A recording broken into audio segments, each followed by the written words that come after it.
If you could have any painting, what would you pick? A Van Gogh. Any Van Gogh. Me too. I feel some sort of a mystical attraction for Van Gogh. Why is that? I don't know. I just know he was a great painter and he cut off his ear for a girl that he loved. That's the kind of thing you'd do for a girl. I'd really have to like her a lot. I wonder if Dick would cut his ear off for me. I don't think you ought to ask him. He's been very busy lately. Must be fantastic to be loved so intensely. Yeah. So why don't we split and see if there's any action up at the Berkeley Museum? Okay. It's ridiculous. Hey, Alan, there's one. She's great. Go ahead, Phil. Speak to her. No, are you kidding? No. Go on before the room gets. Come on, go on. Give it a try. That's what we're here for, Alan. Go on. Casual.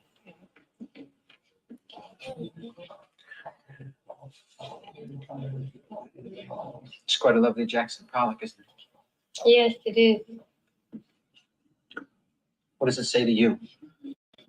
It restates the negativeness of the universe, the hideous, lonely emptiness of existence, nothingness, the predicament of man forced to live in a barren, godless eternity, like a tiny flame flickering in an immense void, with nothing but waste, horror, and degradation, forming a useless, bleak straitjacket in a black, absurd cosmos.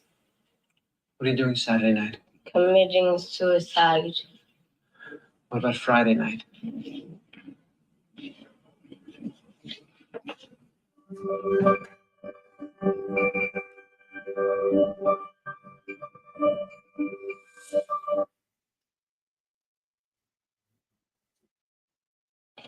If you could have any painting, what would you pick? A Van Gogh. Any Van Gogh. Me too. I feel some sort of a mystical attraction for Van Gogh.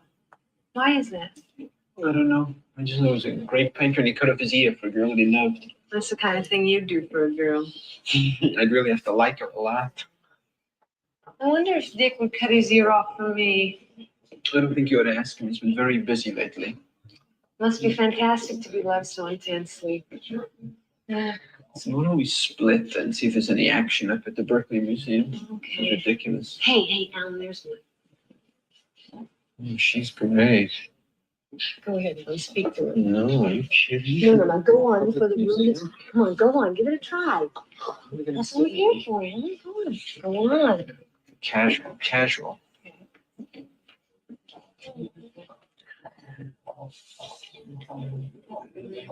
It's quite a lovely Jackson Pollock, isn't it?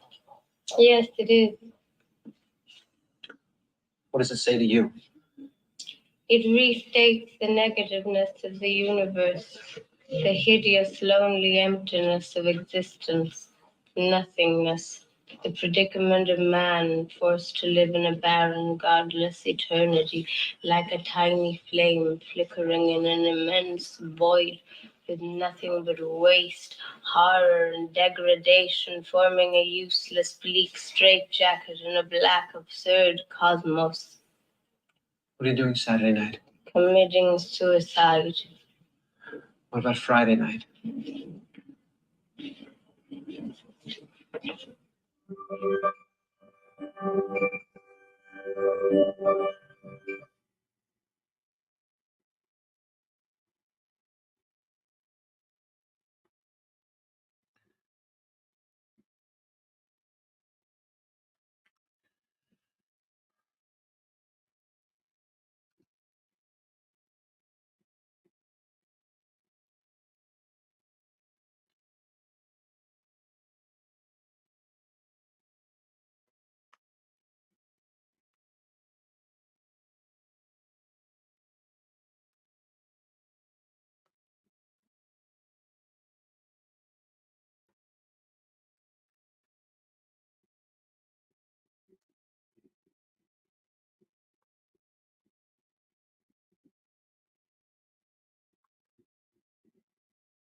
All right.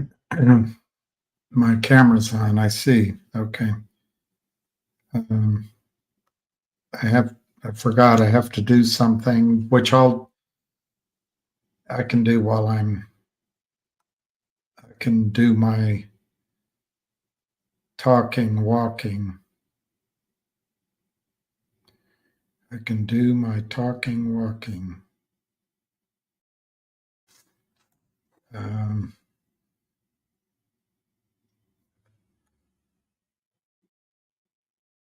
Well, maybe not completely, but all right.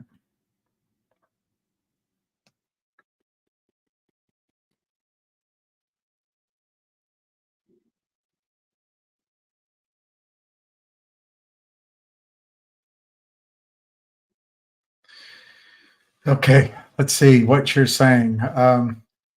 Let me just put one thing in here.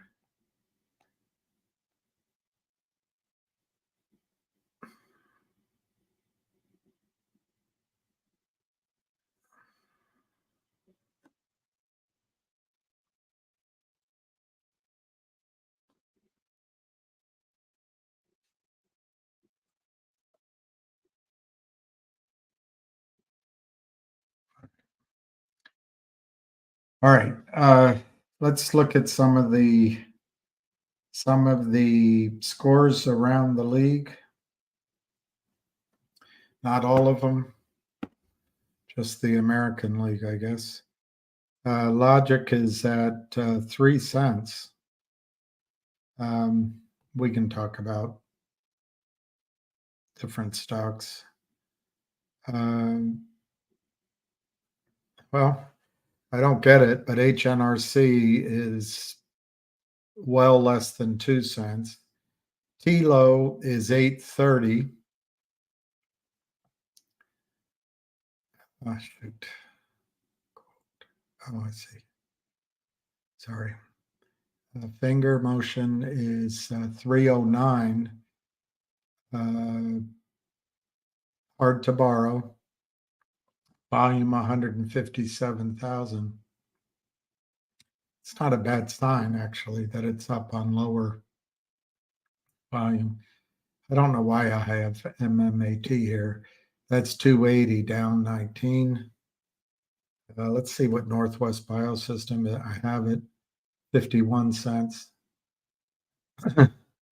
RCRT I have here, 154. CAUD, 48 cents. It's in the green, but man, 48 cents.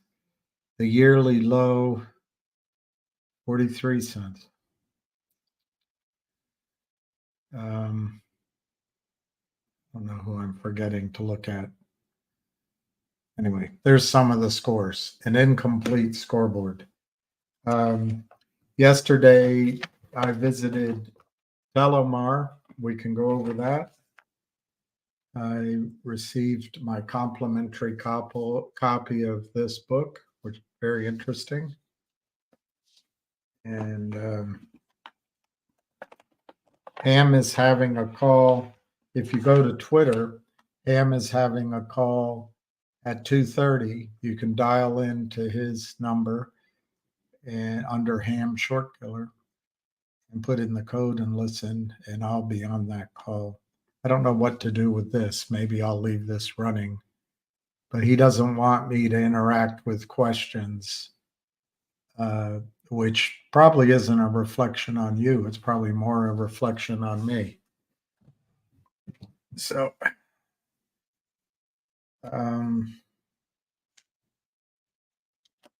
let's see what some of your comments are. Sorry, I got to get my.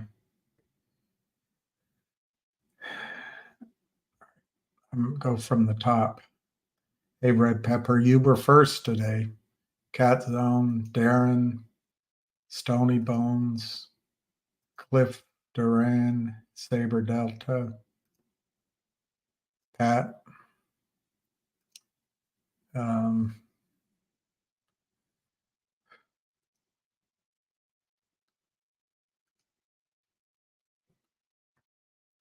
Ronnie, Rita,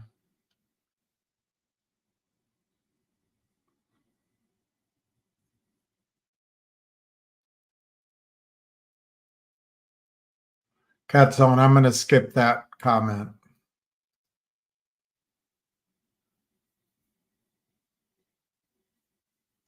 Nikolai. In fairness, it was Mia Farrow's adopted daughter. I guess they were married at the time, but Cat Zone, Mia Farrow was all of 12 years old. I'm exaggerating. I think she was 18 when she married Frank Sinatra, 58 years old or something. So it's easy to throw stones, but anyway, I don't want to get lost in that. I'm not, obviously I do not condone the mistreatment of young women, young people. But I think she was 21 when she got involved with Woody. I do agree with you. He broke down some of her barriers psychologically. I don't know. It's hard. They're not blood relations. So to say he married his own daughter is not exactly right. Anyway, they've stayed married all these years, so there was something about it. I would judge love more if I'd ever been successful in it over the long term.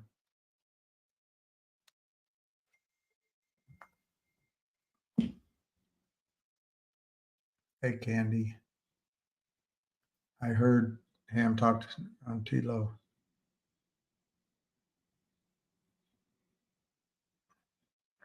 I didn't know he spoke yesterday, but I can tell you, I went to the National Press Club yesterday, and I'm going to have to call into Ham in about 8 minutes. But I was there at the presentation. I heard Dr. Chris Chapman. He's the chairman and CEO. I met the co-founder of the company, or at least a major founder of the company. And then the room was full of doctors, doctor. And I was blown away by what they presented.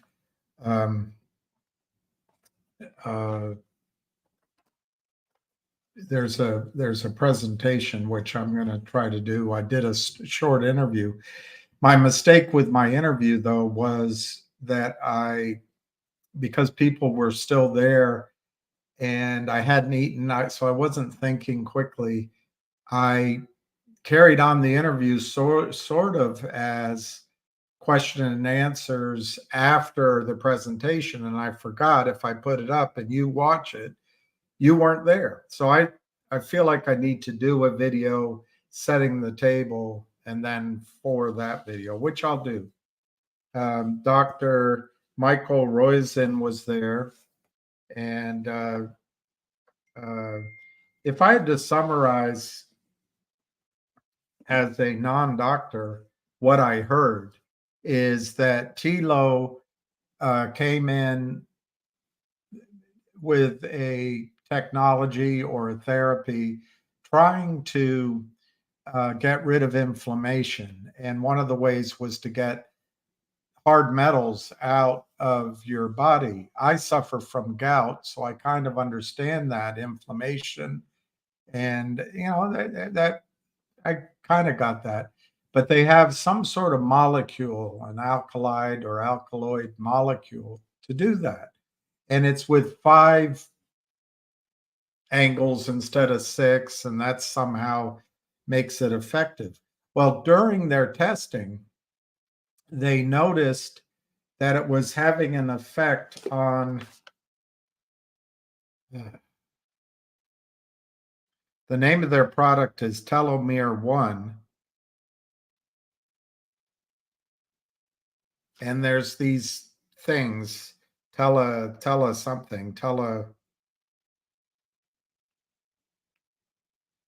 they don't write it down. Oh, telomere. So that he used the example of a shoestring in a tennis shoe or a sneaker or a trainer, as you guys might call them. And the shoelace has this little plastic top on it that keeps the string organized and true. Well, the telomere, that's what it is. I forget what those are called, ingots or something, inlets or something. But anyway, the telomere is that little plastic top on the end of our DNA.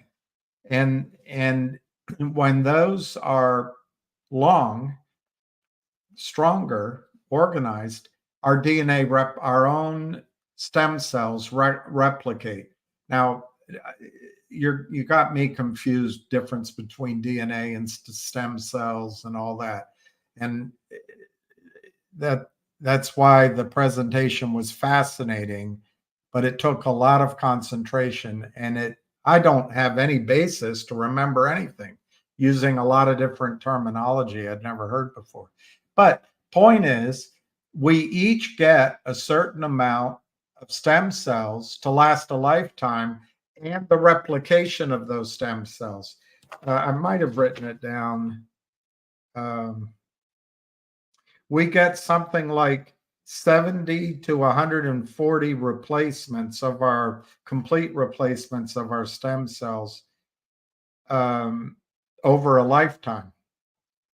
And for example, which you'd never think of, when you're younger, if you had a sunburn and your body was healing from that, it was producing or reproducing or using stem cells to fix that. Anyway, over our lifetime, we run out of this replication.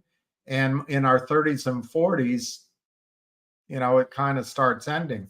Well, what these guys have, they believe, is a way of regrowing that little plastic strip on the end of our DNA, that telomere, and thereby allowing our body to replicate stem cells in massive quantities. The result being our physical body will be 10, 20, 30 years younger than we are, but also our lifespan could extend 10, 20, 30, 40 years. And it's astonishing. They're doing the rat tests now for 2 months, dog tests afterward. But just to put it in perspective,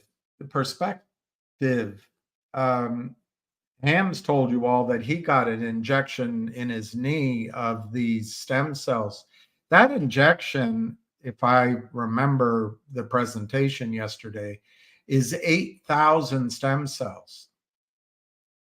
And if your body is counteracting something like a sunburn or a heart attack, or as my kid sister used to call them, or something, a burn, a bruise, a cut, it uses millions of stem cells. So I guess let me call in. You guys got to be quiet, because I don't think he wants me to go live. He doesn't want me interacting with not all of you, but the people that come on here to get me worked up.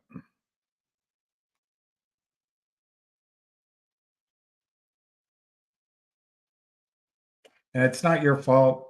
It's not their fault. It's my fault. I don't handle it properly, I guess. All right. Yeah. Hold on. Ready. All right, everyone. I was at the dentist, so if I sound like I got shit in my mouth, maybe I do. I don't know. I can't tell.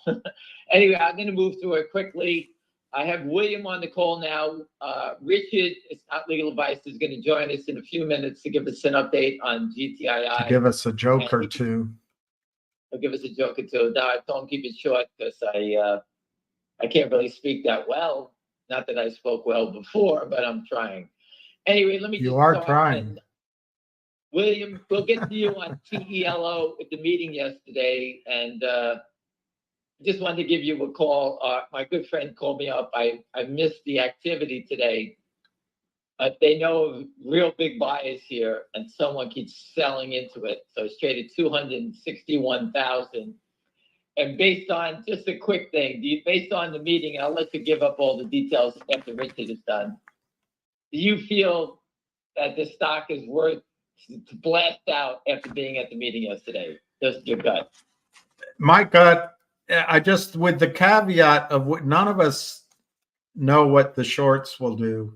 If this meeting had been presented to me when I was at Merrill Lynch or what's now Morgan Stanley, this stock would be $80 now, $100. I'm making the number up, but this is revolutionary, him, and the market is everyone alive, and and their animals. Not everyone. The naked shorts want their family members dead. That's what I figured out. That's so. I'll let you get to that in a second. Hold your thought on that, and I posted that. My good friend who follows this thing very well said they've been shorting it all day, and he knows of multiple buyers, and they're buying it. William, a friend of mine, called me up. He's a hedge fund. Morgan Stanley has, I think it's 650,000 finger motion to buy on their desk. He thinks it's a short covering because it's a sizable order. That's a huge order, isn't it? Yeah, so I have him trying to get the lowdown, maybe get the account on who's doing it. It's at Morgan Stanley. It's not me. It was told to me. So again, shorts cover when they want to cover. They give orders to big people, probably paying a commission to do it. But it's at Morgan Stanley, so please don't ask me. I have friends at Morgan, and they're trying to get me the lowdown on it. So I'm doing my best on that front. All right, so on finger motion, again, sizable buyer. This stock never went up with the market. Why would it be sold off when the market goes down? The stocks that sold off that need to be sold off on NVIDIA, Apple, the ones that went straight up. All right, NVIDIA is trading up and down 20-something points a day. I told you, north of 900, 9.25 range was, I thought it would break down. From then it got to 907, didn't reach my target, but obviously the trend is sell any rallies now, and then it collapses. So it's very different. Before it was buy the dips, and you could sell them when it ripped back up. I think the trade is more to the downside now. So every time it does rally, I'm not doing it. I'm not telling you, but you got to learn how to get a feeling on how this works. All right. So, and that's why I keep bringing it to your attention. You do this a while, you may not be, 100 for 100. You'll be, 8 out of 10, which is pretty good, in trading a name like this. Just learn, jot it down, paper trade, people. Jot it down on a piece of paper so you can understand it. One of the other names we follow is a ZJYL. Hold on. Let me get Richard in here. William, you there? I'm here. William? I have Richard. It's not legal advice. Richard? Good afternoon. Well, Richard, thanks for joining. And if I sound a little bit funny, I was at the dentist. Richard, you said GTII just filed its 10Q? Like 10K. By the way, I think you always sound funny. So there's the joke of the day. Yeah. Anyway, why don't you give us a little update on what you see and what you think? What you give us an update. You do. You Sure. Take the ball. Sure. So I obviously have been pursuing management of GTII for clarity. They had originally agreed to provide their 10K no later than March 31st. They filed it for an extension on April 1st. They filed it this morning. I would expect that they were expecting it would be closely scrutinized because I was pretty public about my disdain for what was going on. So I took a quick look at it this morning. The things that stood out to me, one, as they had in 2020, 22, and 2023, zero revenue, zero, as in zero. Yeah, two, their loss for 2023 compared to 22 was astronomical. That related primarily to director compensation and to shares that they gave out for charity and other reasons and professional services. So let's say, and I'm giving you approximate numbers, but let's say their loss in 2022 was $13 million. In 2023, it was on the order of $90 million. That's a substantial difference compared to 2022, especially again, when you have zero revenue. There also was. Richard, let me just stop you for 1 second. I was told a long time ago, maybe 2 years ago, that he is a master accountant. So I'm sure he knows all the ins and outs of how to do that stuff, whatever it is. Just like I assume he is too, but it kind of like stood out. Right. Three. Another thing that stood out was there was an impairment charge. I didn't see what it was for, but it was approximately $15 million. So it was significant, but I didn't see a note. And I'm going to take another look to see, but there was no note explaining why there was that big an impairment, because that obviously works to the detriment of all shareholders. Or there was a note, very small note, that the company got moved from, I guess, a preferred OT status to the pink sheet status in April of 2023 because of a failure of disclosure related to insider transactions and beneficial interest. I am not aware of any, they haven't, as far as I know, that's not been resolved, and it's not disclosed what that specific insider non-disclosure is or what that issue is. And it certainly had a detrimental effect on the company's ability to trade and probably raise capital, et cetera. And that's just a throwaway paragraph, by the way, in there. 5, they knew I would be looking at this document along with others. And I was astonished that despite that, there's typos in this thing. Now, most people wouldn't think that's a big deal. But if somebody's going to really scrutinize something, I would think you'd be super careful and make sure it was 100% correct.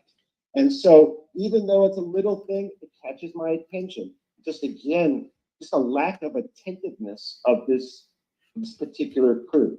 But Richard, just wanted to stop you for a second. You said around April something. Well, the stock was like 180 to 230 range in that time frame. So getting kicked off one exchange to the other, it does harm the investors, and you have no idea why it happened, right? Yeah, if those numbers are correct, then that means we're down about 90% from that time. So again, basically, when I did hear about it a long time ago, I know investors were blocked from buying it, or the firms that made their clients sell it. So again, it did harm investors. I don't know why it happened. I have no idea, but it is a good point. And the bigger issue is why wasn't it disclosed and why wasn't it rectified? Again, people make mistakes, whatever, that's okay. But if you hide them and you don't correct it, that's not okay. Right. So that concerns me. But my position here is I'm trying to walk a tight line, to be honest. I think GTI, correctly handled, will be super beneficial for shareholders. But there's all this nonsense that's going on, and I don't want to kill the company, to be honest. So I'm trying to walk a fine line. And just to kind of give you an idea, so the 10K comes out, I look at it, there's all this nonsense, and literally 10 minutes later, somebody calls me up and have a transaction they want to do with GTI, with new management, of course, that they say would bring in literally hundreds of billions of dollars in revenue to GTI and obviously change the history of GTI. Now, of course, I haven't done due diligence on the deal, et cetera, but it just goes to show you enough. I've been contacted a multitude of times because of the concentrated short position, notwithstanding whatever nonsense these people who run GTI have engaged in, there are still plenty of suitors out there for GTI. It just has to be done right. So the way I look at it is, this, notwithstanding how bad I deem the current management is, and that's just my opinion, can still be salvaged. And I think there's still plenty of opportunity in GTII. It's just management has to get out of their own way. Richard, let me ask you this question. How old are the how old are the players on this team?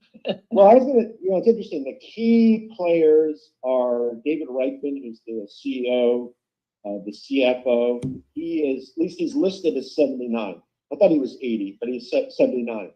The head of the audit committee is 87. So perhaps it might be time for new blood. Well, that's what it sounds like to me. It sounds like it sounds to me, because I know plenty of deals that have gone that way, and I have nothing to do with any of the deals. I have no deals. I just know numbers. But it just sounds to me like it's an older gentleman that doesn't want to work. He doesn't want to do anything. He's had opportunities. The stock is screamed because of the shorts, up, down, sideways. And he just doesn't seem like he has an interest in doing a deal, because I think he has to actually work at that point. That's my opinion of it. I don't understand, Yeah, I don't understand it. Yeah. I don't know, maybe he's working his butt off, perhaps. But I also know that they have a stock sale plan that sells shares every 15th of every month. So somebody might be cynical and think that maybe an elderly gentleman who has a bunch of shares is just going to live off the shares and sell month by month, and that'll be fine. He doesn't really care what's going to happen to the company in the long term. Perhaps that's what's going on. I don't know, but all I can tell is I think if most people looking at the current record of management would probably think that GTII would do better with an infusion of new and aggressive management. Well, Richard, thank you very much for your update. I'm going to move it along because I can't really speak that long. My tongue is as big as a horse's tongue. I'm trying to keep it in my mouth. But thank you very much for your time. And I'll touch base with you to try to get an update of what you're thinking. Thank you very much, Richard. Sure. Take care. Thank you. Bye-bye. All right, William, you with us? I'm with you. All right, William, let me just go through my shit, then I'll let you take over on TELO. TELO makes a new low. Okay, you got that in my head all night. Anyway, TELO makes a new high. a new high. Anyway, ZJYL, Zebra, John, was it YL, Yellow Larry. It was a hot name. It got killed up, down. It's trading at $4.40. And if you multiply it times 20 to 1, it's $88, right? $88, correct? I don't know. I'm not that good at it. Stock, this is before the forward split is 20. It's 88.80. They're still underwater by $60+ dollars. All right. We know Interactive Brokers has been holding back shares that they lent out. People are trying to get their shares out of the system. And for those who don't understand it, the big holders in this company own all the shares. We do not own enough shares to change the game. The group that controls it owns all the shares. They own bigger amounts because they did a forward split. So a lot of this volume is nonsense. I assume some people have bought small and have a couple of thousand, maybe 50,000 is the tops that I heard. But the big numbers are someplace else. So again, that stock is still very much in play. I don't know the day it goes. All I can tell you is that when this goes, George, David, Charlie will follow suit. They're tied to the hip. My good friend owns both, and he owns it in size. Unfortunately, I paid $380 for a GDC, and I got my ass kicked, but I'm not looking at it. Can't get much worse. I had one friend who averaged down. He bought 30,000 at 82 about a week ago, and they whacked him too. So I have friends that are accumulating it slowly. And, I may be completely wrong, but ZJYL looks like it's going to go first, then GDC. Those are stocks I know nothing about. I know friends in it. I'm involved a little bit, and that's the extent of those names. I just wanted to touch based on those. Now I'll go back to, I can't talk about GTII. You heard it all right there. You know what it is. I have not received one phone call of anyone selling stock in GTII. So for someone to sell 2 million shares, this looks like an attack by the shorts. trying to break the back of the stock. That's all it tells me. That's what I see. I don't believe anybody's selling. I have not received a phone call. I haven't received a call saying, fuck you, I sold it, I'm getting out. I haven't heard anything like that. And I would be the first to report that. All right, the other ones that I followed, we'll get to TELO in a second. Finger motion, let's get back to that. William, you are going to confirm you're going to come up to April 29th to ring the bell Sure. with the company? You're I'll going to do that? I'll bring Anita Baker with me. I think Peter, our good friend, is going to join you. I won't, unfortunately, be able to make it. And I can see you in New York before or afterwards, but I have another appointment. I won't be able to make it. I'm meeting some bigger players about something else. But so April 29th at the NASDAQ, William, guess what management, you ring a bell or whatever. The only bell I want to ring, as I said, is Jeff Easton's head. He deserves it, this criminal. Down goes Frazier. I post about KNW because his debt spiral note is fresh, and the CEO of this company has no idea. He's just going to keep pumping up, talking about how good his product is. And I just posted it, William, you probably didn't see it. But I said there's 5,000 companies since 1988 all thought they had the greatest company in the world or the greatest idea, and they all got wiped out to zero. All right. So unless you learn how to fight back, KNW is going to be pennies. He'll reverse it, go dragging along to society. But Lynn Partners, debt spiral, convertible debenture will wipe this company out. And I keep trying to show people you're seeing it in real time, what's going on and how these guys operate. All right. They can do it just like the guys running around committing crimes. No one's stopping them. The SEC is looking the other way.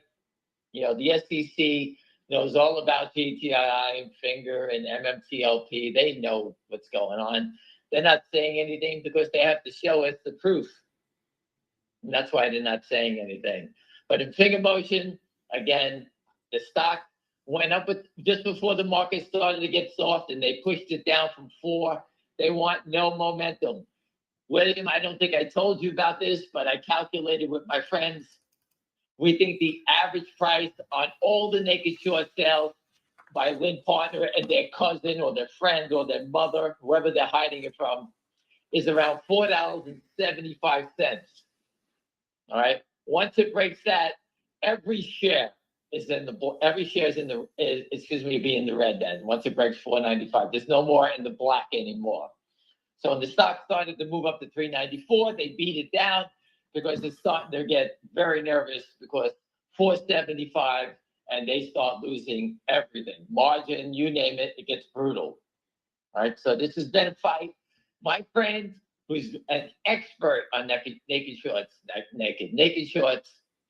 All right. He's a data guy. He's an expert. He thinks Finger Motion's naked short is more like 240 million. I'm standing at 215 because everyone thinks, you're crazy for saying these crazy numbers, but that's the number. 215 is what I'm saying. My friend believes it's 240 and moving higher.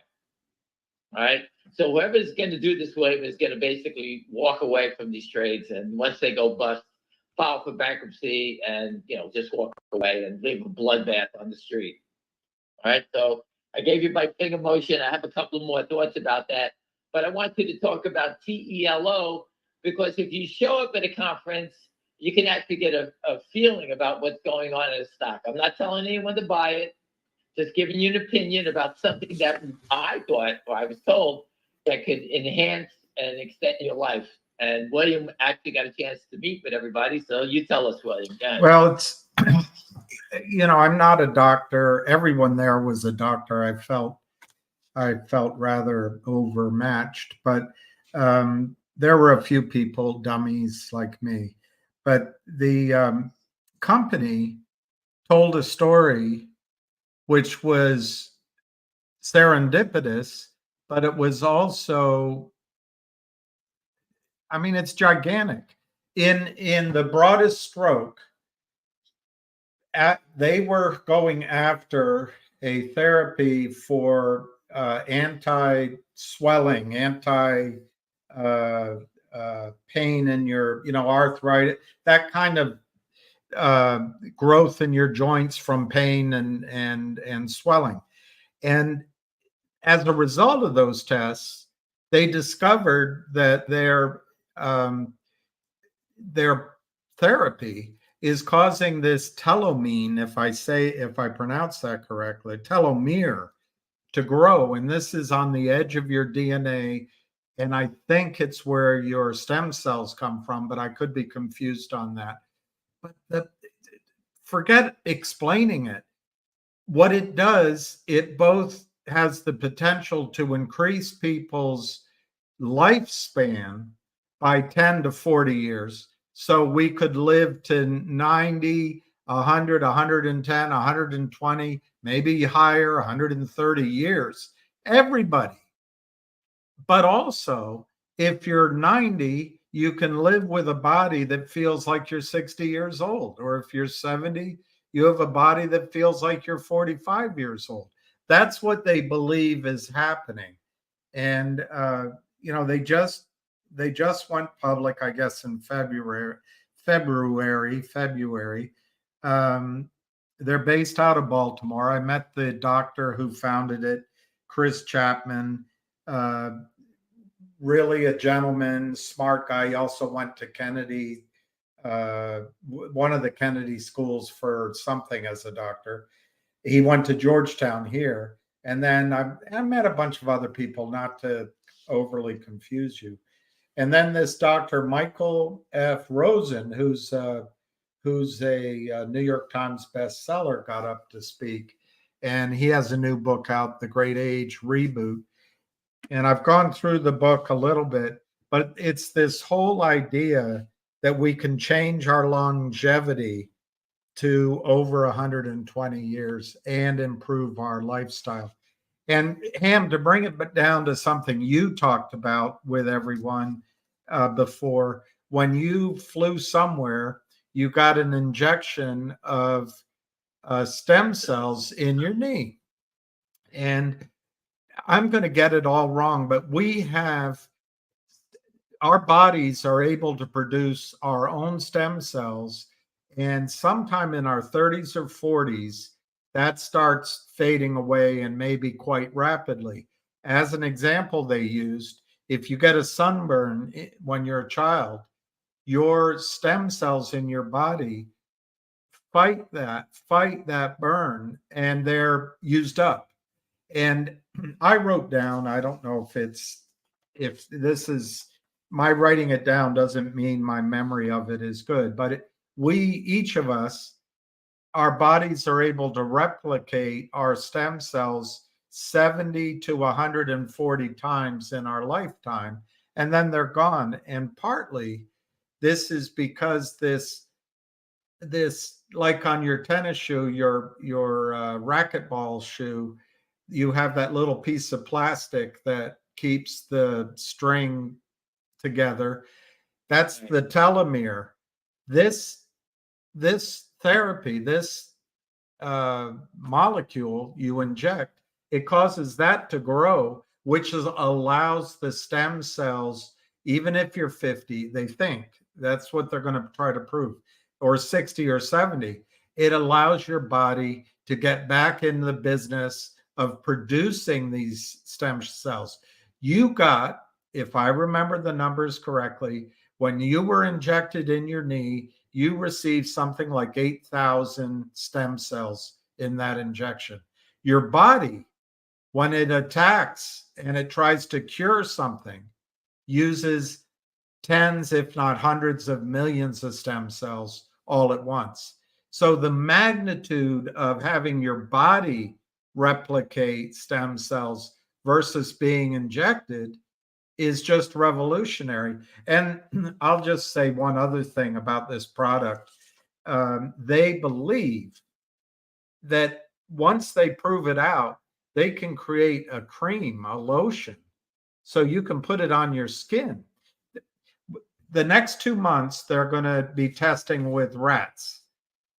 What they noticed when they first started the test for an inflammation on rats, is the first thing that changed on the rats was their hair, their tails. They started looking younger. And they believe what we're going to find, they're going to find in human tests at the beginning of next year is the first thing people are going to notice. Their skin gets better. And just imagine the market for creams for people to get rid of age spots or wrinkles. This is Right. the upside of this deal. But of course, Ham, and maybe you could talk about that. They're going to be under pressure from the criminal shorts. No, well, you can see it already. That's we could see that before they had a conference, they already started shorting it the first day. Well, I've been thinking about it overnight. What would I recommend? I think this is a stock to accumulate. As it runs up, don't chase it. But Ham, you should talk about that. Could it have a short squeeze? But in the future, in terms of testing, the next 2 months, they expect to have the results of the rat studies, laboratory rats. They are doing dog studies. Get Jeff Easton in the Kramers. You got 2 big rats right there. The biggest rats of all. Why would we?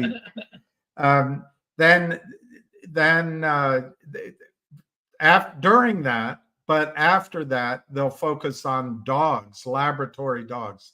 Unfortunately, if I brought my dog in, it would take two years to do. They want results more quickly than that. So they expect by year end to have the dog results. And then they're going to go into human clinical trials in early next year. And I tell you, Ham, I've seen stocks, biotech, whatever, stocks with a smaller story, one application soar on that kind of dreaming. Imagine, just look at women, ignore men. What if women wanted to buy this cream to make their skin look better? That's what, 3 billion people, 4 billion people in the world? It's just an enormous, and it's the doctor who spoke.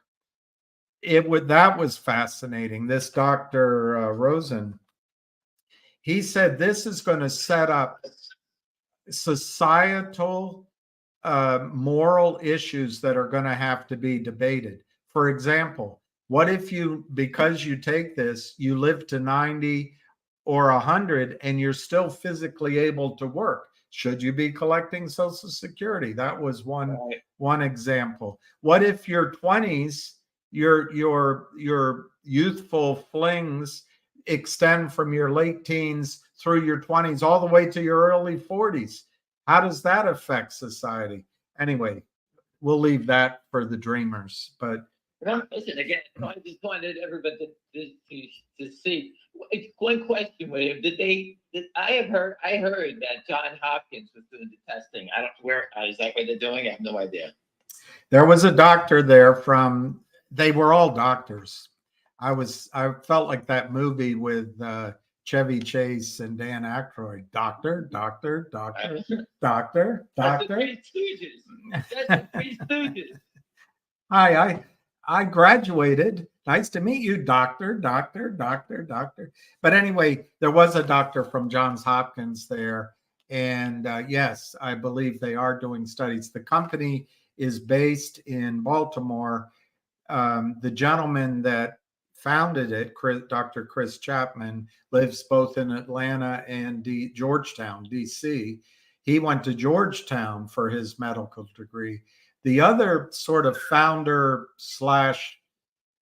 big financial mover in it is out of Richmond. You introduced me to him.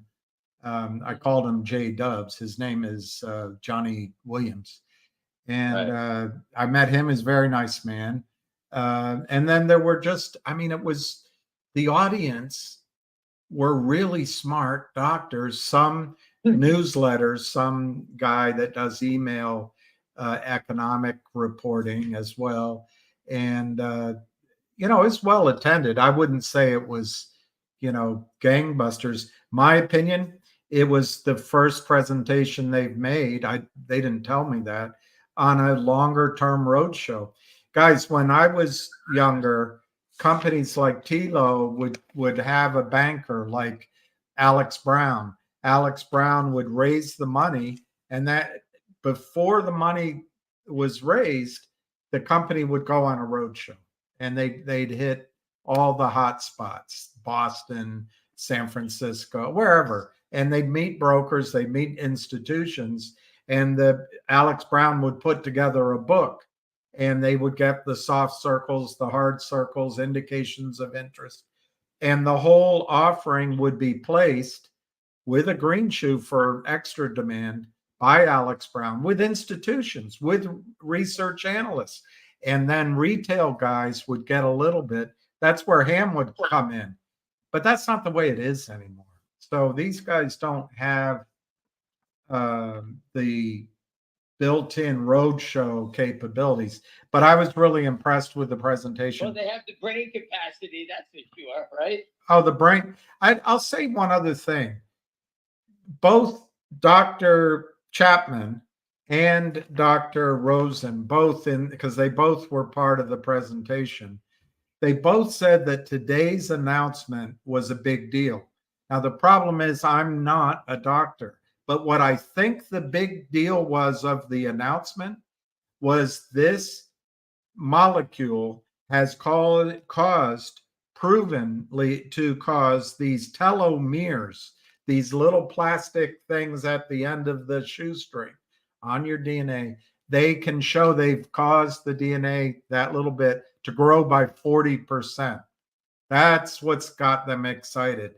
And of course, the criminals will start shorting, and they'll be making fun of Ham and poking fun at retail because they're heartless. I actually think they're acting in a very evil way. This can change human beings' lives, maybe forever. And I don't know. I came away, Ham, from it feeling like, oh my gosh, this is huge. Now, to be sure, none of it is quite proven yet in terms of how it can work at what time. In other words, a couple of questions he brought up. Do you have to start taking this when you're in your teens or 20s? Or can you take it when you're 90? They believe you can take it all your life, when you're 90, when you're in your 20s. But the fact is, when you're younger, your body could use these reinforcements to it because you have a limited number of stem cells in your lifetime, basically. Well, William, just look at it this way. If someone didn't try to invent a cell phone, we never would have had one, right?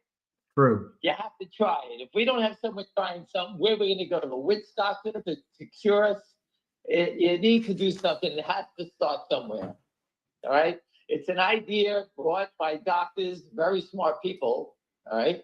And it is what it is. It's a great story. Well, and you know what? yeah. Sorry, I interrupted you. Sorry. No, it's a great story.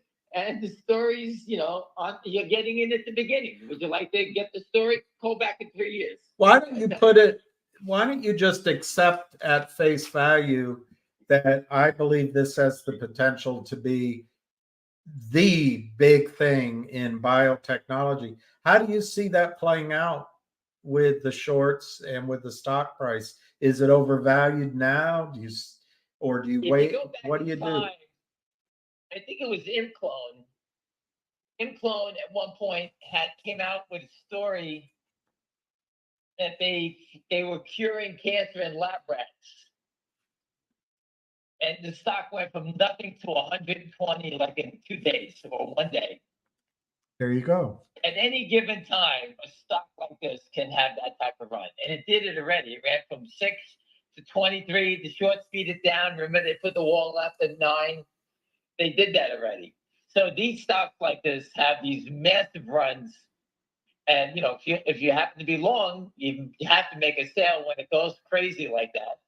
And you sell the rips, buy the dips, because you don't know when it's going to happen. I date the dips. But your point is, like right now, would you just buy the stock for a I squeeze. always tell you to buy 25%. Whenever I initiate a new position, 25%, you buy at the market, you get a position, and no matter what happens, you're involved, right? Right. You know, you don't have to worry about it going down, because if it goes down, you're a buyer. If it runs up, you can sell half of your 25%, you know? You don't have to just pile in. I piled into GDC at 380. How'd that work out for me? Not too well, They're right? targeting people, you know, on a more mundane level, targeting people with osteoarthritis. Is that a big market? Everybody has it. What, are you kidding me? For those that are young, wake up, you're gonna have it one day, and it's brutal. I don't have it in my hands. I got the arthritis and bone on bone in my knees. And I've been actually, knock on wood, I've been doing great. You know, whatever treatment I'm getting, it's actually working. I really expected to walk in and go, oh, well, that sounds great. That's nice. Yeah.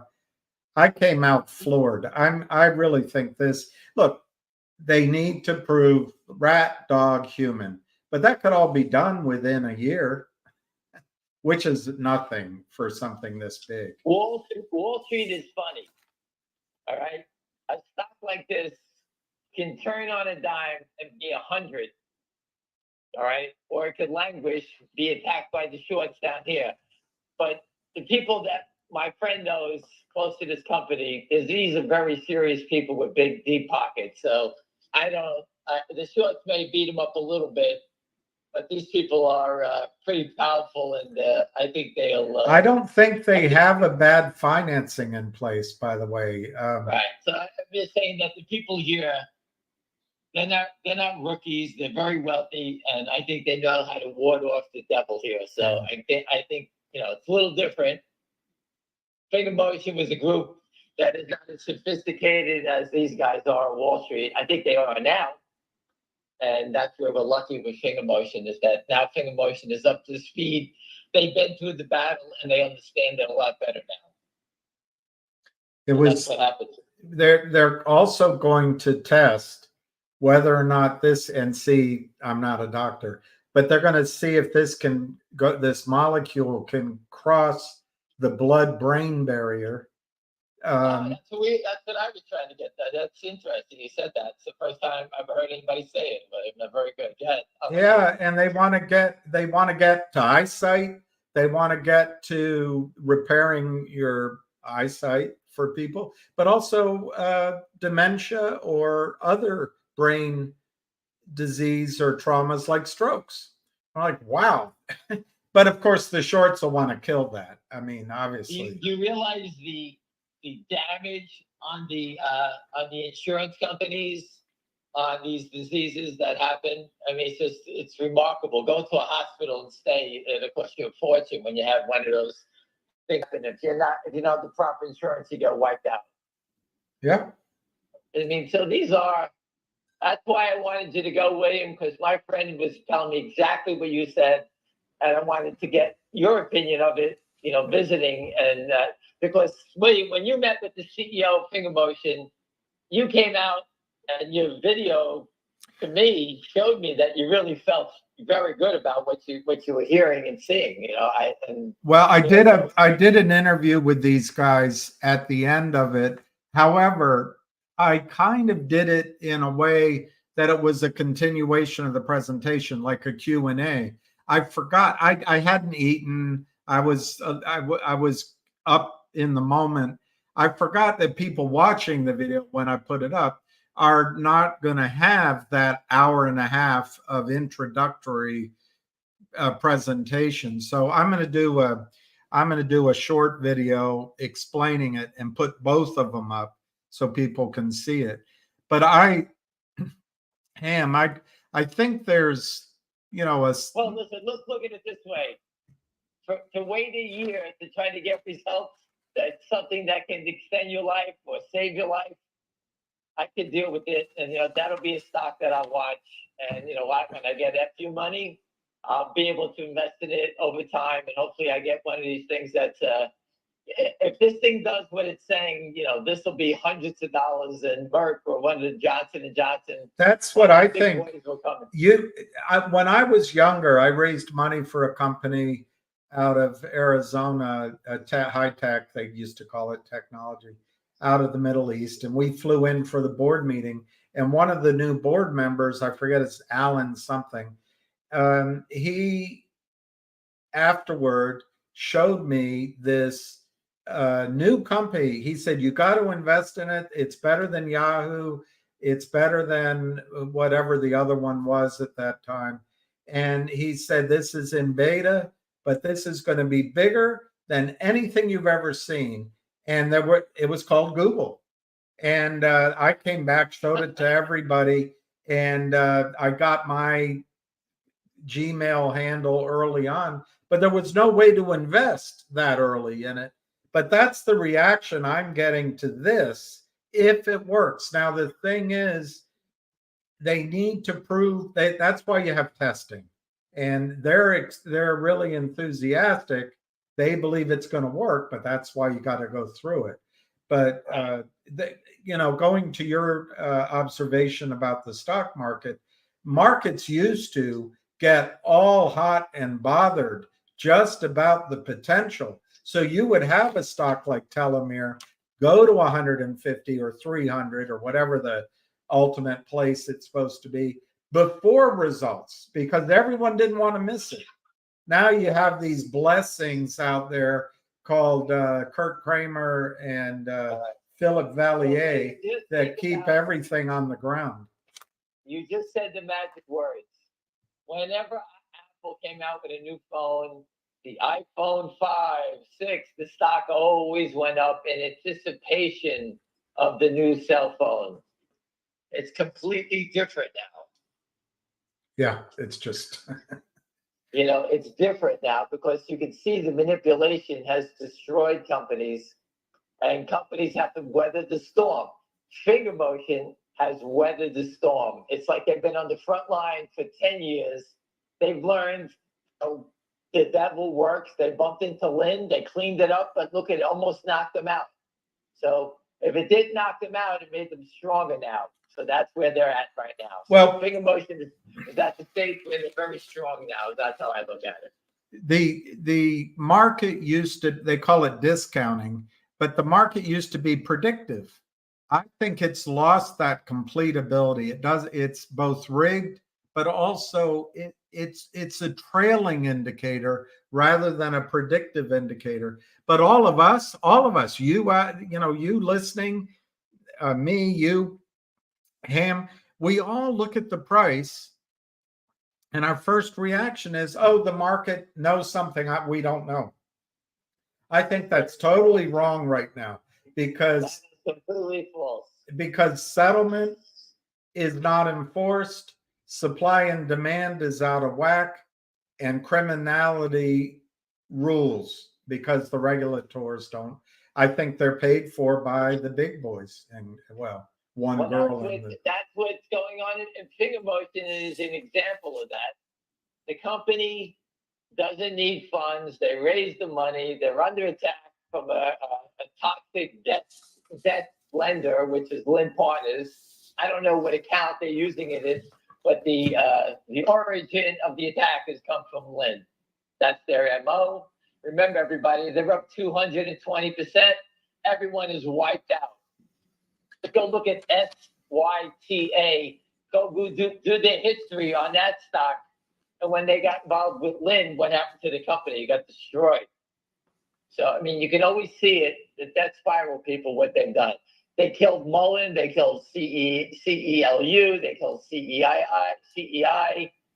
They killed multiple companies. I can't even list them all anymore. I'm tired of talking about it. But that's how they kill them, because they got the protection of the debt spiral note. This KNW is fascinating, is that they have the toxic note and the criminals aren't here selling it. Why?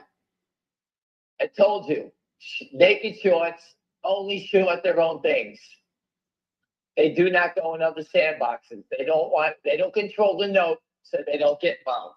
But I bet the clients that they're a front of are all the same people and they're in all the deals. That's what I get the impression, because I think it's a small fraternity of criminals. Oh, yeah, listen, but listen, the biggest stocks have naked shorts, like Citadel and everybody's, those bigger names. But institutions save the days, and IBM, Caterpillar, Costco, they get saved by the institutions. Smaller companies don't, and that's where you get the distortion.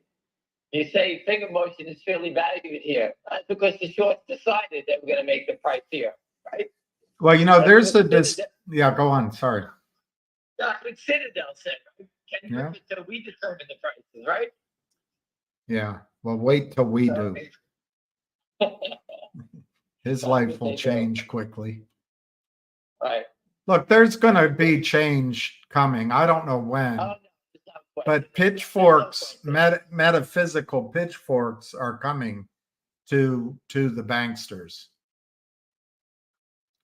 Listen, there's so much crazy stuff going on. And for those who think like we moved to the bottom of the barrel, this is a regulatory issue. This isn't anything to do with the presidential, that stuff. Although Pat Burns said vote for Donald Trump, and he'll take care of naked short selling when Donald Trump gets in.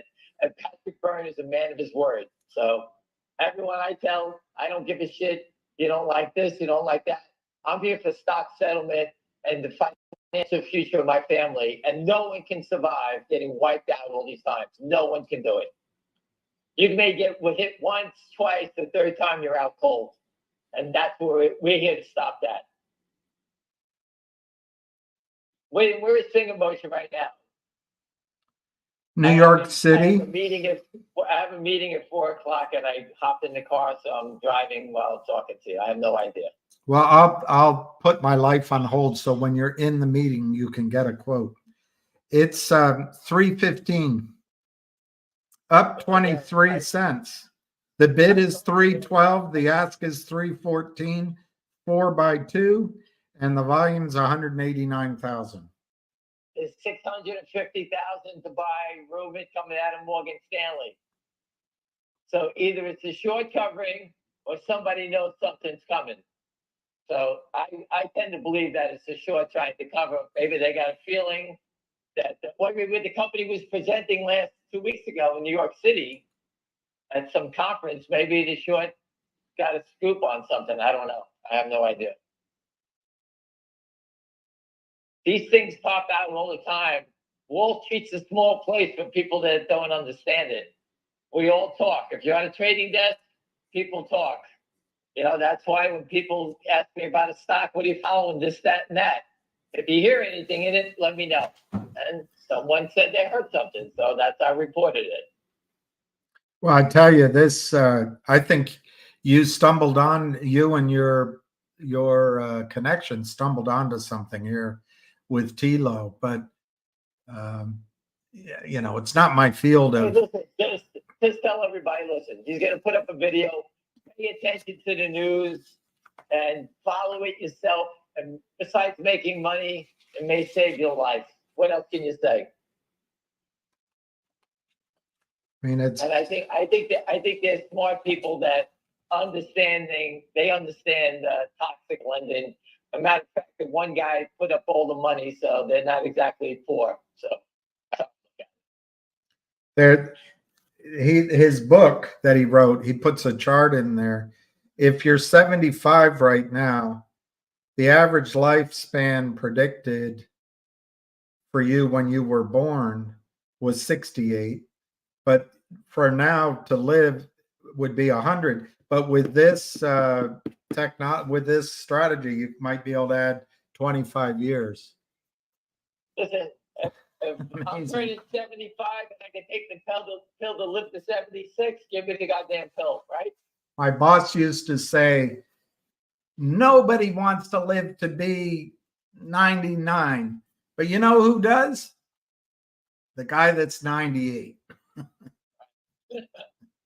Well, that's why when I heard about it, I didn't buy into the IPO. I had nothing to do with it. I talked to you about it at the trade show. I introduced you to my friend who knows the people. And I just thought it'd be something that we should all know about. And if it's true and it works, you guys were here since the IPO, so you got this scoop on it before Goldman and everybody else. And you never know when a Goldman analyst hears about it through a doctor and he follows it and he puts a buy recommendation on it. You never know when that happens. So it's something to think about. Well, you also don't know, and it only takes two parties interested. You don't know when a big player comes in and says, you know what, we'd like to fund you for the next 5 years, or we'd like to buy you. Of course, I asked, is this, can you have competition and all that? And they have it's all protected by patent and technology, but we'll see if anyone else can imitate it. I don't know. What's much more likely is a big pharmaceutical would join with them, I think. Well, my older brother always told me it's cheaper to buy it than build it. So if these guys can build it, someone will just buy it, pay the amount. And you always see these deals. I don't know what the company's worth right now. It's a market cap, but paying $10 billion for something that have a market like as big as this, they're addressing, it's nothing. It's peanuts. Yeah. All right, so we'll leave it at that for today. Is that okay? That's okay. Dirty Mayo said I sound like I got a piece of shit in my mouth. I do not, Dirty Mayo. I'm trying to do the best I can. I hope I did. But I'm going to sign off because my mouth does hurt. I got a bunch of needles in it. So. Well, you sound like shite. Anyway, listen, everyone. Have a great night. And I'll touch base later. Have a great night. All right, Han. Thank you. All right. Call him. All right. Here's Jenny L.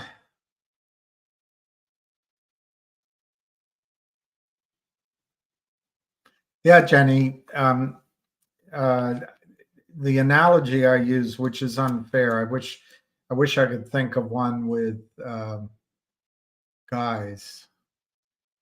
But anyway, the analogy I use is a pimp with his girls, and he gets them hooked on the, some sort of drug, and they have no place to go. I read Last Chance Texaco, which was Ricky Lee Jones's autobiography, and I didn't know, but you guys probably do. She dated Tom Waits for quite a long time, and Tom Waits, man of the world. I saw him once. I stayed at the Ritz in San Francisco, and I came out waiting for a cab, and he was with his son right next to me, and they were tying some sort of floating boat or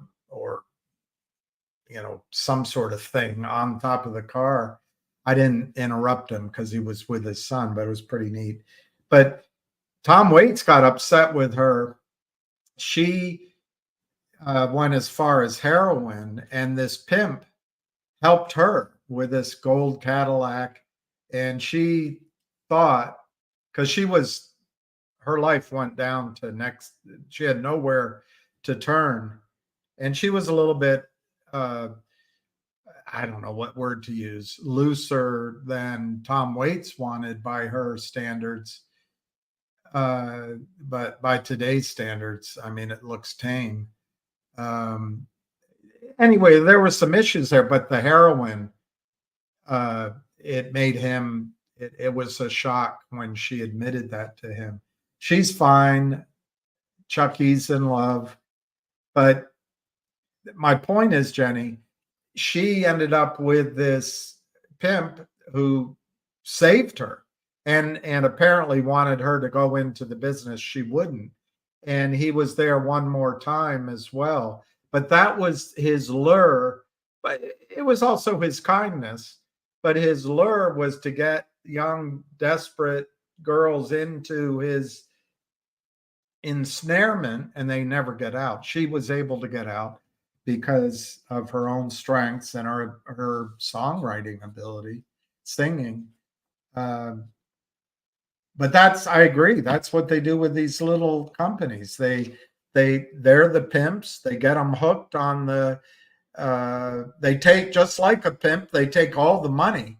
They keep the companies absolutely broke. And then when they need a little more heroin, they need another fix, a little more whatever, they come back to the guy in the gold Cadillac, the pink Cadillac.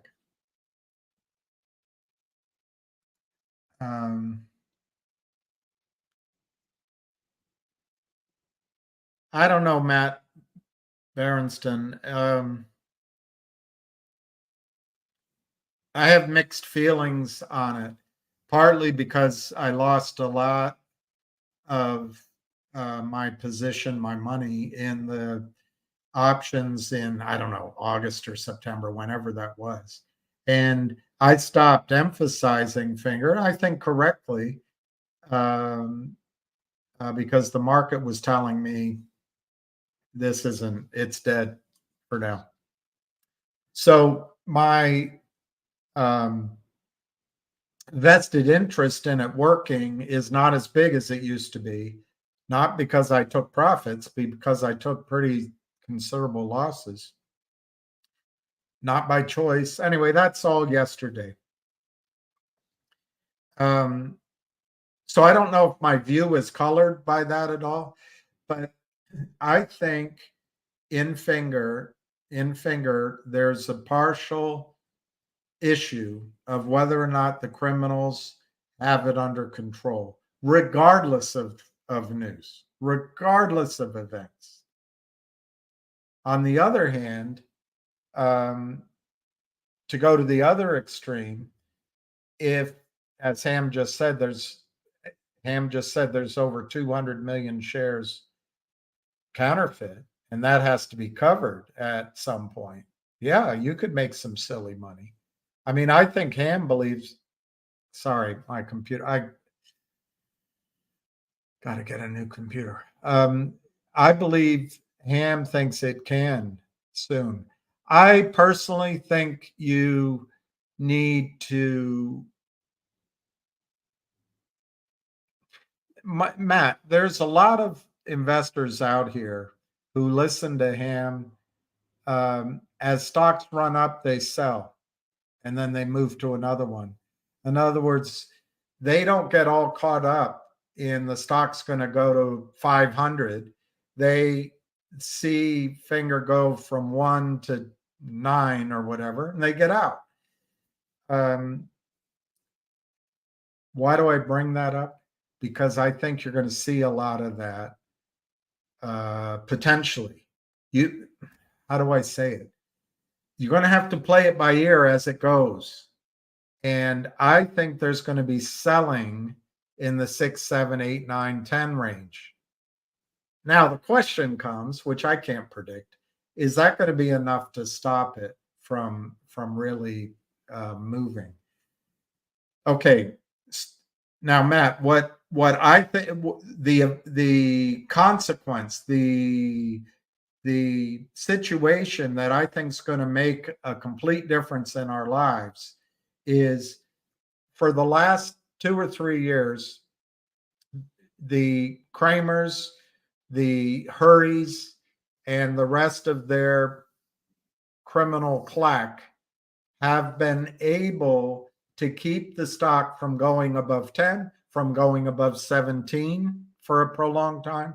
They've been able to drive it down in that 4, 5, 6 range and lower, because people, as much as people are shown the story, they're like, the price is down. I don't believe that story's not working. Oh, it's China. Oh, it's there's other competitors. Oh, they don't do this. And and we all become Woody Allens, a little bit whiny. And we let the stock price do the talking. Well, Matt, what I think is going to change Finger is a quantum leap from sort of that 4, 5, 6 range that went as high as 10, maybe went as high as 17, and came back to that and went below it. I think that nexus of the what do you call it in the car when its weight is low to the ground? I don't know. Anyway, that body weight, that center of weight is going to move from around $5-6, and maybe it's 15-16, maybe it's 25, but it's going to make a quantum leap to a new number. And at that number, you might get swings higher, and they're going to try to drive it back down, and they're not going to be able to.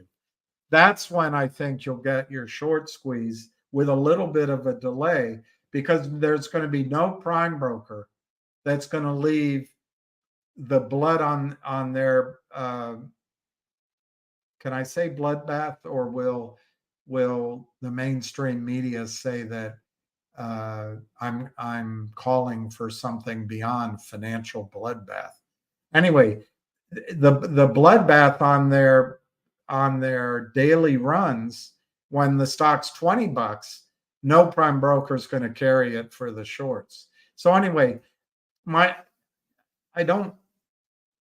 am equivocating a little bit, because I think that just like with AMC and GME, the shorts have had time to get it under control.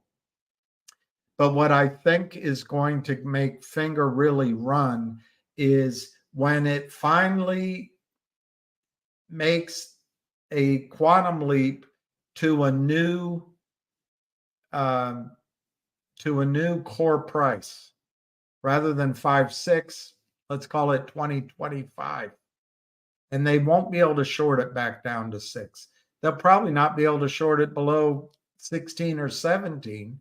And then when it spikes, it goes to 50 or 60, and then they can get it back to 20-25. But that means that whatever position they have out there will be underwater, and so far underwater that prime brokers will start buying them in. Anyway, that's how I see it. Does it happen in a couple of weeks? Maybe. It does. It depends on how much fight is in the dog. I just think it could be a little bit more of a 2-month, 90-day, 120-day process than a 2-week process. But Matt, it has all the ingredients to catch the criminals by surprise. That's the key, Matt, is you have to catch the other side unaware. And that's when it runs. As long as they have a bit of warning, they've got a lot of tricks in their suitcase.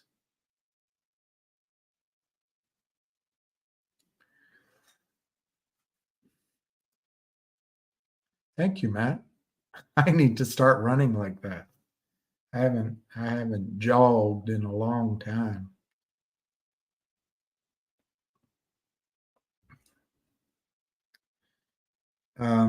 I'm not going to comment on that, Lion. I'm not going to comment on that.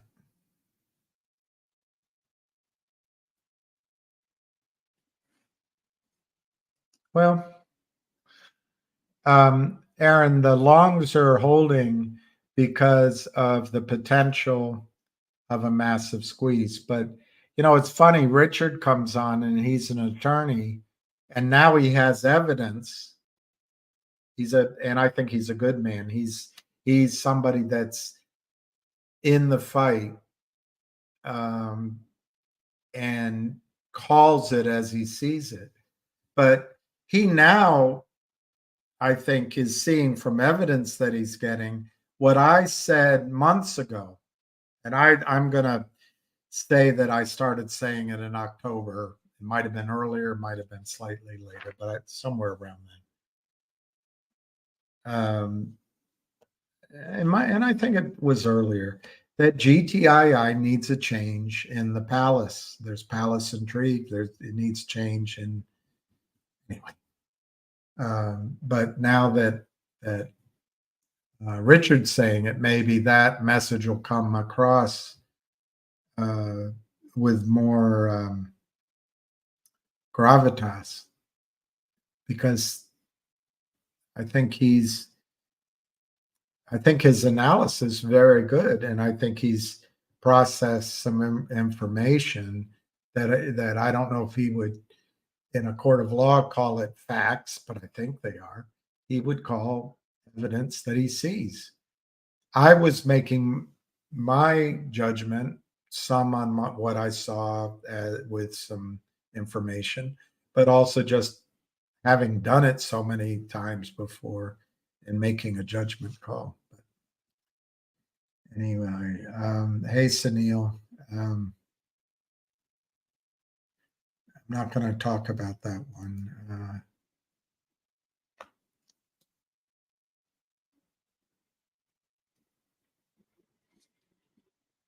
Well, it's funny, this feeling inside. I'm not one of those who can easily hide.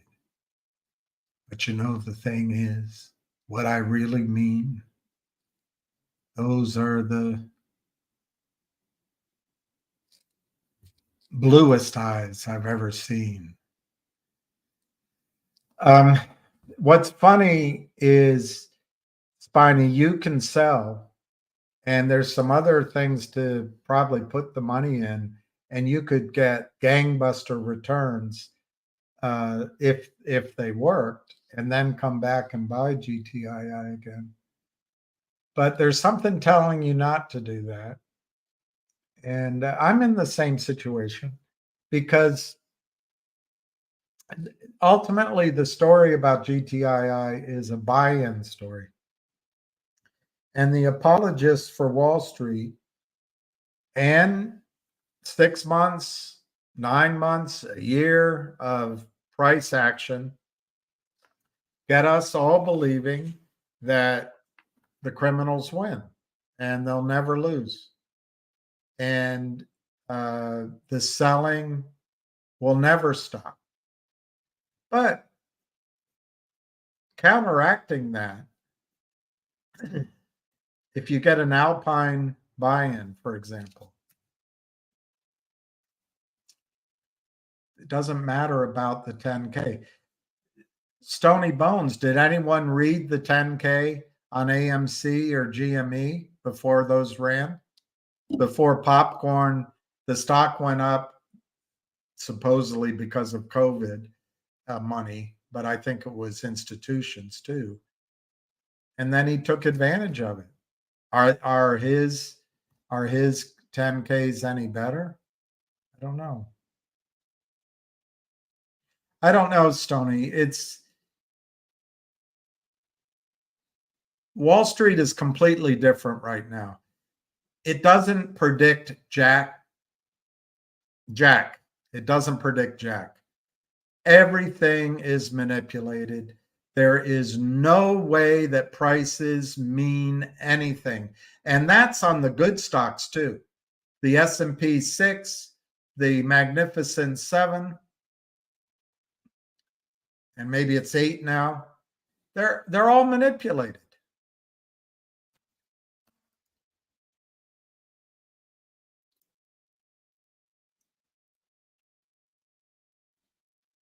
Well, that's Stony. I would. I mean, to me, I'm not there, but it's like the United States going into debt. When we went into debt after the Civil War, we built the Transcontinental Railroad. Of course, we killed all the passenger pigeons. I think the last one died in a Cincinnati zoo. We killed all the beautiful birds. We would use the trains and turn the cannons upward and shoot into the sky. so that women in San Francisco and New York could have beautiful plumage. We nearly eradicated the buffalo, and maybe did, because there might have been some breeding, crossbreeding. But so by building the Transcontinental Railroad, it gave human beings the way to slaughter animals. And we forget that God gave us these animals to live with.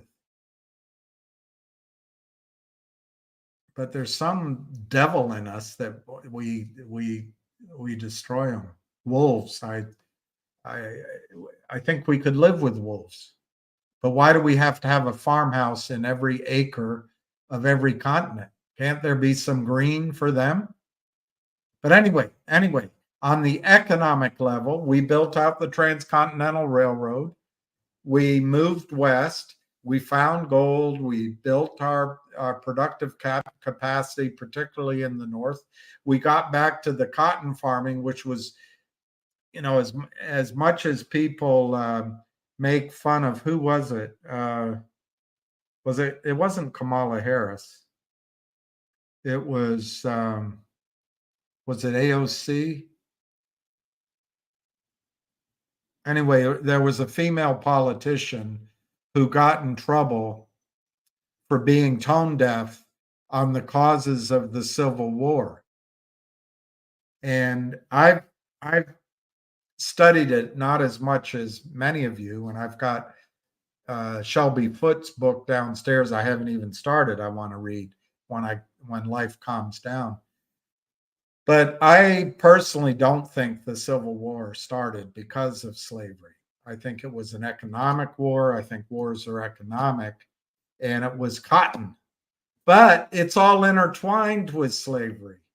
It's all intertwined with slavery.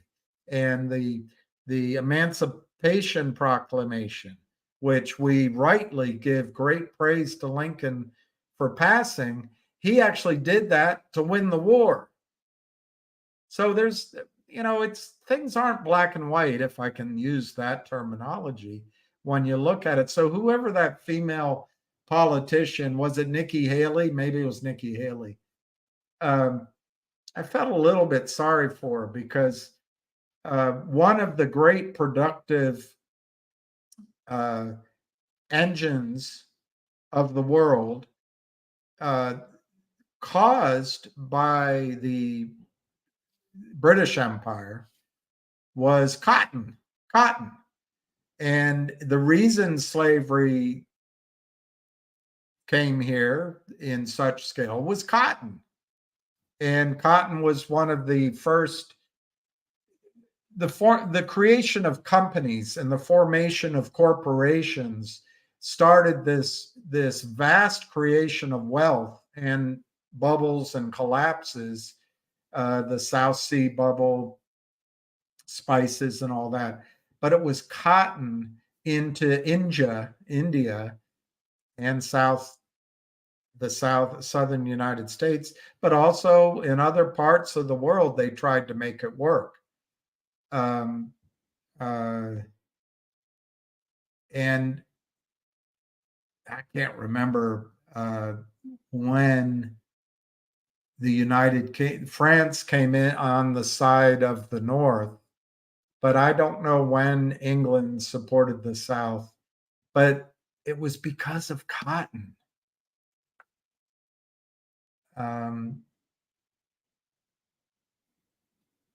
And that's why I don't think people take into credit the Civil War was around 1964, give or take, but the discovery of oil in Titusville, I think, was 1984.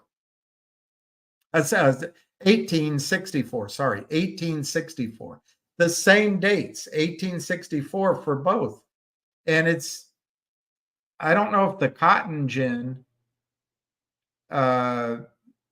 was originally created for human use or animal use. Maybe it was. But once you combined oil and machinery to the cotton gin, well, you didn't need slavery. So, and that's something we forget in our condemnation of what's called fossil fuels. Fossil fuels are our individual slaves.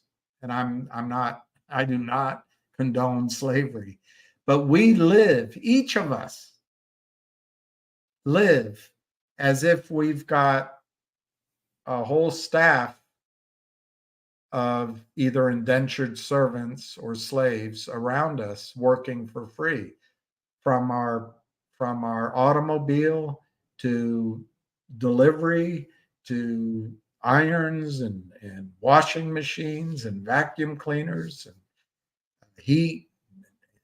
You know, we live better than Cleopatra,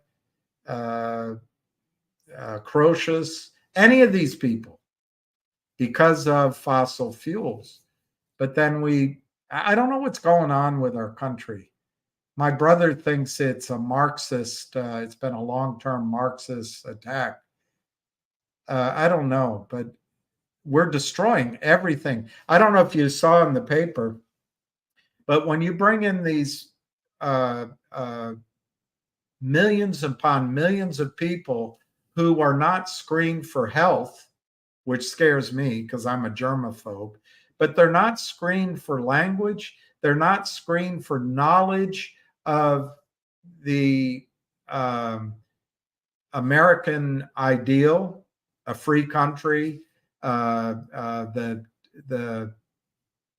10 amendments, the idea that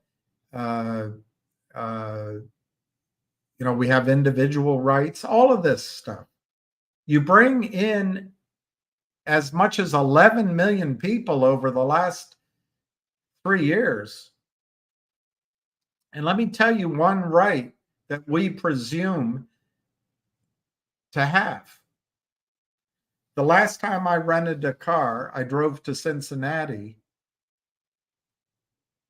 and I put my dog, I don't know if I went with my dog that time, but one time I drove out there with my dog, put him in the seat next to me, and I drove straight. And I pulled over at one of the rest stops, turned off the engine, took a nap for an hour, and kept going. But it was all safe. Safe. You drive for miles on these highways and you're safe. Well, what if these people start becoming bandits, interrupting the highways? We don't have the police to stop it. But anyway, sure enough, I've been talking about that for a while. Sure enough, outside LA, there's a whole band of banditos stopping cars and going after jewelry trucks or something like that. Anyway, I got off the topic. My point is, Stony Bones, we as a country, we went into debt, but we built productive capacity. The Transcontinental Railroad, the industrial North, and still the agrarian South. We still did cotton down there, and tobacco. But we built up our economic capacity so we could afford the debt. What are we doing with debt now in our country? It's the same with a company to me. If you're going to raise capital, what is it for? Just raising capital doesn't make sense.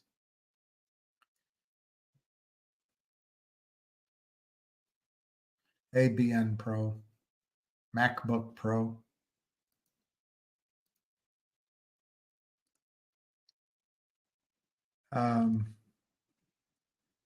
Stony, you're really a smart guy. You're a smart guy. I know that from your posts, but to repeat that right there shows you're not number one, you're not an accountant. And number two, you're just trying to be provocative. They did not spend $83 million. They issued shares. and you have to price those shares mark to market. And that's where it goes from 13 million to 83 million year over year. So anyway, you can get lost in all that. It's all history. We discussed it at the time. Those shares they can't sell. They sell 1% a month. And Stony, back in October, September, August, there were discussions about changing the top and getting that reversed. But, people dig in their heels. And so anyway, I don't want to get lost on the whole GTII. It's always, yeah, Matt. The day it happened to me was when I went for that movie, and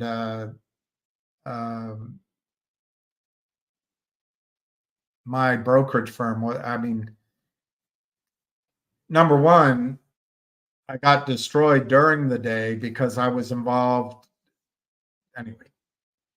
But at the end of the day, the calls that I had, I couldn't sell. I couldn't sell. But they closed 1 penny. There was no bid. They closed a penny above the strike price. So they got exercised. And Monday morning, I was bringing in money best I could. And I was. Normally, you have time to do that. They sold it out without a phone call. And so, anyway, it's not the best experience. Yeah, Richard's done a great job, I think. Oh, Dirty Mayo.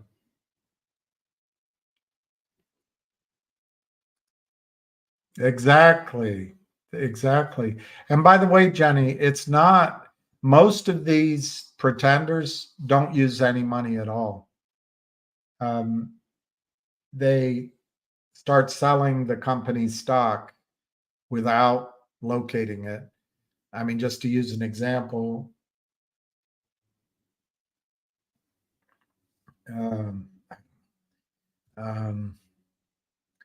you go to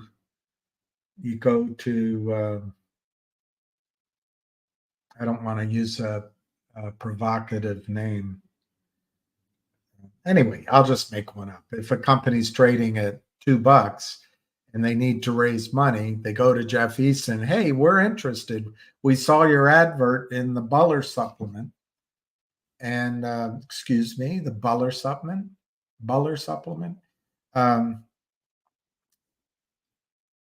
The color supplement. And as soon as they call in, Jeff Easton and his minions will start selling the stock from $2 and it'll sit there. And then 30 days later, they'll agree to give money in tranches. Well, the first monies are the 1 million shares they sold that didn't exist at $2 in the open market. The stock's now $125. Well, they have $2 million there they can give. They're going to do a $5 million raise, and it's going to have a VWAP and a formula and all that. But the money came out of the company's own share price. It came out of the market. And it doesn't bother the regulators. It didn't scare little Bill.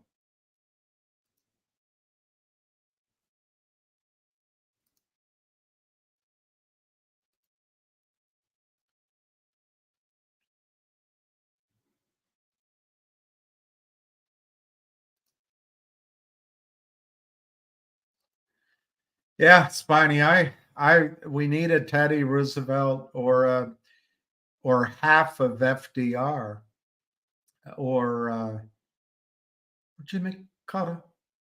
My name is Jimmy Carter. We want a government as honest as the American people. I know that, Stoney. I know that. I know you don't. Um, here, Andy Brewer is proving to me I don't know my Civil War, 1861. You're right. But I think oil was that, or was that Titusville? Let me look up Titusville. Finger looks to close at 311.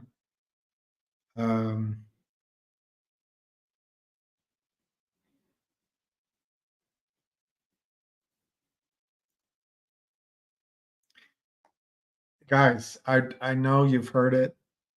Logic is closing at 3 cents. But if you go to OTC markets and you type it in, they have this yield sign. I'll see if I can read it to you. They have this yield sign.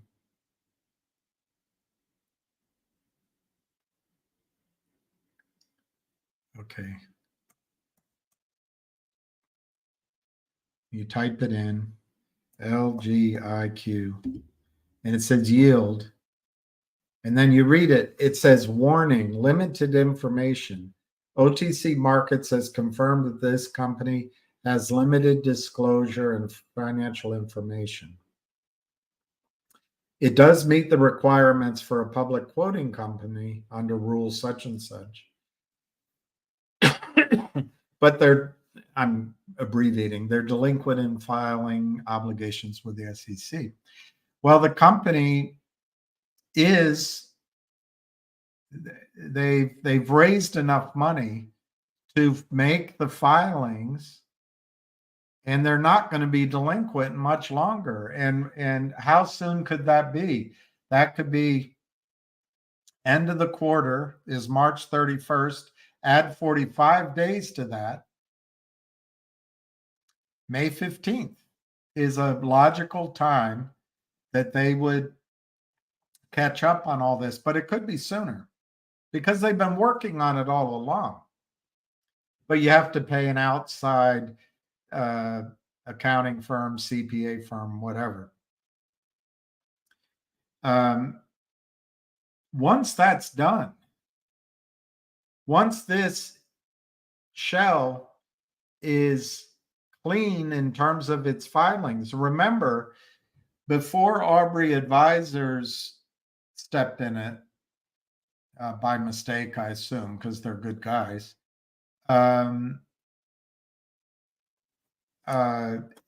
the reverse merger of Logic into, I don't know, I heard different numbers. I heard 600 million, I heard 800 million.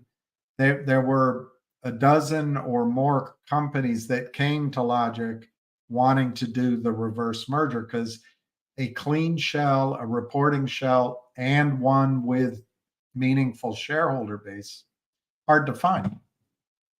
So that was meant to be done in November.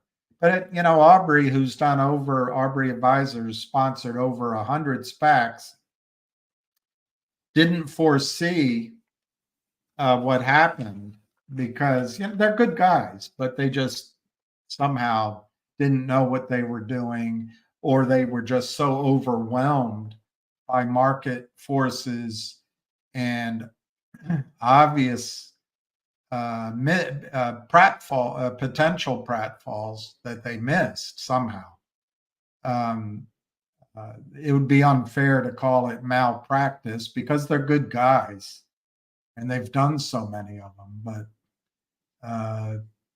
the de-SPAC of Logic and CAUD was a bloody disaster. Absolute disaster. But on Wall Street, you get rewarded for that. You do. You get 2 board seats. You get additional financing because they're good guys. Anyway, going back to Logic, Logic was current in its reporting in 2023. And that could have been wrapped up in November, and we'd all have our trade and you know, I assume it would have been a good trade, and we'd be happy with it. Well, by the disaster of the D-SPAC, it extended into 2024, which means that Logic and Aubrey Advisors and their whole group, for some reason, thought it best, one, to slow walk all responses to the SEC. So the final approval was delayed and cost money every month, draining cash reserves of Logic and CAU at the time, DLQ. But they also figured, why raise more money than what's needed to pay the financial advisors and the lawyers?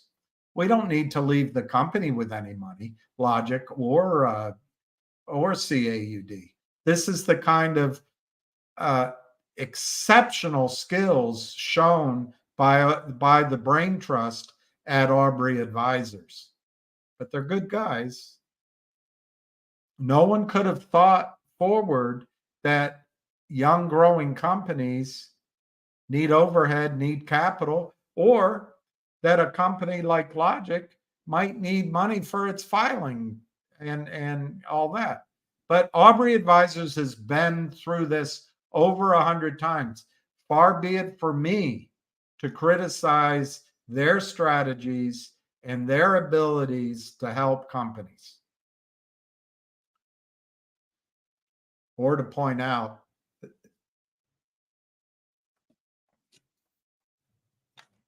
or to ask the question, who really benefits? And I think it's the hedge funds. Yeah, my computer is overheating, so we might call it quit here soon.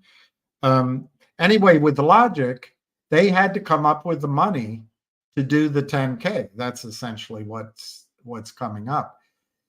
That's been done. So now, yes, we go, God, it's been so long, and oh, it went down, and it's horrible. And it is. I agree with all that. But what's presented to us? 3 cents a share. They're going to have a clean filing.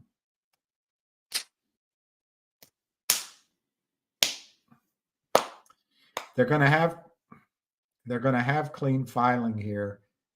I'd say as soon as, tomorrow, but it'll be over the next weeks. Once that's done, whoever the company is to come in the reverse merger, they'll come, and it'll be quick once all this filing's done. Now, I don't know. I remember numbers of 600, 700, 800, even $1 billion companies. If you just use 500 million as the value of a company, now there's some risk. Will the market agree with that valuation? And the other risk is, will the new co, who now is the Logic, they take over the Logic shell, will they go to Jeff Easton, or will they have cash, and will they avoid going to a pretender like Jeff Easton, who gets them in trouble with shorts? Everything, by the way, on my videos is my own opinion, in my best judgment. Yeah. You have to do your own research on it. So anyway, if it's 500 million and we get 10% of the new co, that's 50 million. And let's just assume, let me see how many shares of Logic are approved. They have authorized shares of 250 million shares. Let's just assume they're all spoken for, and use 500 million. I know you've already done this in your head. It's 20 cents a share. 20 cents a share in value. Stock's trading at 3 cents. Well, where does it go? Does it go to its full value? Does it go higher in a short squeeze? Does the new company have growth potential? We don't know any of that. But will it go from 3 cents to 6 cents, 3 cents to 9 cents, 3 cents to 12 cents? Maybe. Anyway, I think logic is a trade that you can make. And I'm telling you trade. I'm not telling you get buried in owning it forever.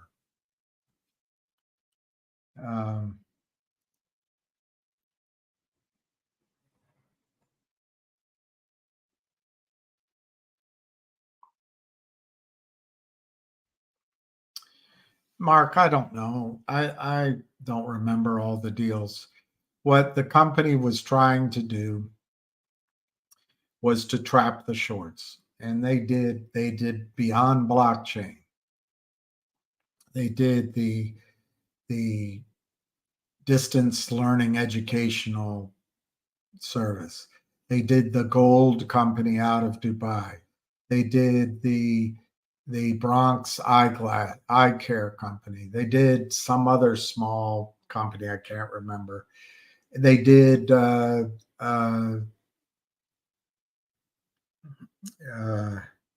remember the name of that law firm, but they did a law firm. They tried to do Trento Mines. Trying to think if there's any other deals they announced.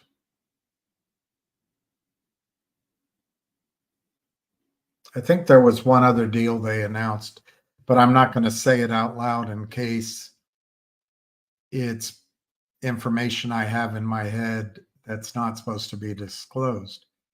But Mark, they did all those, and yes, they did the coin, the Shiba Inu coin. They tried to uplist on that thing, Ubitera, Univet. I don't remember the name of that offshore blockchain listing company.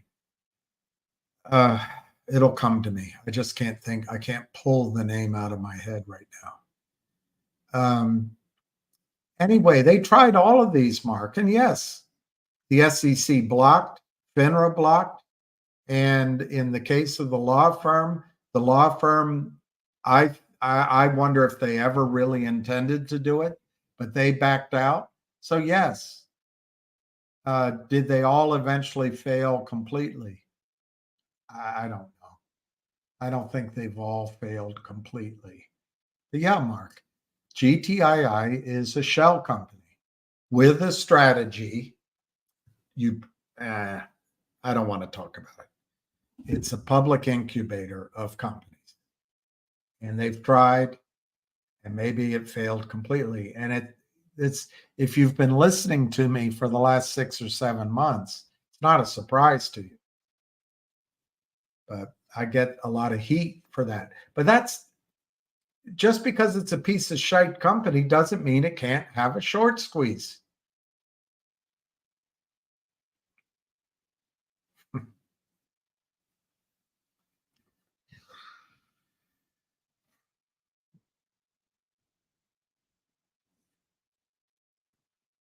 You know, if you have a company whose fundamentals are beautiful and the story is believed by everyone in the world, you have a $1 trillion company like Amazon or Apple. Where's the arbitrage in that? Where can you make money? GTII, Mark, is a short squeeze play. And either you believe it or not. You guys want to talk about it now. I've been in it, lost money in it, made money in it, a little bit probably. I mean, really a tiny bit. I'd have to go through my trades, and I'm in it. but it hasn't been fun. But Mark, what goes on? The Kramers get the CEO to sign a toxic convertible note. They short 50 million shares that don't exist. He buys it back, trapping the Kramers and their investors. A little over a year ago, the stock's $9. The warrant distributed as a dividend was working, and Wall Street was in trouble. The Kramers were down $1 billion or whatever the number was, only they know. And collectively, the siren song of COSM, hey, we have contracts. We've got things in Europe and around the world. Collectively, we drove our ship into the rocks of COSM, and we didn't come back. That stock collapsed.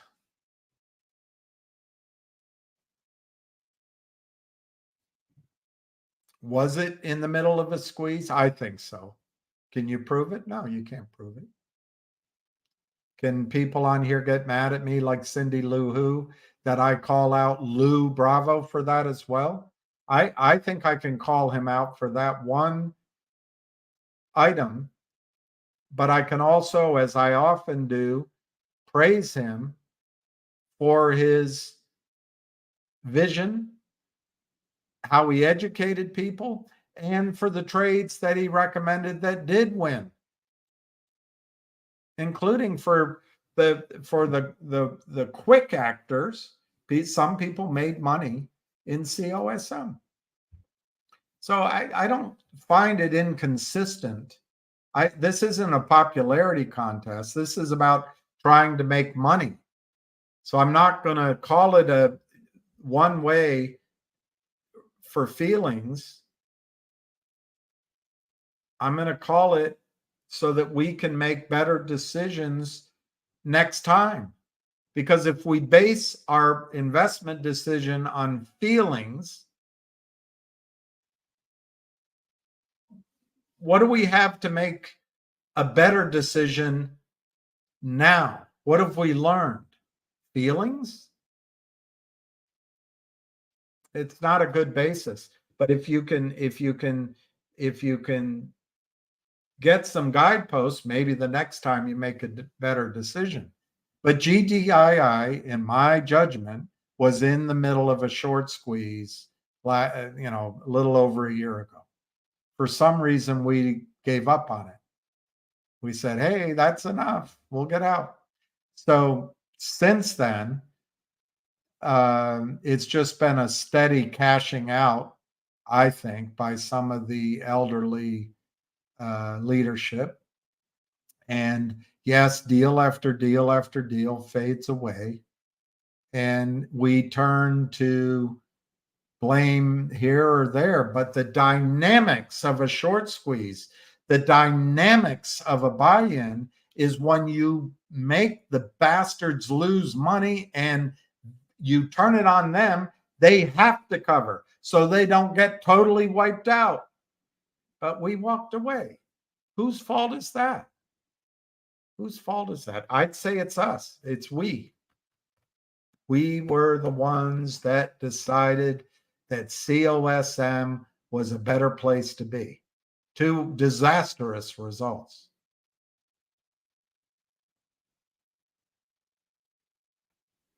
Anyway, do I have to talk about GTII anymore?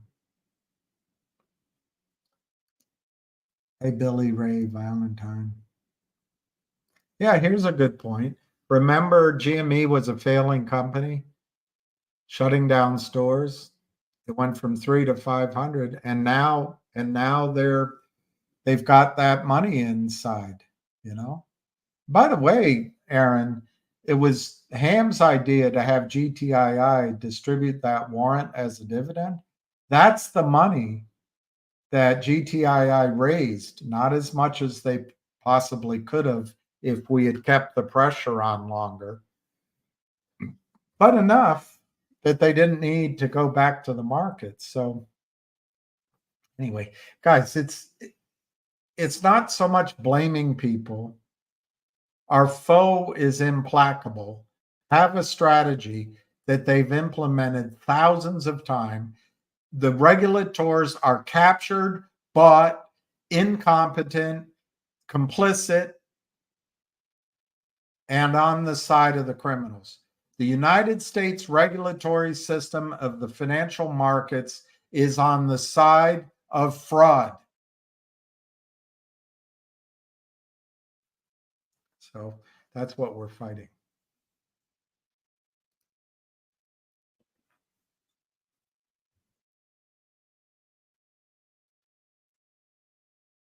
I don't think anything, Gondor. I don't think the dividend at the end of the month will do anything. Although I'm trying to get my dividend in tradable form, and it's gone on now for 2 months. And maybe this dividend will cause some sort of problem. The only thing I can think of is they can't get the shares and they don't want to buy them in to give them to me. And if you multiply that by millions of shares, tens of millions, 100 million shares, maybe that's causes a squeeze. There is no management at GTII. There's none. There's a CEO that is older than Joe Biden and I'm probably sharper than Joe Biden. And there's a couple of other people, but I don't know.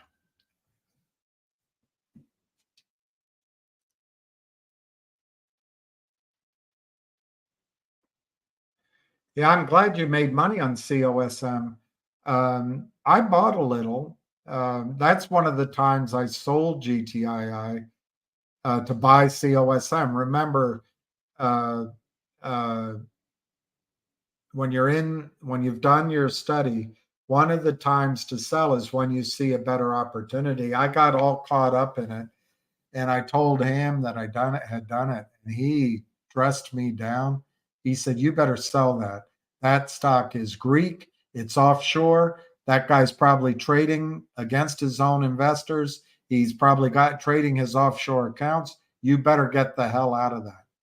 So I got out with either a slight loss or a slight win. It wasn't, in my case, it wasn't a lot, but I think I either made $2,000 or lost $2,000. So I was susceptible to the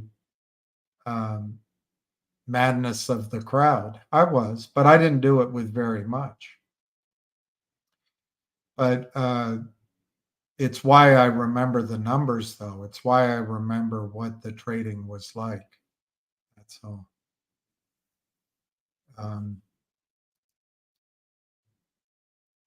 Yeah. Man, I don't even know where it's trading now. And I don't know if they did any splits. Maybe it's done well. I don't know. Yeah, I own, I own Logic, and I think the DSPAC is just a tragedy. But like I say, I think there's a trade coming. Let me call it out within 45 to 60 days or sooner. I think there's a trade in Logic. And it's not going to be one of these squeeze type trades, although it could squeeze if there's short covering. But I think it could go up 2x, 3x, 5x. Maybe it goes up 10x from here, So,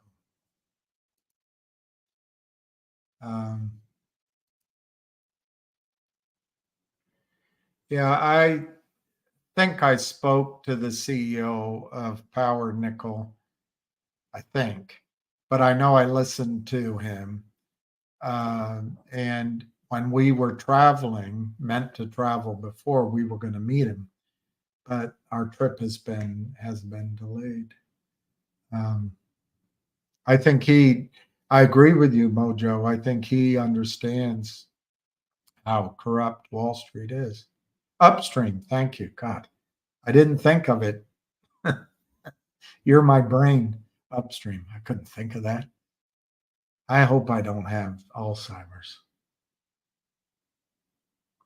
I think I answered that.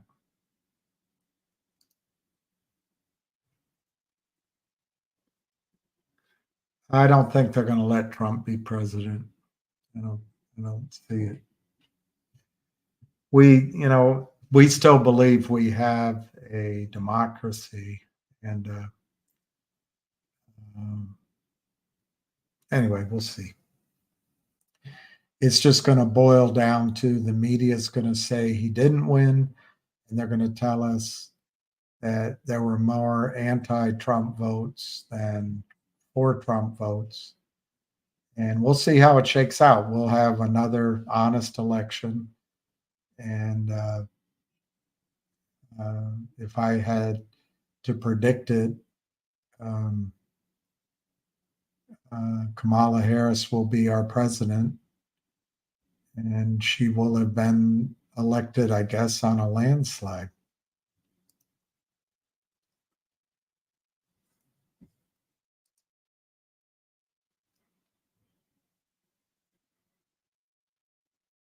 I don't know what I said about delivery.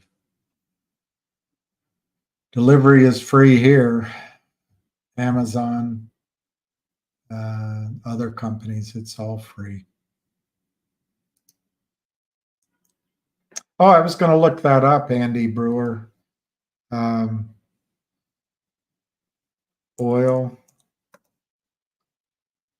Colonel Drake.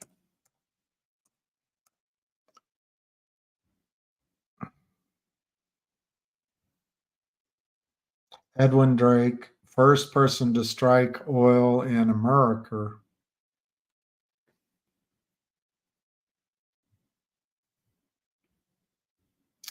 In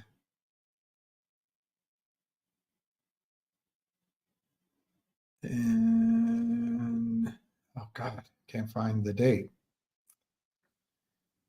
Can't find the date. His biggest setback happened in 1859.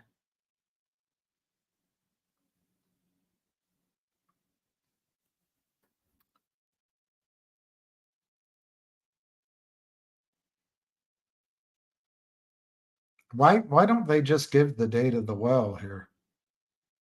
All this other information is mighty fine. I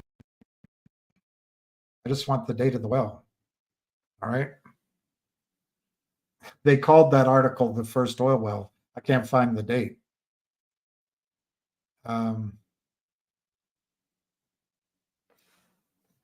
right, let's try a different connection. Drake oil well. Titusville, Pennsylvania.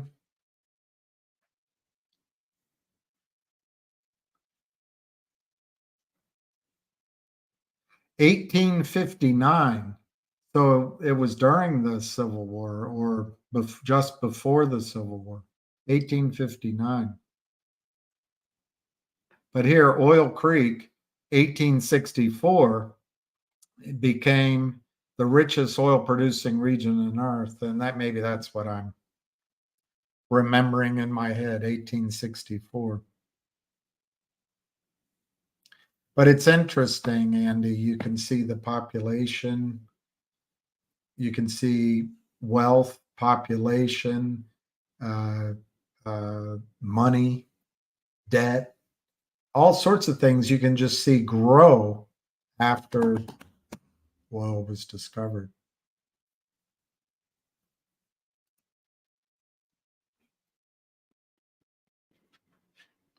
Yeah, that's my working thesis. But the Civil War started when the Germans bombed Pearl Harbor.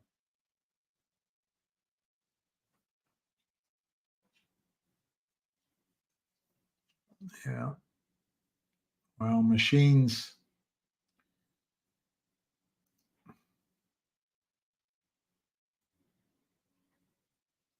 cotton originally is from India. But what I remember about India, India through history is broken up in, I don't know, little kingdoms or little principalities. So you couldn't get the economies of scale across,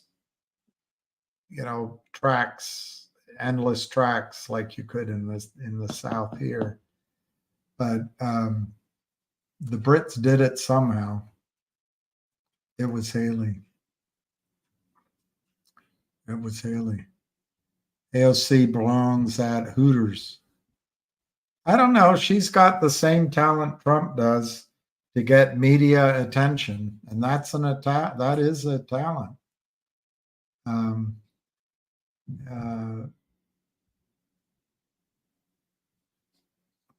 don't know.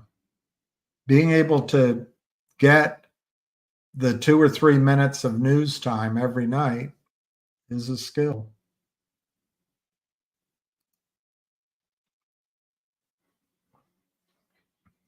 Any update on Logic? Well, the PS71, I think I just talked about Logic.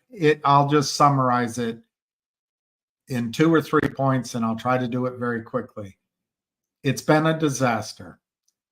Yet, the reverse merger into the shell of Logic is going to happen. It's going to happen. Based on news announcements, public disclosures, it's going to happen.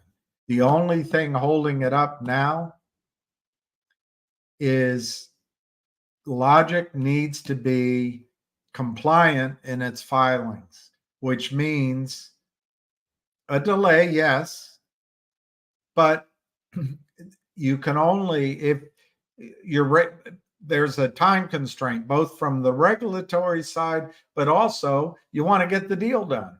So my answer to you on Logic, there's no public update, but my answer is time moves by. We've gotten out of the first quarter. We need to see the reporting for 23. Typically, that comes 45 days after the first quarter or sooner. That's the time frame I think we're in. And I think that's the time frame in which you will see the reverse merger. I believe the stock, the value of that reverse merger to our part, will have 10% of the new company or whatever. And whatever that new company is, it is. And there's a reverse split. It'll trade on NASDAQ or, I hope, New York Stock Exchange. It'll have institutional followers. It'll have a whole new story that I don't even know. But the value to us, I used to think was going to be much higher, but the company, I believe, was left without money by the Aubrey advisors process. They're good guys. I'm sure it just didn't occur to them. So I assume they've had to raise money, pay off trades, maybe with stock. So I'm using the maximum. I'm using the maximum number of shares. And I come up with 20, 25, 30 cents a share in value of this acquisition. Call it 20 cents. Call it 21 cents. Call it 21 cents. The stock's trading at 3. If the share price were to trade at the full value of the reverse merger, you have an opportunity to make 7 times your money from here. Question becomes, does the market believe the valuation? Do the shorts get in and play with the new CEO? Do the shorts continue to short so it doesn't go from 3 to 21 and maybe it only goes to 12? Well, I'm telling you, do it as a trade. As soon as the news is announced, start thinking, I want to trade out of this. Now, to offset that negativity, there's also a possibility of a short squeeze because I believe there's a lot of shares short.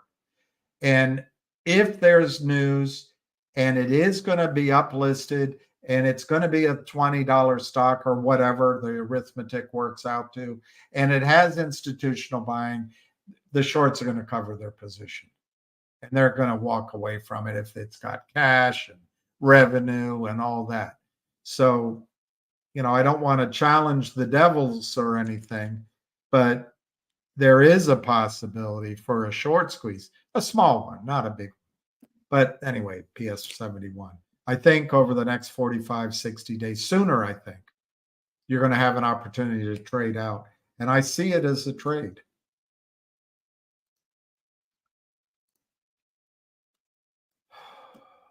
The board and the CEO do sell in this stock, GTII.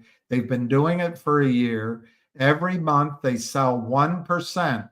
Every quarter it's reported. And every quarter it comes as a surprise to investors. But these, because they're insiders, they're limited to selling 1%. My understanding is that everybody involved with the company is selling stock in lieu of taking a salary. I don't know, does talking about it over and over again and focusing on it over and over and over again, does it, number one, change the information we know?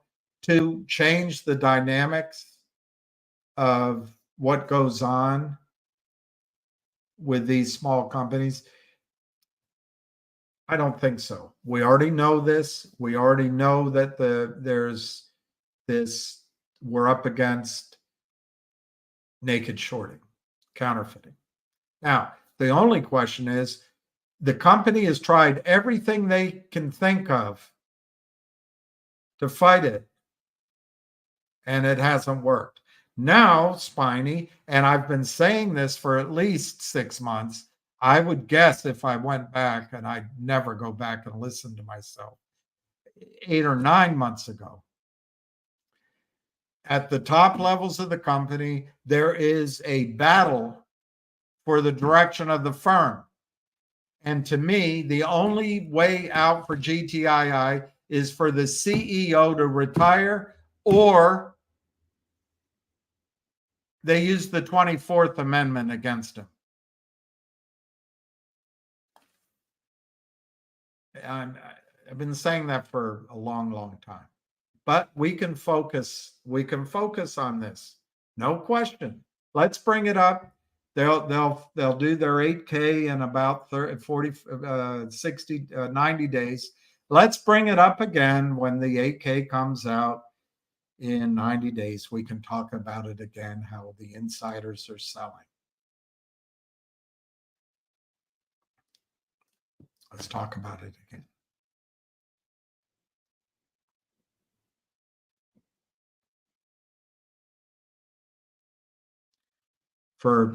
Since around the end of the summer, I've been saying, I get a lot of flack back, that this is potentially a stock to sell, buy back in 31 days, establish a loss, get in a position lower, things like that. It's a shell company. What is its true value? Well, like any investment, the risk reward is, how high can it go in a squeeze? How many shares are naked short? What could trigger the squeeze? And is management on our side? I think it's getting cloudy up there with what are management's objectives. They're human beings too. And they face the Grim Reaper, like we all do. The fight has gone on for 3 years at least, and the criminals know that all they have to do is keep doing it, keep doing it, keep doing it. Gensler's not going to enforce a single rule because he works for Goldman Sachs. Adina Friedman's not going to do it because she thinks she's talented and somehow is running this glorious organization. but she doesn't follow securities rules. She's not even curious. FINRA doesn't do anything. Your broker dealer doesn't do anything. And I'm tired of talking about it, Spiny. I'm just tired of talking about it. But the question with GTII is, does a court filing by the NSCC that says Alpine is delinquent because of a large, whatever the wording is, naked short position in GTII, is that enough to eventually cause a buy-in of the stock? Now, I've met with and tried to work closely with. I get so many phone calls, so many different disparate projects and ideas and things to do with the Trento Mine guys for GTII.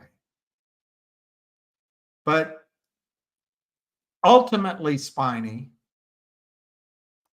it always comes down to control.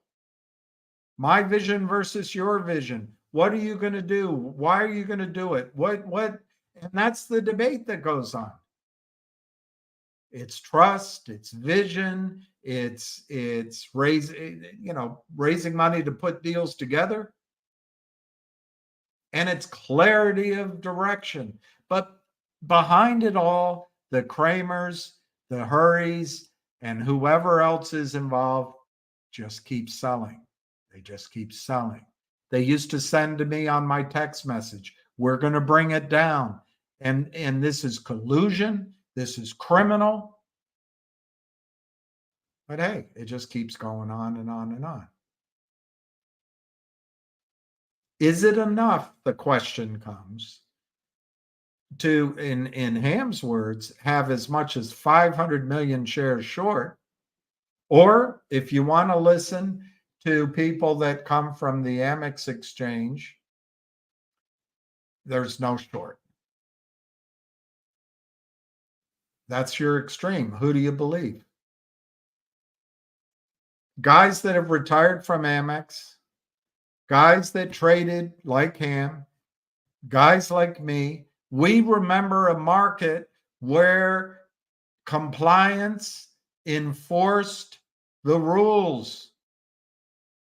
We now live in a marketplace which is controlled by hedge funds, big funds, Larry Fink, Cohen, whoever's in front of BlackRock, Griffin, all of these people control the markets. All of the regulators are paid for, captured. They look the other way. And in this marketplace, shares are hypothecated and rehypothecated, and they're mimeographed and mimeographed again and mimeographed again. And that's a fact. And it doesn't matter what's going on in the company. So the question is, can short squeezes occur? Is GTI a company in which a short squeeze can occur? My argument with you, or whoever, the reason the stock price is up is because people believe that there can be a massive short squeeze. On a risk-reward basis, is it better to own it at 25 cents or 20 cents or 30 cents in return for the upside or not? That's the question. Is it going to go to 10 cents? Is it going to 5 cents? Is it going to 50 cents, 75 cents? It's a marketplace. Can I stop talking about GTII? GTII is one of the, unfortunately, right now, while there's this struggle for control of the company and direction of the company, it's one of the least interesting stories out there. But we can focus our energy on it. We can focus our time on it and ignore other opportunities to trade. Or we can recognize that it's going to take some time with GTII, a out of the blue lightning strike could happen at any time. There are other things we can do. And by the way, the whole market is moving toward the time when we should be in gold and silver and platinum and palladium and water and farmland and real assets, copper. The whole market's moving there. We're running out of time. Oil and gas, we're running out of time to move our assets. We can continue to focus on GTII. Let's do it every single day. Or we can recognize that the action isn't there right now. It could come. And so what do? Any stock you're in, you study it. If the story hasn't changed, you have a decision each morning. I can sell it. I can buy more. If you don't have a position, you can buy it. Or some mixture of those. GTII is probably in an accumulation stage,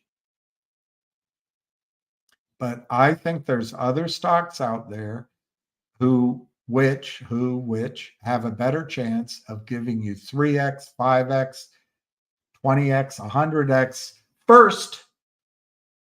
And then you can go back and continue accumulating. What is the trigger you're looking for GTII? Anyway.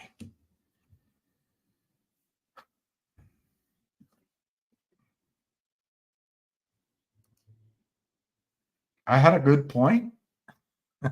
You sure it wasn't my nose?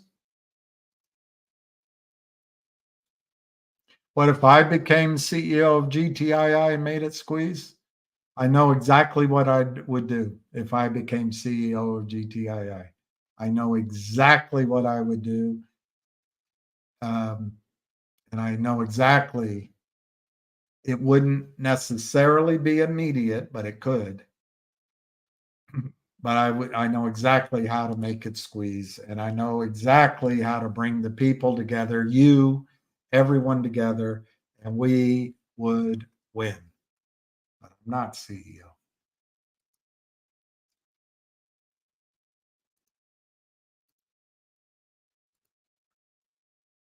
Oh, here's the one. That's the one I was answering. I wasn't answering Stony. I was answering Aaron. But anyway, it's hard to do agree with Spiny on this point. But Spiny, I got to tell you, the reason to be public is to use your stock as currency. So it's what you acquire, what you use the money for. But every single stock out there becomes overvalued or undervalued. I would argue that Tesla is massively overvalued, massively, except the deacon. No one ever questions the deacon. They all suspect the priest, but never the deacon. Now, battery technology is the thing that draws me to Tesla. Battery technology. If they ever solve that, oh my gosh, it becomes the home run of all. Nextbridge. Hi, Donna. Nextbridge. I got my shares last week, my final shares out. Let me see if there's any new news since you bring it up.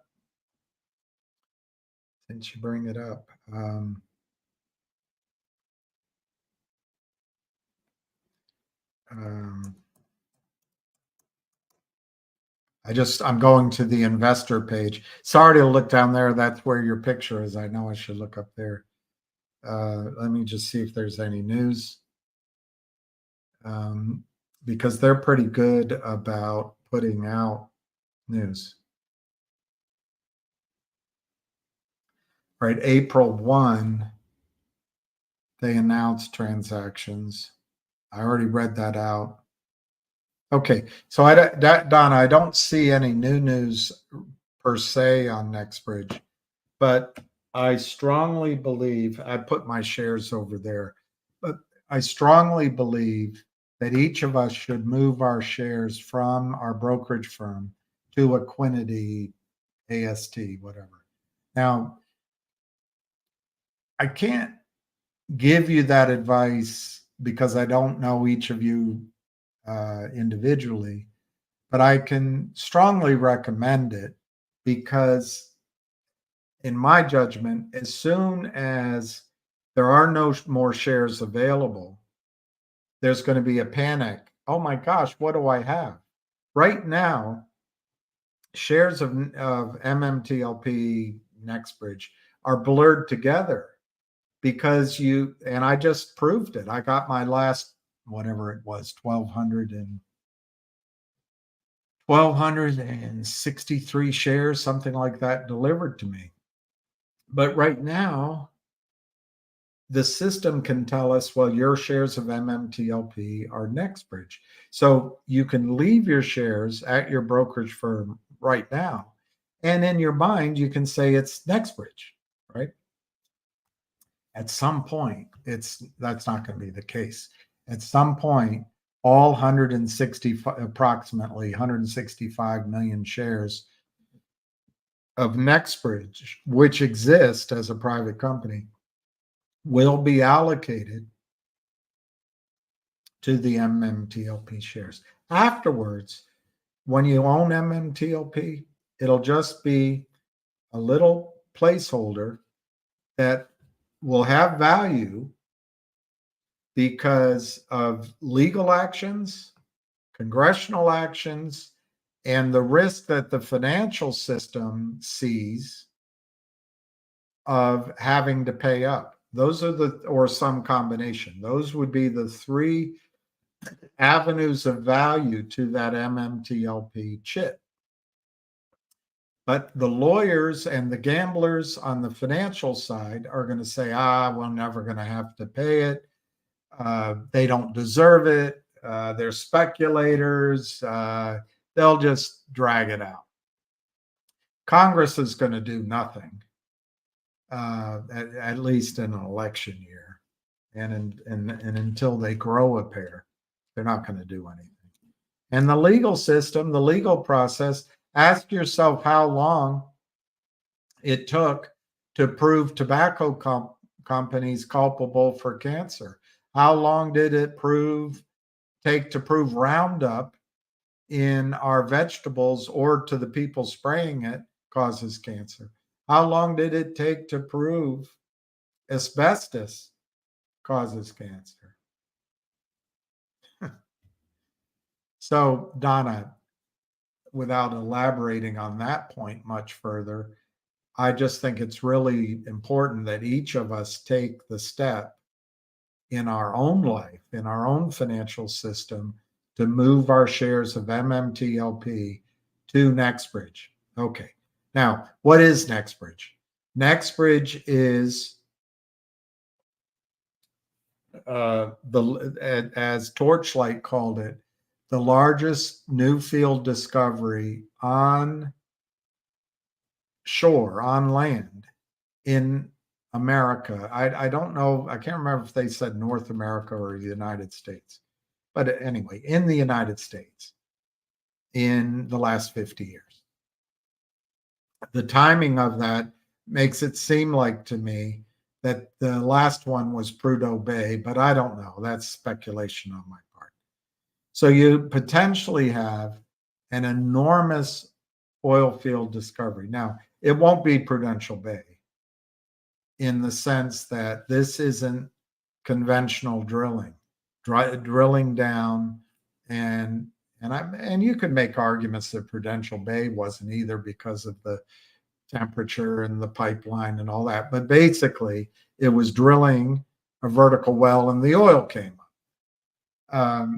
In the Oro Grande field, this is not going to be the case for the majority of the oil. They're going to have to drill down into these various benches layers, zones, drill horizontally, frack the wells, which requires water, requires energy, and then they're going to have this flow back, get the water out, but then have the oil and gas flow to the service. They have to build infrastructure, and they have to prove that it works before the huge capital commitments are made.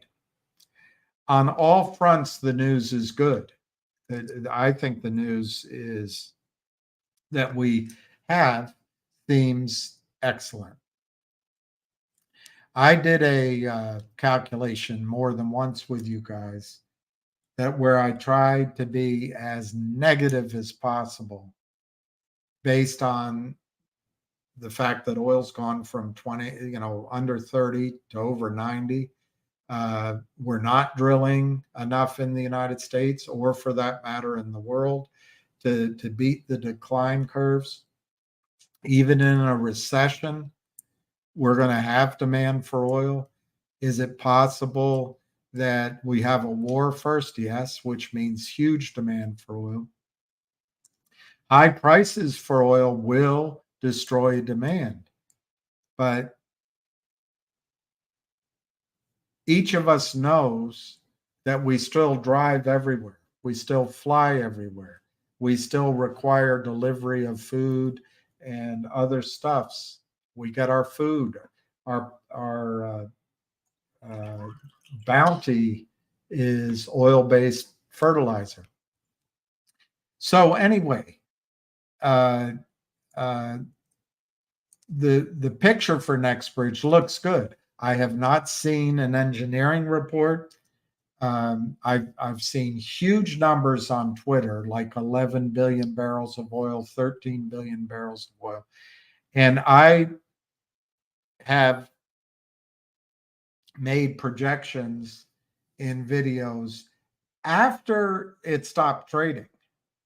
On some of the Twitterati get mad at me. Is it appropriate to make those high numbers? Now, Donna, I will admit that I have given some high numbers based on a couple of assumptions. One, that the system owes us stock on a non-diluted basis. In other words, one share of Nextbridge for one share of MMTLP, with the divisor being 165 million shares, not higher.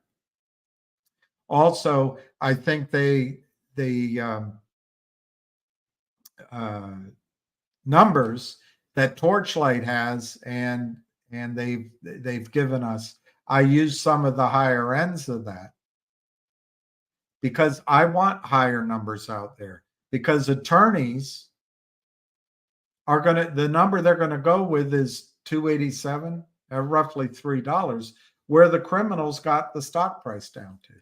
That's what they're going to start with. Actually, they'll start with 0, then they'll go to that number, and then they'll debate back and forth how they should divide it out.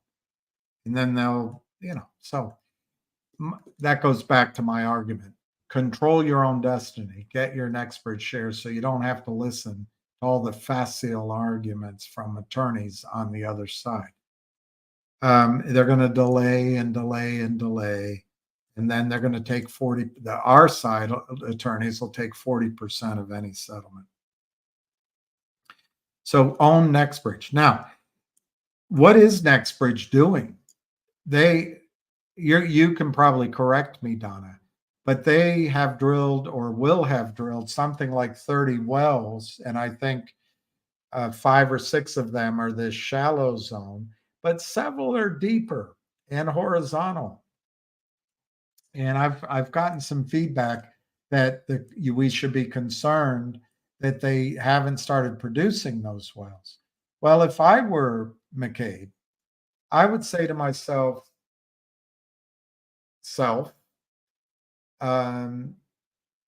do I own as much acreage as I want?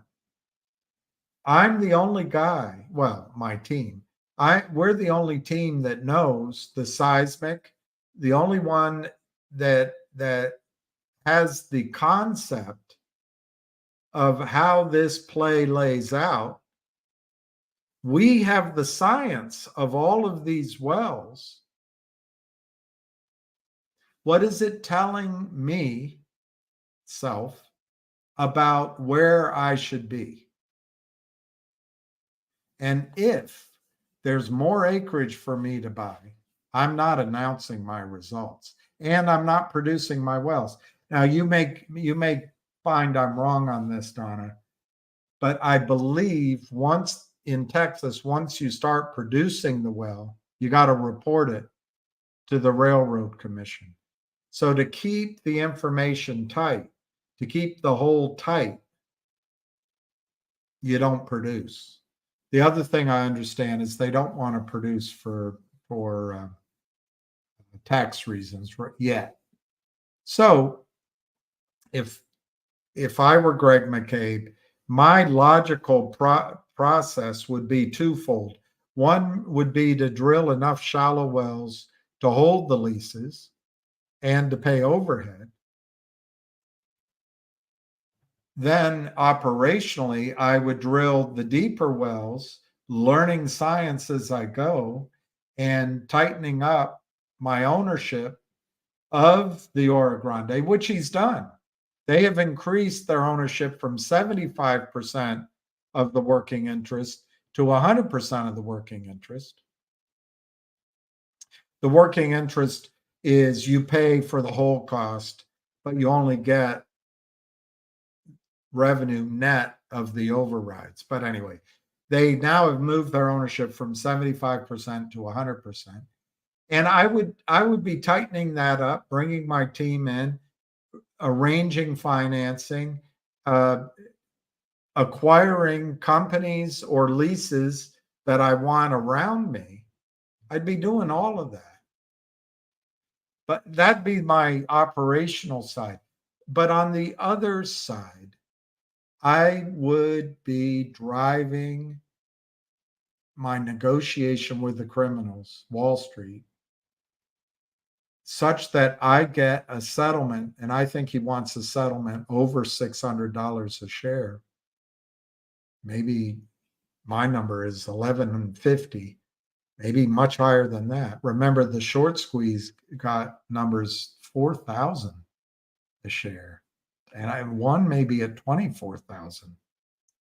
When I say short squeeze, there were trades early on the 9th before Jessica Hopper, we presume it was her, she that stopped trading. But anyway, I would be driving interest of shareholders to move from MMTLP to Nextbridge, for example, by putting transactions out of Southern Louisiana into the company. Each of these could be company makers. They're going to drill deep, and you could find a TCF of natural gas. You could find 3 or 4 TCF. It'd change a company. You can find oil down there. These are big plays, and you don't need to own very much to meaningfully change, either through cash flow or selling your interest to meaningfully change the dynamics financially of Nextbridge. Anyway, I would, on that side, try to get people to fill up the bus for Nextbridge hydrocarbons so I, Greg McCabe, could show up and there'd be no debate. I could go to Fidelity. I could go to TD Ameritrade.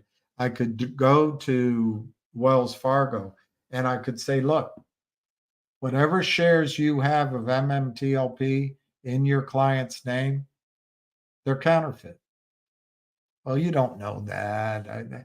That's conspiracy thought. You got to follow the science. We're the most transparent elections in the world. Come on. You sound like a kook. Okay. My right-hand man, Bob, could you bring those data? Okay. Here is our list of shareholders sign an NDA. You can't leave the room. But here's our list. One for one. Here's 165 million shares of allocated Nextbridge exchanged for 165 million of MMTLP. Это все. Finito. Finished. There it is. Now, Wells Fargo on the other side of the table, they have no response. You're telling me all the shares of MMTLP we have in our account, there isn't anything? That's what the power we have to give to Greg McCabe by moving our shares. And I think it's in our best interest as well. Now, you probably are disappointed in my long, Donna, in my long answer because you're looking for cash. And I feel the same. I was thinking about that this morning myself.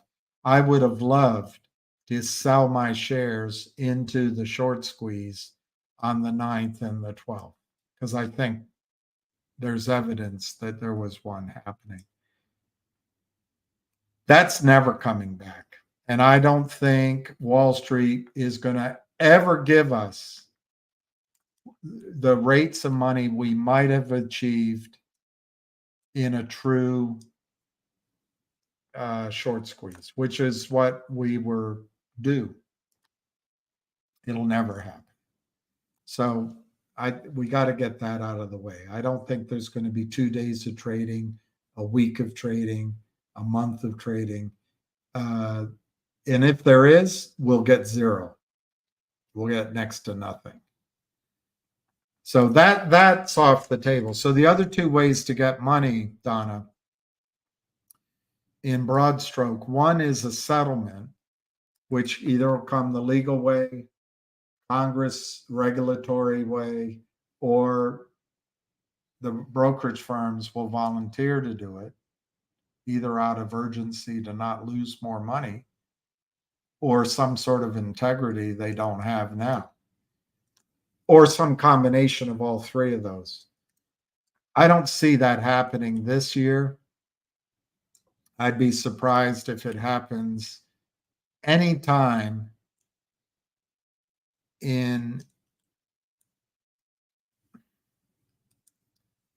a reasonable horizon. I just don't see it happening based on what we see right now. What could change that? What could change that are the efforts of everybody from Anna, Queen of Trades, Busy Brands, Richard, Junk Savvy, the whole dozens and dozens of people working hard.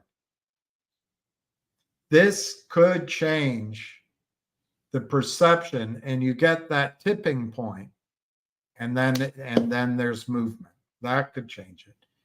Secondly, the fact that the bus gets full on Nextbridge, and Greg McCabe could go to the other side and say, "Hey, it's your problem now. It's not ours." That could start getting the other side to recognize the risk they have. But the biggest thing, Donna, will be if Nextbridge, oil prices are $100, Nextbridge proves up reserves, and the dynamics can change then. Let me give you an example. If a year and a half from now, 2 years from now, Nextbridge is producing and there is confidence that this can be a manufacturing production of oil and gas like Pioneer became, you could have buyers like Chevron and Exxon bidding against each other, cash and shares, to buy Nextbridge or to buy Oro Grande. And you could get a bidding war. Well, what happens in that case, Donna, is that the MMTLP shares trapped in the system do have the obligation still to be transferred share for share into Nextbridge. The problem is it's not Nextbridge's responsibility anymore. It's Wall Street's responsibility. And if it hits the front page that Nextbridge is being, I'm going to make a number up and I'm going to go high. Why? Because I want a settlement to be high. Nextbridge is being acquired for $2,000 a share, cash and stock of Chevron. Well, all of a sudden, Wall Street is going to scramble to settle. But I think that's a ways down the road, but it's a realistic possibility. Okay. That's the settlement source of making money, Donna. But if you move your shares into Nextbridge or not, but I think into Nextbridge, I think the source of capital, the cash that we could see first is some sort of distribution of cash flow. Now, if I were running it, I wouldn't distribute any cash flow. I would make sure I own my leases. I'd make sure my shallow production was up so I could have cash flow to pay to operate and never have to go to the criminals on Wall Street. And I would be increasing my production and cash flow. However, I think Greg McCabe is on the side of you, Donna, me, and there's a potential for a cash distribution. It might not be as big as the world, but I think it could be bigger than what we paid for our stock. And I think that could happen fairly soon. I wouldn't expect it immediately, but could it happen at the end of 2024, in 2025? Sure. But I don't know all the data. I don't know all that. He could sell non-core assets like there's two projects he has. God, my brain's not working. It's not Winker. And the other one begins with an H. Anyway, there's some assets he could sell that could bring in cash too. I don't know, Donna. I don't know if that answers any questions. I'm very happy to have received my Nextbridge shares. I'm also excited to be in a private company alongside Greg McCabe and his entire team, men and women. And I'm thrilled to be in the Oro Grande project, which has the potential to be another Delaware basin. It might not. And I want to emphasize that. There are risks as we go through development, but every indication makes it seem that each of these zones are thick, they have oil and gas, and they're going to be able to use the same horizontal drilling and fracking skills they did in the other sections of the Permian Basin. And Donna, I think it's thrilling for me personally to own the shares I own in Nextbridge. I wish I had bought it sooner. I wished I owned as much as many people out there, but I'm happy to own what I have, which isn't big. But I think the shares could be worth my number of $11.50 a share soon.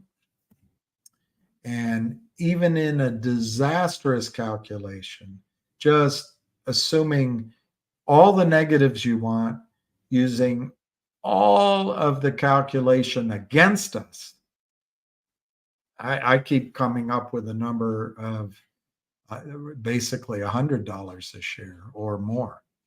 I think I did one and it was $50 a share.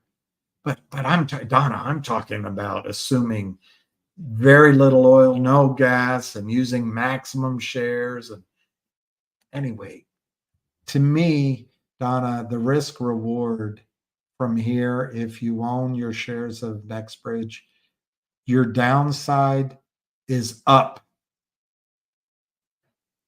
and I think significantly in the worst case. And if my perception from what I've read and heard of what could be there with the Oro Grande as it relates to the rest of the Permian, my gosh, Donna, the upside, the true upside could really, let's say in 24 months or so, it could really change our lives financially. And I don't own very much. but I forget, somewhere between 4,000 and 5,000 shares, which is nothing. A lot of you own 20,000 shares, 50,000 shares. But I feel privileged to own what I own, and I'm grateful that I was able to get from the system my shares. And I highly recommend, Donna, that each of us do that, because either through lethargy or through not wanting exposure for the criminal situation in our financial markets, we have an opportunity to exchange what was a fraudulently created trading vehicle called MMTLP. We have the ability to exchange that into a real, a valuable private placement, basically, of private shares in an ongoing oil and gas entity with the best management in the world, or as good as anywhere, who understand the risks of doing business with Wall Street. And Donna, I just think Nextbridge is one of your most exciting investments. And I know we all want to get our money, but if we can fight that for a little while, I'd say within 24 months, we're going to find out just how lucky we are. I mean, April 1, they announced their transactions in southern Louisiana. So they're a little complicated. What are they left with? They did some of the transaction. It seemed like at $2 a share. There's some things you can read negative, but the positive is any one of those could be transformational. They talk about the transfer procedures, but then on February 8th, publicly they call out FINRA and the SEC, and they say there are more shares out there than there should be. They've announced the results of their Johnson prospect, which I believe is the shallow. That never was going to be gangbusters. That was always my opinion, still is my opinion.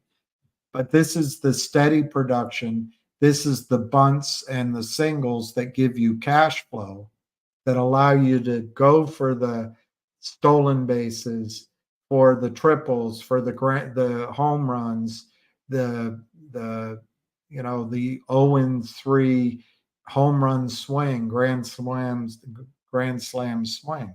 So that's all good news. They paid off debt for the meta materials, which I think is critical. That could have been a legal entanglement. That's gone. They increased their ownership. Greg McCabe is now in charge. I just think, Donna, you're in a great spot. And because you wrote NBH, I think it implies to me you own Nextbridge. I now own 100%. I don't have any MMTLP. All I have is Nextbridge, and I'm grateful. All right, I'm going to move on.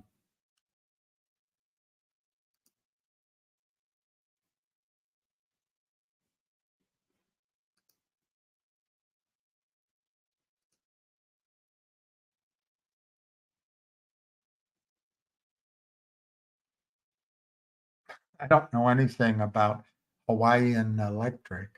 My client, my friend, she always says to me, I'm not Bank of Hawaii. Does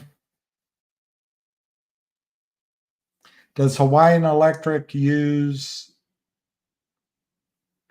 thermal, ground, geothermal, and has that been interrupted by a volcano? Does Hawaiian Electric use oil or coal, and has that been interrupted, access to that been interrupted by shipping or war? Does Hawaiian Electric use wind and wave and a storm affected their results? I just really don't know. Do they have nuclear power on Hawaii and something's gone wrong? I don't know, Mark. I'll look at it. I will look at it. I think Hawaii is a great place to invest. They're not making any more land that you can live on there anytime soon. It's my money and I want it now. It's not your money. You invested in MMTLP. You gave it over, and you knew the risks. So it's not really your money.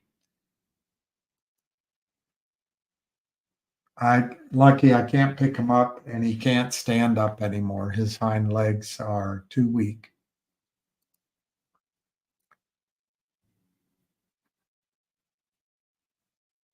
Thank you, Markar. And I hope Celeste has recovered from COVID, as all young people do.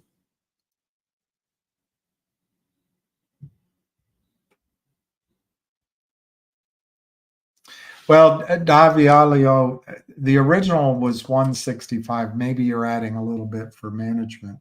I think they all know. That's the good thing about Nextbridge. This is why I'm thrilled by it.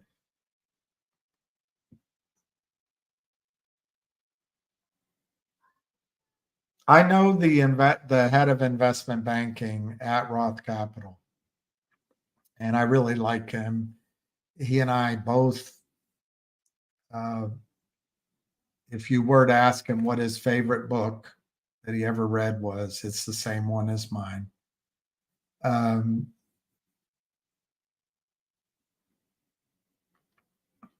guess I can't say further. All I can say is that management is not going to enter into transactions where shares are given to known short sellers or to fronts for short sellers. And man, that's comforting. That is comforting. Hey, Red Pepperoni, I don't know if I made one good point, but I've got a big point in the front of my face. I was told I was being charged. Let me see what Donna is saying.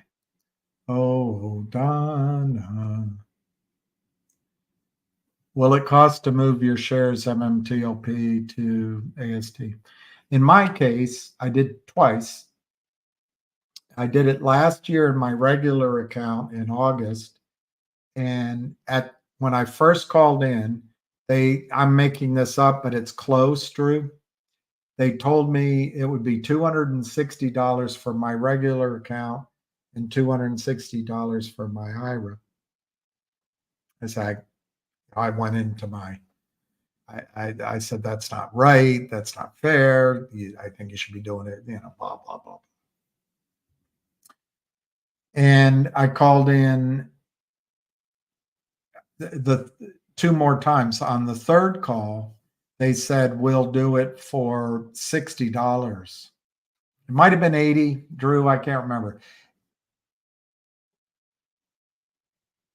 Anyway, either 60 or $80. I said, fine, I'll do that.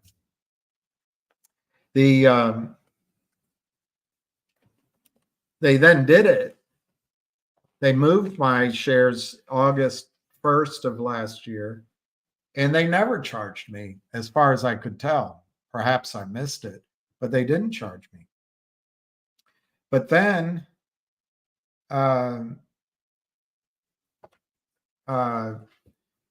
my most recent came in FedEx. And they did charge me $60, Drew.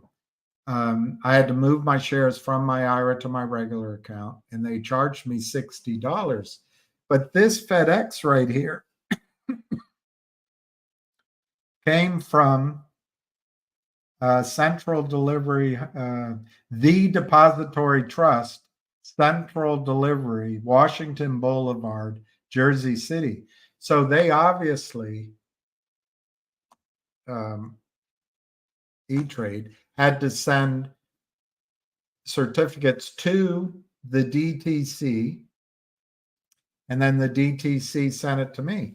And this is a priority overnight FedEx out of Jersey. It doesn't give the cost, and they probably get a discount, right? But I do a lot of FedEx. That's got to be at least $35, and it could be more. It was priority overnight to be delivered by 10:30. I don't see a price. But if we assume it's $35 each time, that's $70. So I didn't mind paying the $60. So yes, Drew, it cost me $60 the second time. I think they did it for free for me as a courtesy the first time.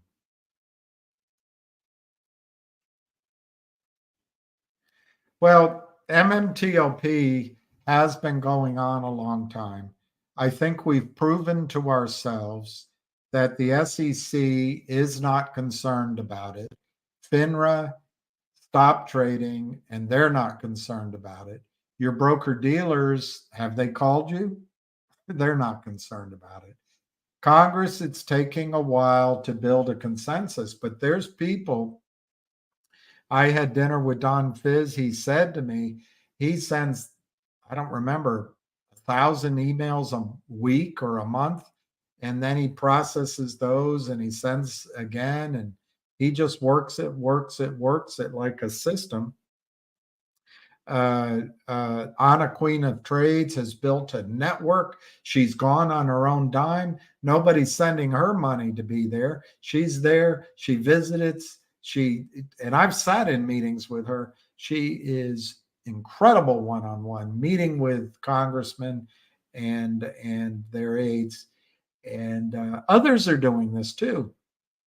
The Statue of Liberty went a couple of times. Sada Aman was there. There's a couple of guys that don't like their names said, but they're always there, and they're great guys.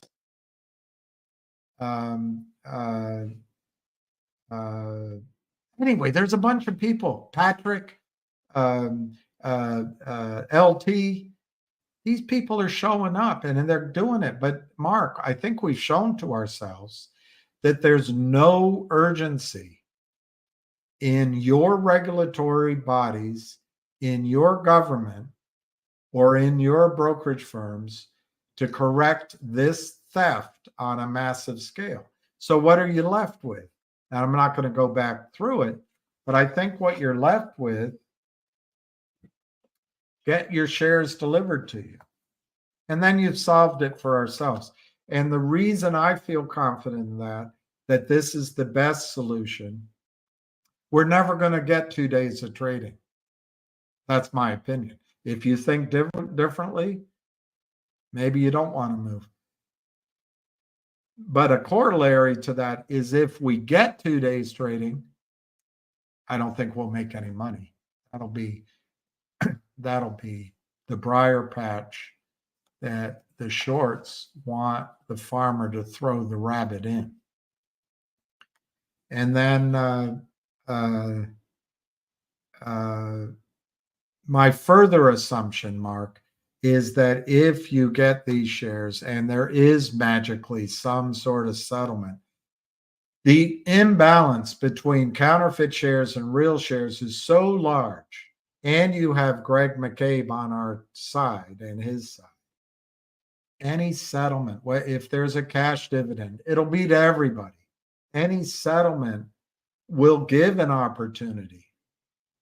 Hey, if you want to move your shares back to an MMTLP position, which I wouldn't want to do, and get a payout, I think you'll be given that opportunity. That can't be a guarantee, but I think that'll be an opportunity. Why? Because it's so messed up. They'll want it. They'll want to buy your shares from you. They want to reduce 600 million counterfeit shares. I'm making that number up. I don't know what it is. They'll want to cut it in half or reduce it by 200 million. How can they do that? Partially by buying Nextbridge shares in lieu of MMTLP. Anyway, going on too much about it. I don't think MMTLP will settle this year. I don't think so. I do not think so. So that's why to Bill Cooper, I said, settle it for yourself. Get it in FedEx to your home, which means it's at the transfer agent, and then you can put it there. Aaron, I think the legal route will take a decade. I think the operational route, where MMTLP proves up its resource, starts producing, and perhaps joint ventures or is bought out. I think you have to plan on a 5-year period for that. However, any oil and gas asset, any company is always for sale. What's the number? Price. So they will be working toward a 5-year plan, a 10-year plan, whatever. And knock, knock, knock, in comes a buyout offer. And they'll take it. If it's if it's the right price. So to me, operationally, I would expect to see really good things that have a meaningful impact on your knowledge of the value of your shares this year and next year within 18 months. I think you'll see that. So you'll start to see that, wow, Farron was right. This does have value.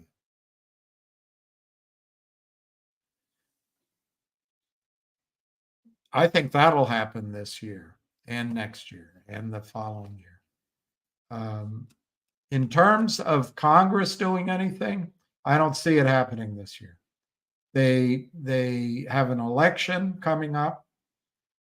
The single largest donor, other than maybe the war machine, the pharmaceuticals, or agriculture, but the war machine, both domestic and from overseas, is the banking system and the hedge fund system. I simply do not see I don't know what you mean about settlement of MMTLP. I don't see it happening this year. And Aaron, what does Wall Street owe you at this point? At this point, what does it matter? What does it, I forget how she said it. They took away the squeeze. And I think lawyers can argue that until kingdom come. I don't think we'll ever even get a settlement that approximates what the squeeze will be. There might be a settlement for a dividend or pain and suffering or something, but I don't think it'll be in the $4,000, $24,000 a share range. I think if we were to assume that, we're not being realistic. The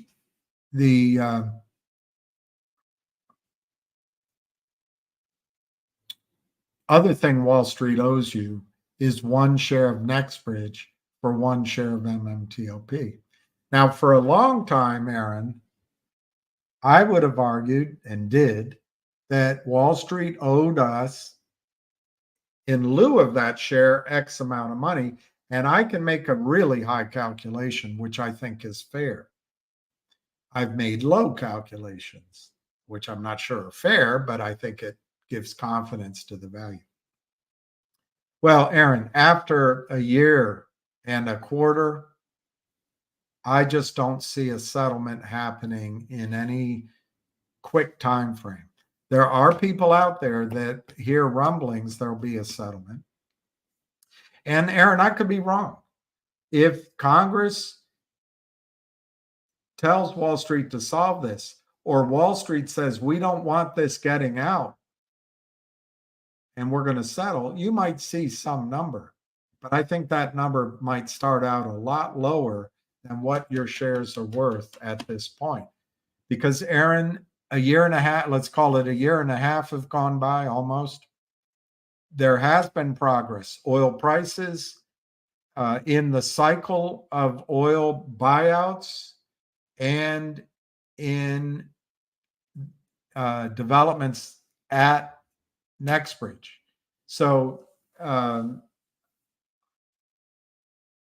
I think it would be hard, Aaron, for Wall Street to come to Greg McCabe and his crew and say, we'll give you $12. They might have been able to do that a year ago.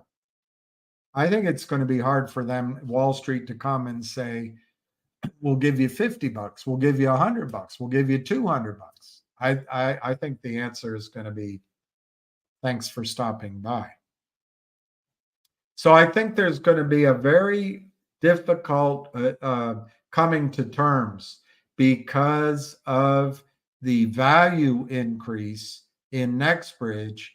Facts on the ground have changed over the last year and a half. While Wall Street dithered, Nextbridge prospered. And they're not going to meet on a, as you call it, a settlement. But you personally can settle this and get 1 share of Nextbridge, which I have done for myself. I didn't think it would happen. Came last week. Now, does that mean I won't participate in what I think I'm owed some sort of recompense for not being able to sell my shares in those 2 days, for some opportunity cost, for some violation of the law, settlement? Well, I forget the legal term for that, penalty. No, I think I'll still get all that. But I think the value, oh child, I found that material things had no value at all without someone to love me for me. The value is in the oil in the ground, Aaron. And so you can settle MMTLP for Aaron Foxhunter. You can do it. Settle it. And then let the lawyers be lawyers. Let the congressmen be congressmen. Let the journalists be useless. And all of us can continue to put pressure to change all of that. But Aaron, I don't know. I've gone on and on about it, but I don't know how much more plain I can be. You can settle your own MMTLP problem. I'm going to make it up because I'm probably wrong. I had 4,269 shares of MMTLP. I now have 4,269. shares of Nextbridge. That's real. I can't sell it immediately, but hey, you live in a house, you could sell it immediately, but in all practicality, you're not going to sell it right away. You own, took you years to get an education. It took you years to develop your skills. Well, it's going to take probably a few years for this to be worth what it could be. But that doesn't mean it couldn't be sold beforehand. That doesn't mean it couldn't have a joint venture partner beforehand. That doesn't mean there couldn't be a dividend paid out before that. Get your shares. Aaron, once Greg McCabe has 165 million of these shares accounted for, once they're mustered on his deck and they're all accounted for, the ship can take off, and he has no further responsibility to MMTLP. But what you do know, he'll keep fighting for MMTLP. He'll keep fighting for everybody, because I believe he's an honorable man, and I think he's horrified by what Wall Street has done. But if you're on the good ship, the good steamship Nextbridge, who knows? When you go back to your cabin, he might have a $100 bottle of brandy there for you, or he might, one time you come up to the deck to lay out in the sun, and he's given you a whole set of towels worth $75.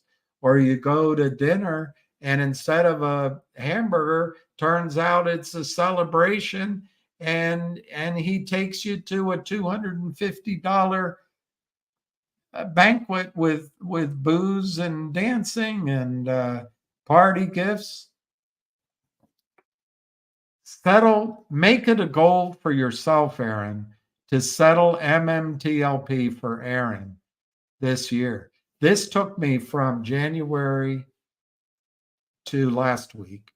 According to Morgan Stanley, they said they initiated it March 1st. Well, so we can quibble about that. But if you take their word, it took from March 1st until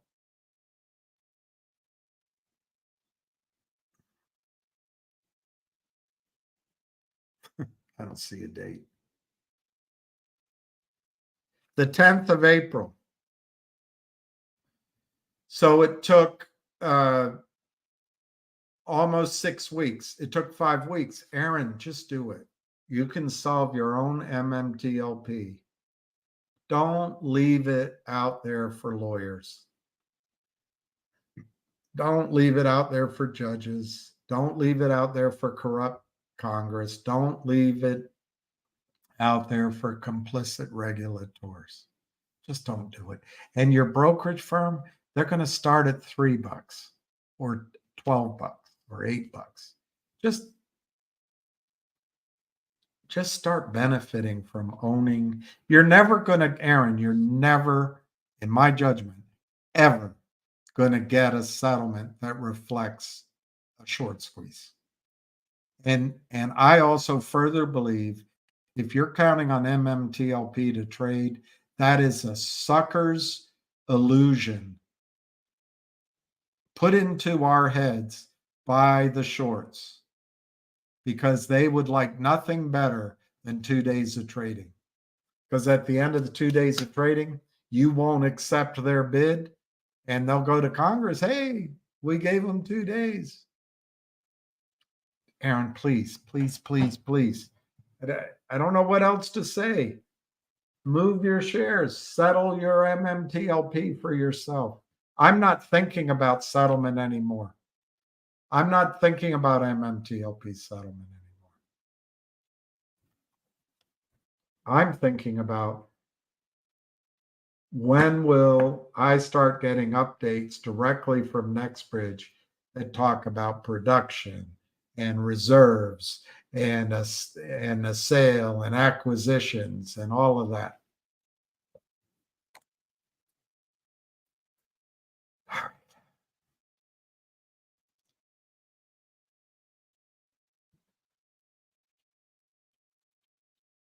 Yahoo has a price of $25. Yeah, that's pretty good.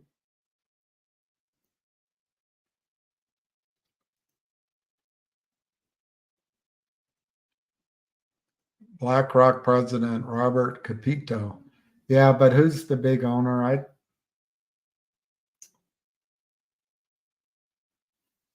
The founder.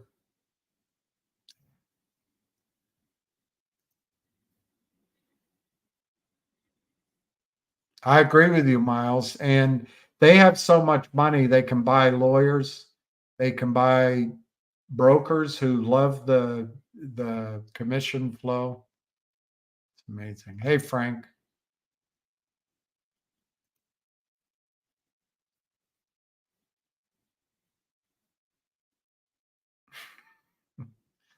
That used to be my least successful way of initiating a conversation with the girl sitting next to me. Hey, it's nice to see you're back, I would say. I'd be looking at her back. And her friend would go, hey, he's talking to you. And she'd turn around. She'd say, sorry. I said, it's nice to see you're back. It'd be worth a few giggles. And then I'd turn back to my beer.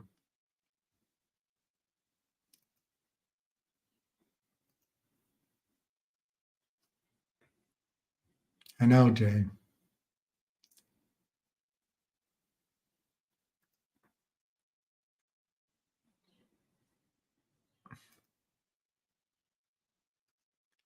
I lost in Cosmo, but not for trading out of GTII. Yeah, I think Popcorn, and I don't think it was Lou's fault at all. I think Popcorn took advantage of the situation, but more importantly, I think a lot of pressure was brought to bear on him because Wall Street was going to get their arse kicked. And it would take a better human being than Popcorn to stand up to him. I don't blame Lou for that at all.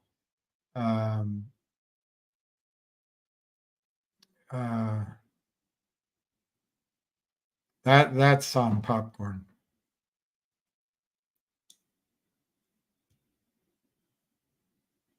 Let me just see if I missed any comments up here.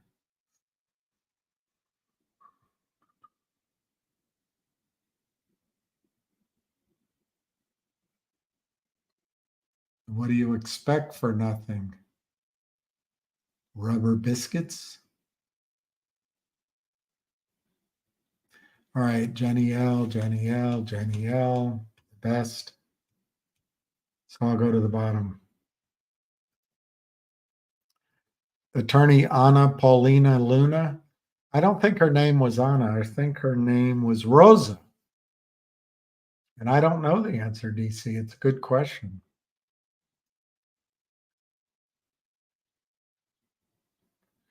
Frank, I had sent you what I received about a settlement regarding MMTLP.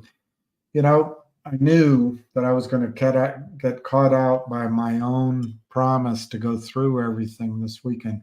I had to address some taxes, and then I went to this TELO. So, Frank, I didn't see your thoughts. But if your thoughts were,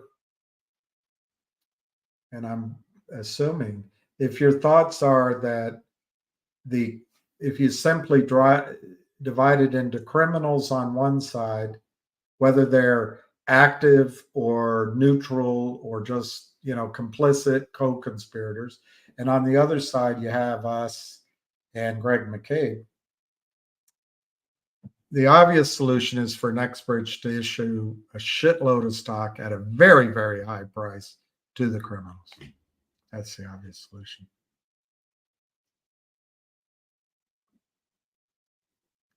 Frank, I'll look it up because although I've already gone longer than I thought tonight, I have on my list to do, I want to do a couple of videos and I want to go through that. I didn't get to talk about it. And depending on how much tolerance everyone has, I've spoken about this gold project, and I'm thinking about my motives bringing it up. And I'll just say a couple things now, and if we talk about it more, it'll be after I go through these comments. Nobody has to do it, but I have an opportunity because I'm trying to raise the bigger portion to make available, while no one's acting, to some first movers, small pieces of this deal. There's no markup. There's no commission in it. There's, and I would probably, if some of you decided to do it, I would probably request anything from reserve some shares to me to maybe put me on the board. I don't know. Anyway, but in essence, there's nothing in it for me to offer it. But what I'm keenly aware is a lot of you have lost a lot of money. The number that if it's like my account, being down 85, 90, 95%. And it's weird how statistics are. Wherever you start, whether your account was 100 and it went to 1 million and it came down from 1 million, or it came down from 100, it's always that 90, 95% number. But this transaction, for as little, I don't know if they'd take $4,000. They might. But if there's a group that I bring of us, me included, I'm gonna do it. And then let's say we're 20 people, 25 people, 15 people. I think some of us could put up $5,000, $10,000. Some might put up 40 grand. Some might put up more. But I personally wouldn't recommend putting up more than, say, 40 grand, unless you really like it.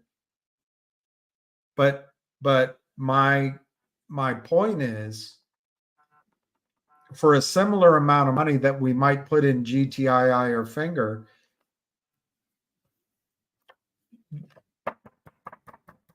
looking at it from a share standpoint or from a gold price standpoint, we're able to invest in the final stages of testing in a pilot plant to weigh the gold with results before the end of the year.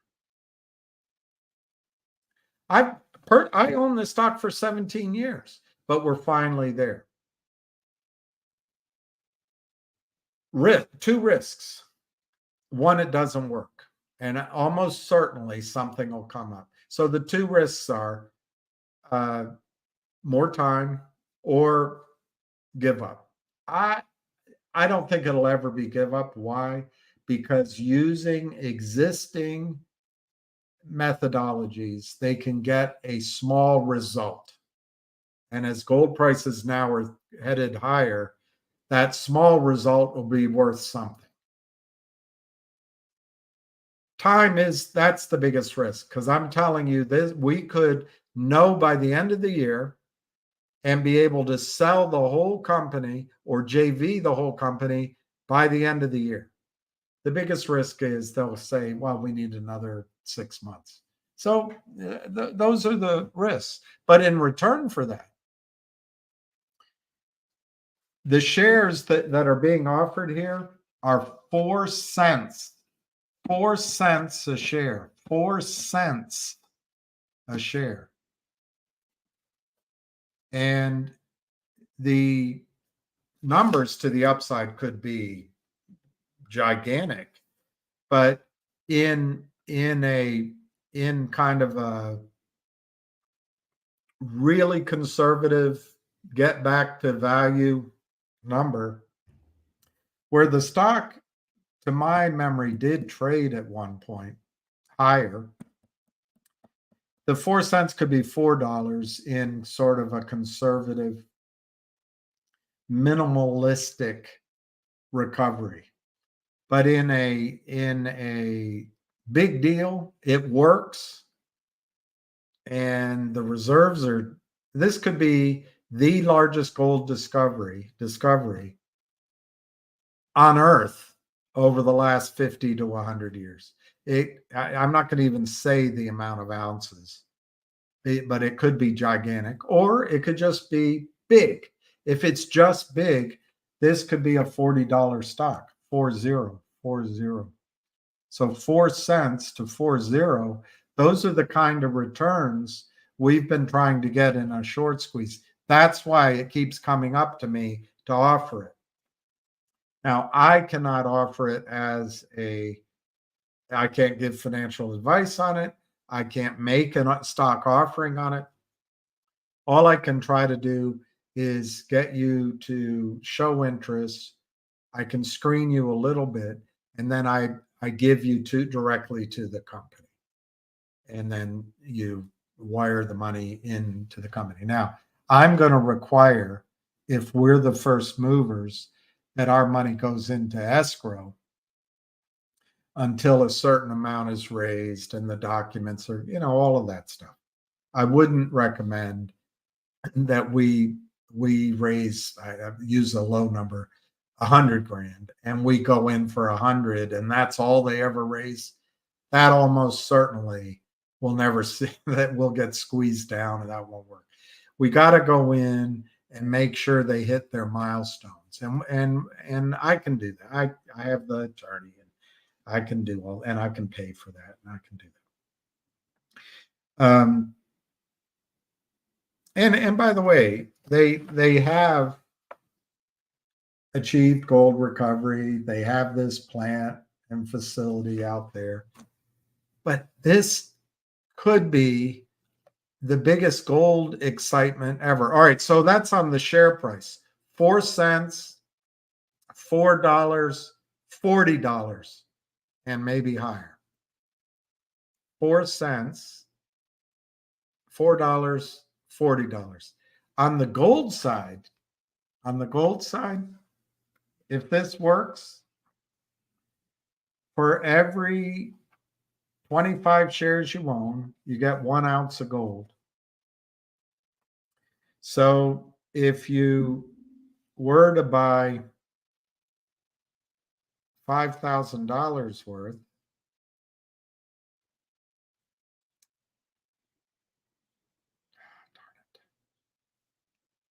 okay, if you were to buy $5,000 worth divided by 0.04, it's 125,000 shares. So you divide that by 25. That's 5,000. That represents 5,000 ounces of gold. 5,000 ounces of gold. So for $5,000, you buy 5,000 ounces of gold. You're paying $1 an ounce of gold. You're paying $1 an ounce of gold. This deal has risks. They've taken 17 years. $70 million has gone into this transaction. The largest investors are dead. But that's not true. The 2 largest investors are still alive, but many of the investors have, we're talking about investors that have reached a time in their life that further speculation is inappropriate. So on On a share valuation, I gave it to you. On a gold valuation, you're paying $1 an ounce of gold for mama bear. There's baby bear, mama bear, and papa bear. Baby bear is 6 million ounces, over 6 million ounces that were proven third party with standard process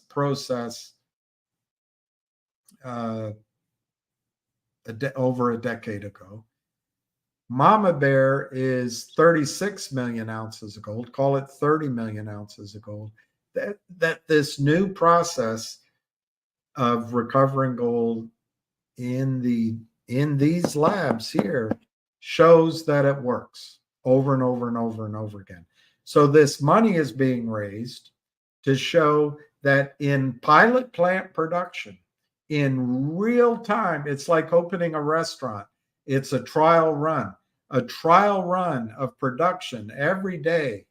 Can we see that gold? And once you do that, the risk is gone, the value's there, and the big boys, I expect it'll be Barrick Gold or Newmont Mining, because those are the big players in Nevada, will come in and buy the company.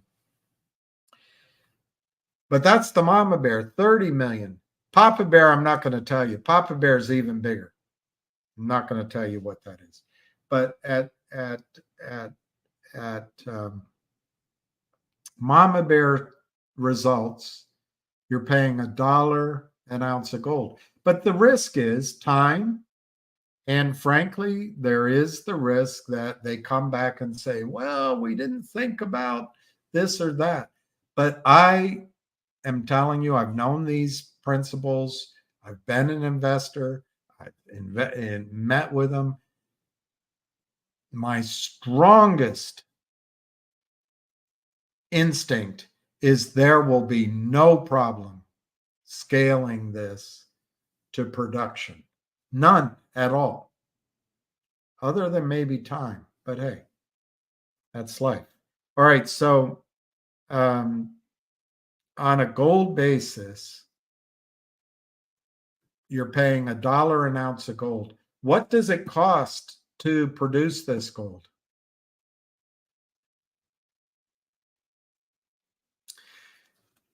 I hesitate to tell you. The estimate is at the mama bear production level, because you recover more. The cost is $100 an ounce. That's the estimate, $100 an ounce. That makes me feel crazy. Why don't we just use a different number? Let's see what gold is trading for.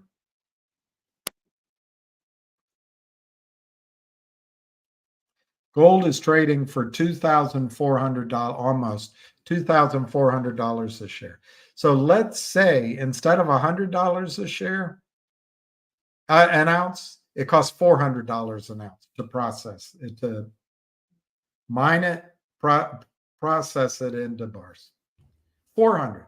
So that leaves $2,000 in profit each ounce that is produced. You're paying $1 for it. You're paying $1 for it. And on that 5,000, on that 5,000 ounces, in this example,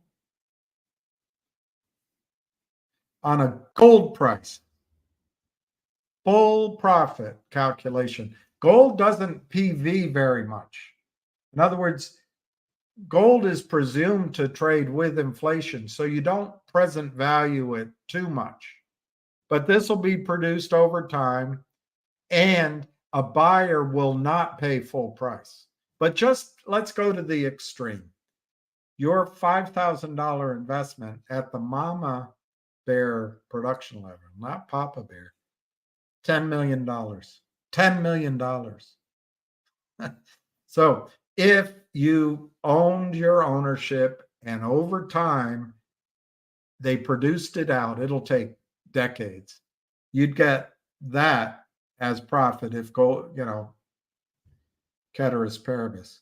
Now, what's more likely is they would sell, and gold in the ground sells anywhere from $50 to $350 an ounce. I don't know what the midpoint, 50 plus 354, 200. Let's take the midpoint, 200. Let's say they sell the company, that's $1 million. So 5,000 could become $1 million. This is why I keep bringing this up. It's because it gives the same risk reward as these squeeze plays that you're in.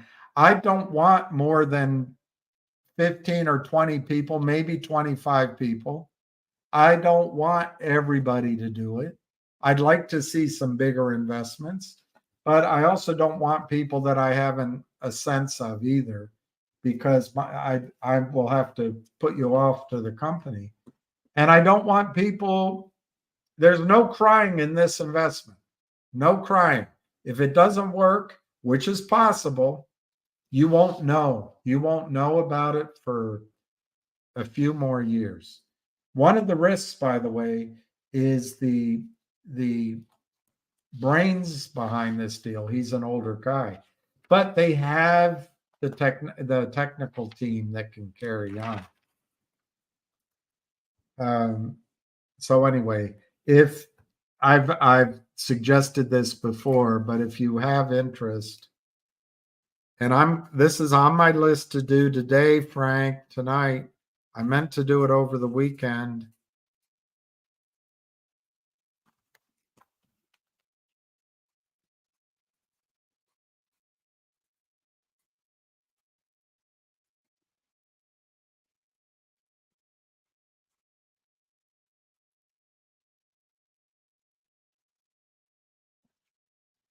If you're interested, I have a list of names. If you're interested in this gold project, it is speculative. And just to I'll read from one of the pages in here. There is no way of knowing for certain how productive any future operation will be. However, the initial work was done under stringent chain of custody by respected engineers, outside engineers. At the current market price of gold, they're raising this money at $32 million valuation for the company. $32 million valuation.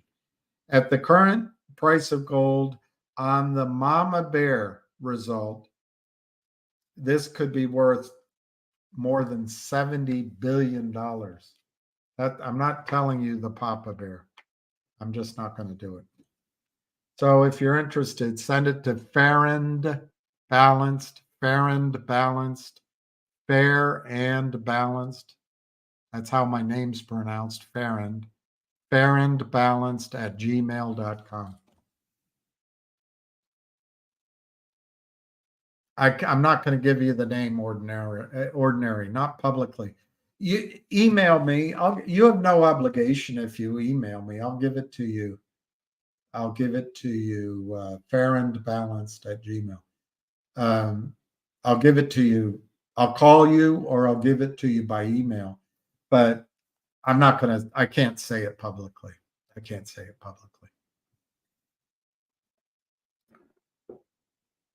I know I have your name, Rick Rigatoni, and I haven't given a response. I was going to do it this weekend.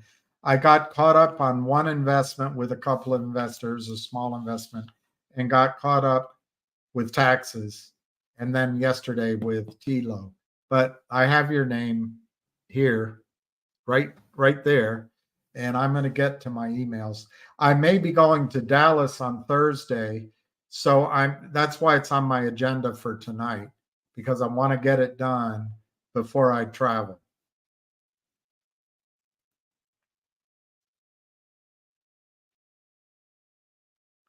Potential and talk of future project success before it's profitable or accepted means nothing in regards to TELO. That's not true.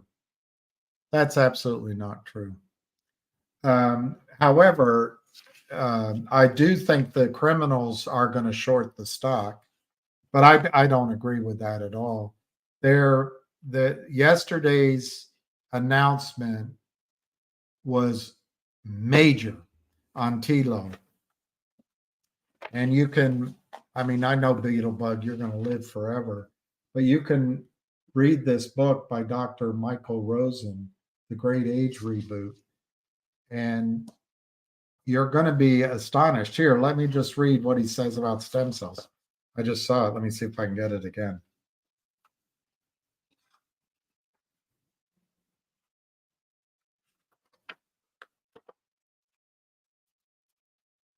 But you're wrong on that. What somebody will come to you to this investment, and they won't be as negative as you, Beetlebug. You sound more like a trader. Maybe in trading terms, you're right, but as an investment. All right, I'm just read this on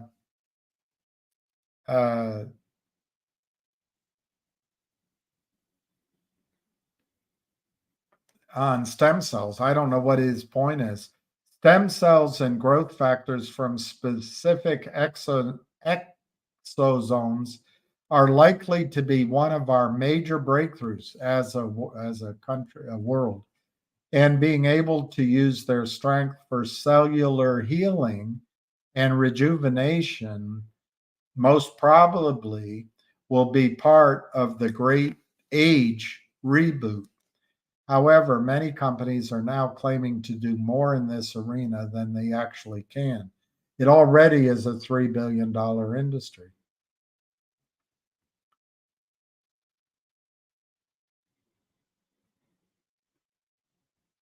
So anyway, he's the one that came and talked about the breakthrough here. And Beetlebug, it's not potential success. They succeeded in elongating the telomeres, to my memory, by 40%. That's the breakthrough they announced yesterday.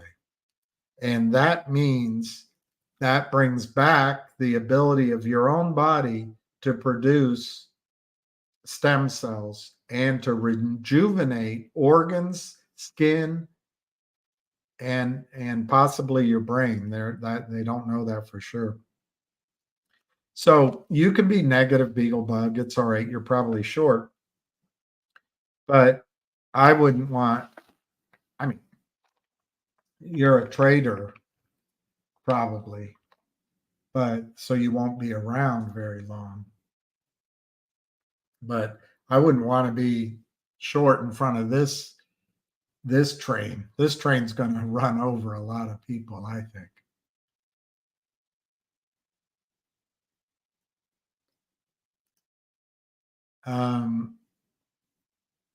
I don't know how to answer my emails yet, Mark. I've tried. I believe what I need to do is go to FedEx and start with a brand new computer. So when I log in, it doesn't get me to my normal email. That's the problem. Every time I log in, it's going to my normal email. So Mark, I haven't figured it out, and it's not for not trying, but I wanted this weekend, and I'm going to try to do it tonight after I walk my dog, to get somebody from FedEx to help me do it. So you caught me.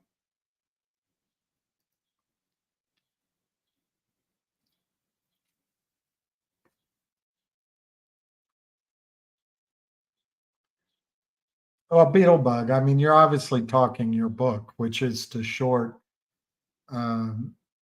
stocks, but I've been around for a while, and I've listened to a lot of biotech stories, and I've heard the pitches, and I've seen the risks of the trials. I've seen the excitement before a trial. I've seen it after it fails. I watched an entire world follow the science and watched 3 companies get rich beyond their dreams recently. So I don't agree with you. I think um, the risk reward is there. These companies are talking. I mean, you don't even have to focus on Telomere. I don't own Telomere. I don't own it. I'd like to own some. I'd like to sign up and help them as be one of their advisors after what I saw. But I understand there's risks. But if what these doctors believe, Beetlebug, they started out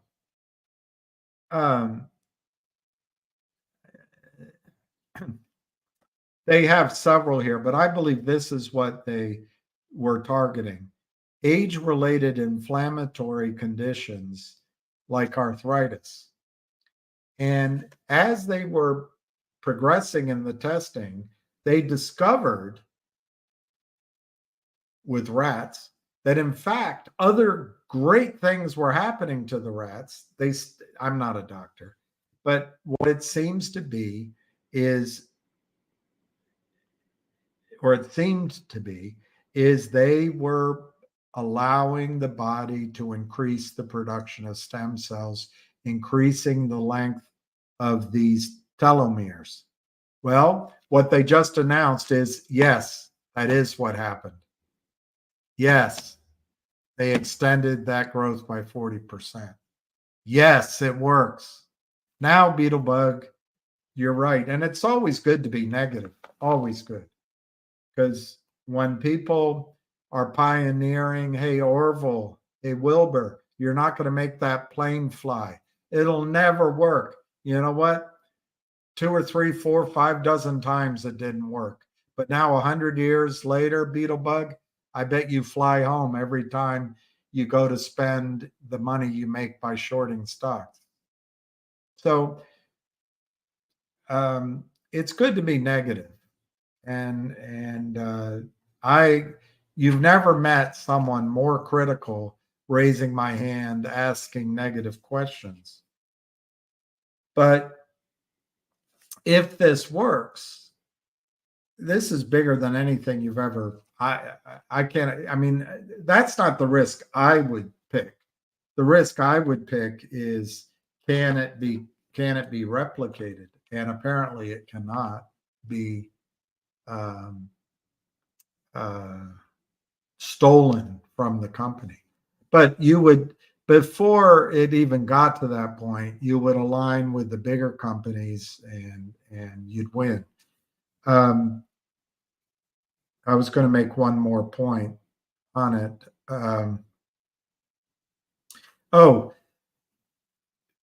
Beetle, what they're going to do now is do further tests with laboratory rats. 2 months.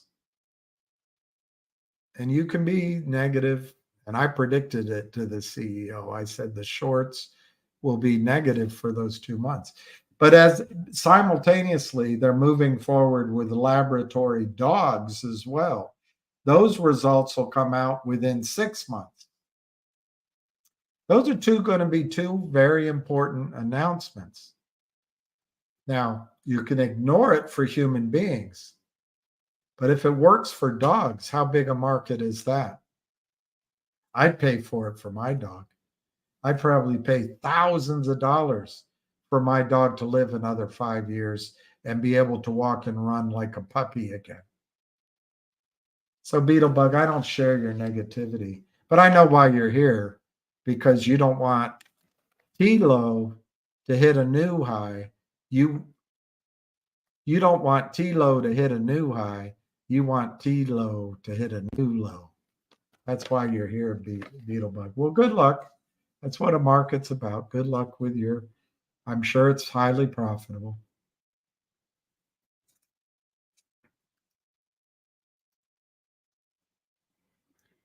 I need some circulation.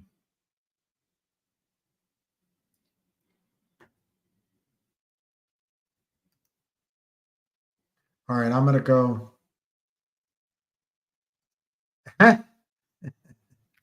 my MD is a good company, I think, Zachariah. I raised money for that company. It was called Acres Laboratories and then Acres Biosystems. I have one share because of the criminals and because of the shorts. But no, I wasn't talking about that. That's an interesting point, though, Zachariah. I should go see them and see if there's an opportunity. They're rapid diagnostics, and they have a great technology. I love the CEO. Well, I don't know if he's still CEO, but he's a great man, Raymond Akers. But no, it wasn't that. I was talking about TELO, Telomere, TELO. But I'm going to go down to the bottom, and then I'm going to sign off.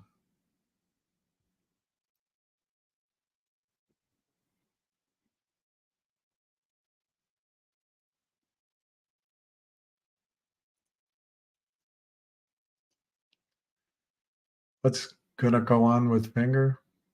I don't know. You probably know, Ernest. I assume there'll be more shorting. There'll be more selling. Lynn Partners and their clients will continue to sell. So you got that on the one side.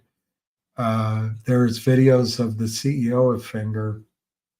I think what's coming are going to be breakthrough earnings at some point now or in a quarter that once achieved will never reverse, and that'll scare away the shorts. I think there's rumors that Ham talked about of a deal with Alibaba. I have absolutely no idea if that's true. I think there's talk of doing a new deal either with a company or directly with the government. I don't know if that's true, but that's been discussed for months now. There's the Univest possibility. Their name was in it, but they filed a registration statement on September 11th of last year for $300 million with a sub-registration of $25 million. There's discussions of that leading to either an acquisition or maybe a small raise at higher prices. The company specifically said they won't raise money at the lower levels. The other thing is the organic growth of the company. Their deals with Munich Re and Pacific Life Re are ongoing. They're in the second stage. They're close to monetization, and this aspect becomes a big data company that could be a number just by itself unbelievable. Look up, Ernest, SNOW, and see what happened with that in the United States. They have the Apple Care. As China moves to 5G, everybody's buying new phones. It is mandated province by province that you have to get Apple Care for your so-called Apple Care for your phone. Finger when they're involved in the transaction, whatever the number is, they get 25% of that for nothing. That's going to be a huge source of revenue. They own the Netflix of Southeast Asia. That revenue is growing. Their revenue from RCM is growing. And I'm forgetting one, an obvious one. So thank you, Ernest, for your question.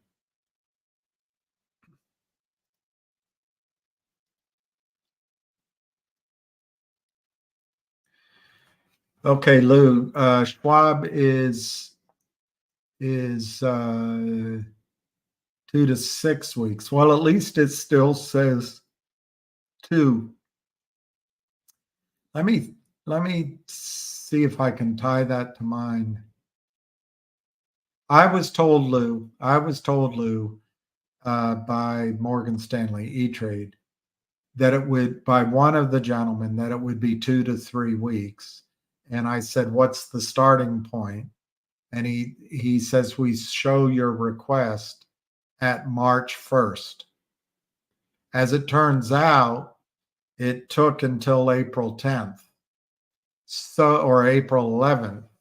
10th, it was sent on the 10th, came on the 11th. So, yeah, I guess that's almost 6 weeks. So I think, Lou, that's standard now. I think what happens, Lou, is they have a block of shares. Let's say Schwab has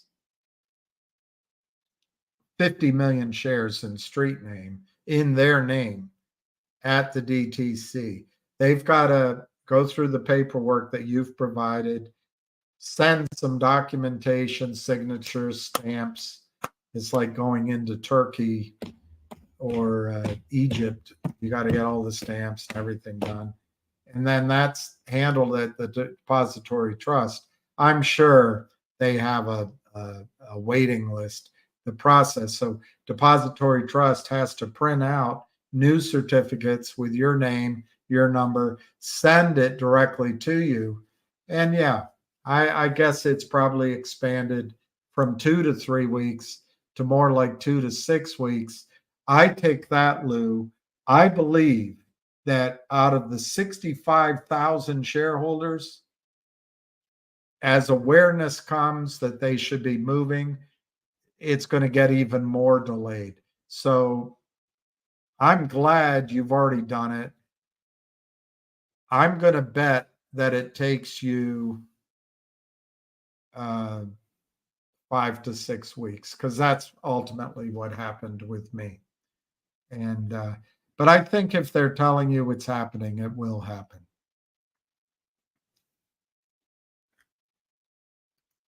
Finger after hours. That's pretty cool.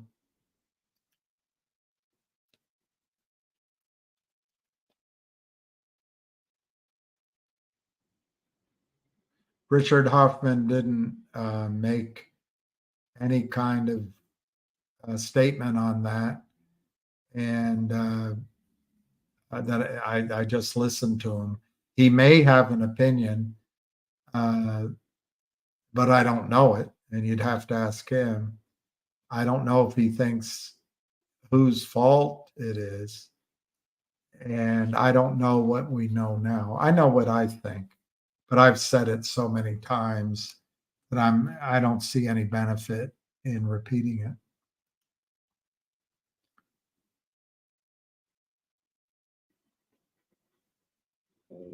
Well, I've been back and forth, Lou, on my dividend shares. I get so many different answers. Last time I called in, they said they needed to ask me some questions. They're not restricted by GTII. If you go to the website for GTII, Lou, you can print out or copy a letter that GTII sent to all brokerage houses, and your brokerage house has it, saying that there is no restriction. Go ahead and print that out and send it to them. I think they're just having a hard time. They don't want to go in and buy the shares, but I think they're having a hard time locating shares. I was told I'd have mine. I don't have them yet. And just as recently as Friday, I was told I'd get them Monday or Tuesday. I haven't received them. So I don't know.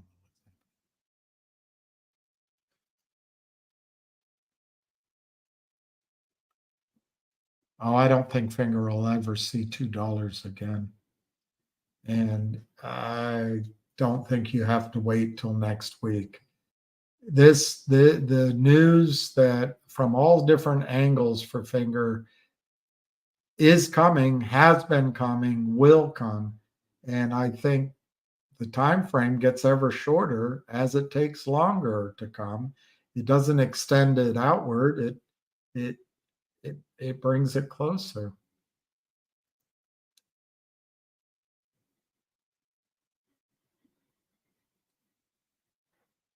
I don't know when Finger's going to turn black in profits, but they have a kind of odd reporting year. My best memory of the time frame was Finger's second quarter is when they anticipated turning profitable. And I'm getting that from the interviews and maybe from people talking, I don't know. But my impression is Finger will turn profitable for sure. It could be sooner, but for sure in their second quarter. And of course, there's some assumptions, and of course, things can change, but that's based on everything they know, second quarter of this year, and they'll never look back. And that's the thing, that's krypton to the shorts. But the thing you have to understand is their year ends, their 2023 ends the first quarter of this year. So second quarter might be, in your mind, a normal third quarter. So I'm going to say that I expect Finger to turn profitable for sure by the third quarter of our year, if not sooner. Summer, fall. And I think it will change the dynamics of the valuation of Finger so that the flame that the prices circle around no longer is $4 to $6, and the shorts get it down to 2, and then it rallies back to 8, and they get it back to all around a $4 to $6 range. I think because of being profitable, it could be a 15 to 20 or a $25 to $28 range. I don't know, but it'll be a new level. And once it's at that level, and they have a hard time getting it down because every time it comes down below, let's say $20, it comes down to 17, buyers come back in. And the new focus, the new loci of demand is $20 a share, not $5 a share. I think the prime brokers are going to say, hey, pals, where is your money? And yes, then you have a chance, I think, of a squeeze. I said it already, but I think we have to be aware that the criminals have had time to be prepared and not be surprised by anything. They know that we have a bunch of anxious investors, a bunch of people that are going to say, oh, it's not working, just sell. And there's going to be a tendency to sell at $6, $7, $8, $9. There just is. There's too much anxiety out there. Too many people, But if on a valuation basis, because of profitability and because of everything we keep talking about over and over and over and over and over again, if it changes the valuation complex from 5 to 20, I'm making it up, we're not coming back to 5 ever again. And there's going to be shorts in trouble. And yes, it increases the possibility of a squeeze. Hey, Donna.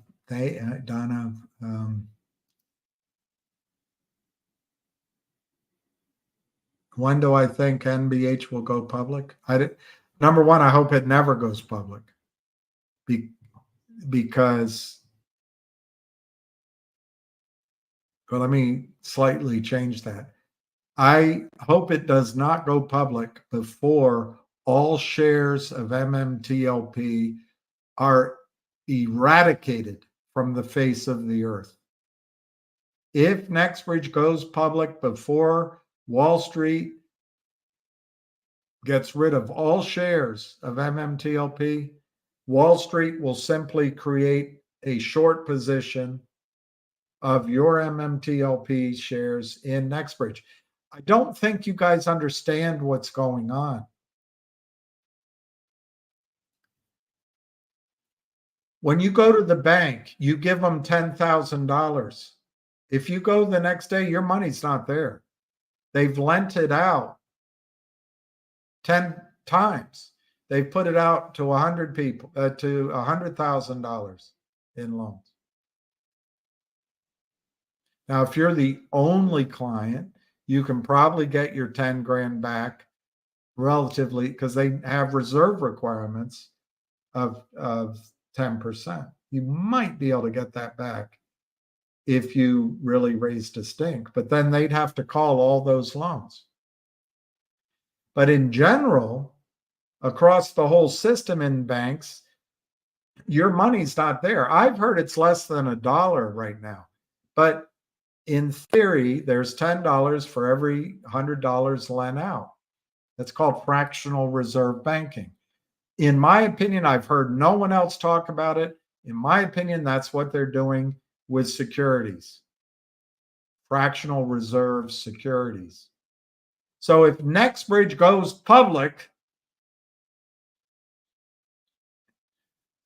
the 600 million shares they've sold that don't exist will become effectively part of the float that of the supply and demand that would keep Nextbridge's price down.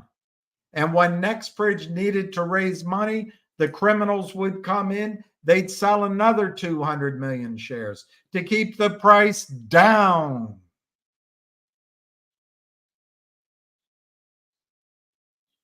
You do not want Nextbridge hydrocarbons to go public until the system eradicates all shares of MMTLP must be destroyed. Better yet, Nextbridge never goes public. Never goes public. Never goes public. And in my opinion, when a settlement comes of some sort, or once Greg McCabe can verify that he has fulfilled his obligation, 1 share of Nextbridge for every 1 share of MMTLP, he will be more likely to be able to raise money privately than he can now. It's my opinion. I'm not a lawyer, but if I were a lawyer on the criminal side, I would put a litigation pending, a lis pendens on anything Greg McCabe could do, while my criminal clients had a risk of having to come up with collateral, come up with money to pay for the non-existent collateral, really. Nextbridge, MMTLP has been, the collateral has been traded around like a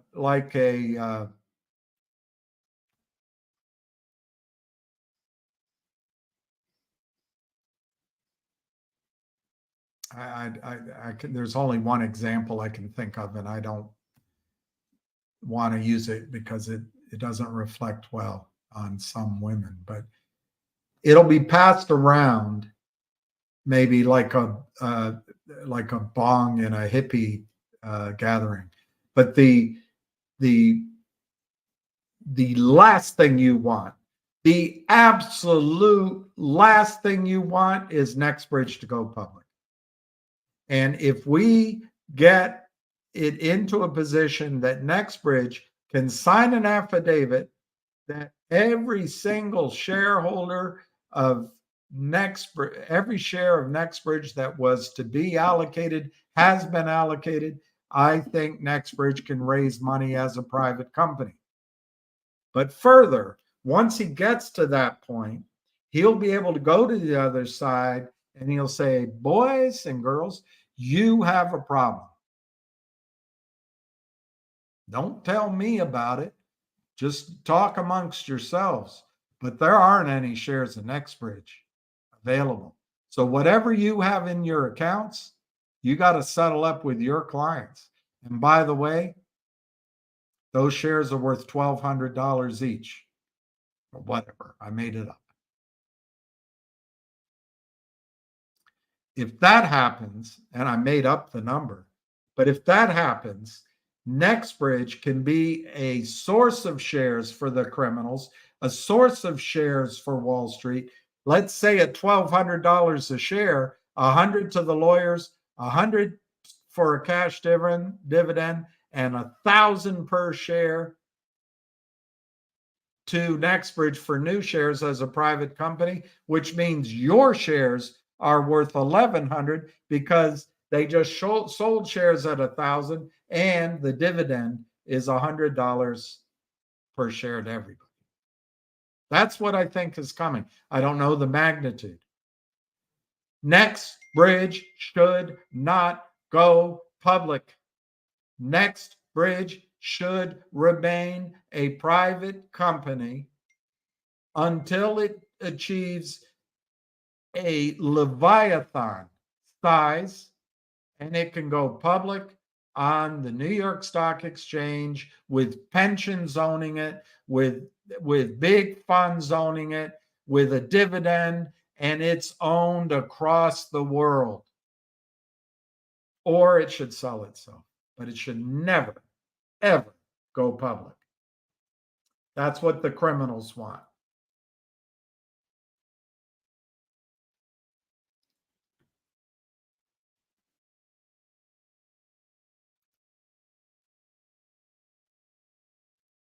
And I wasn't raising my voice to you. I was just getting worked up. I hate the fact that you can't, I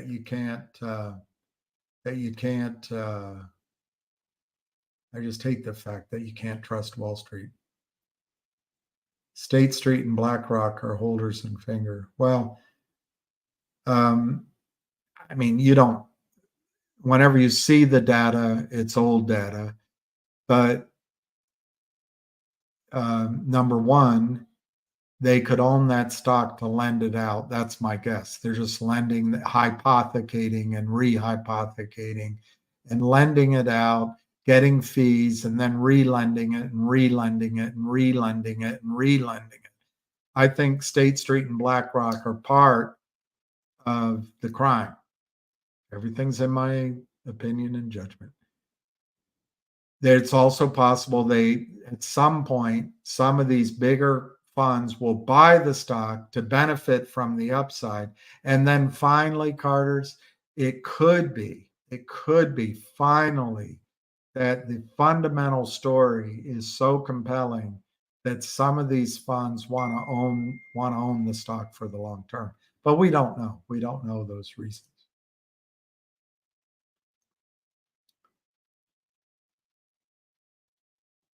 Well, Mark, if there's a dip in finger, I would definitely think it's a good time to accumulate. I don't think you're going to see it. I just don't think you're going to see it. I don't think you're going to see 205 or 192. But Mark, I trust your ability to read charts. And if it did come down to those levels, I would personally, I would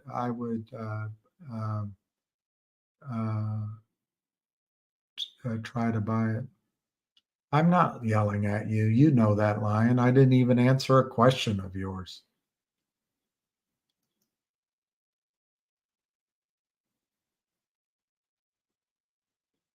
Yeah, Donna, that's right.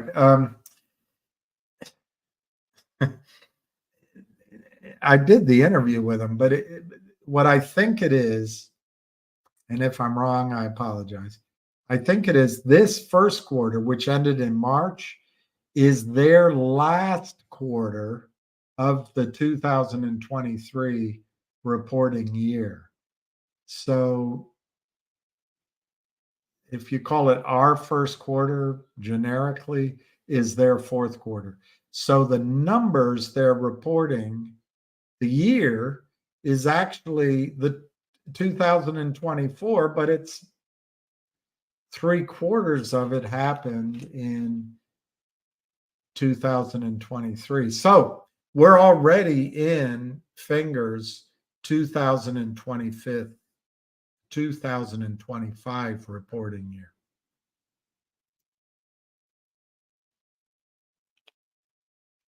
I don't know how. Spell check is what always gets me done. And also, I don't know how to type. You know, when I went to high school, I went to 3 of them. Not because I graduated top of my class and all that, but president of the National Honor Society, gag me. But it wasn't, I didn't move around for that. It was more complicated, you know. Anyway, when I got to the school that I ended up graduating from, I wanted to take typing. They wouldn't let me take typing because it was part of home economics. Was that what it was called? Home economics? And because I was on a college track, I wasn't allowed to take typing. If I wanted to get home economic or whatever, I could do it. But if I was, so I never learned to type ever. I still haven't. I've tried a couple times, but it's so boring. I so much wish I had learned in high school. It must change your life to be able to sit listening to a lecture and type as it's going through your head. I have to write it down and all this. What did Nextbridge say to you for your 2 cents? I like that, 2 cents. That looks like Joe Biden. Is he on the penny now?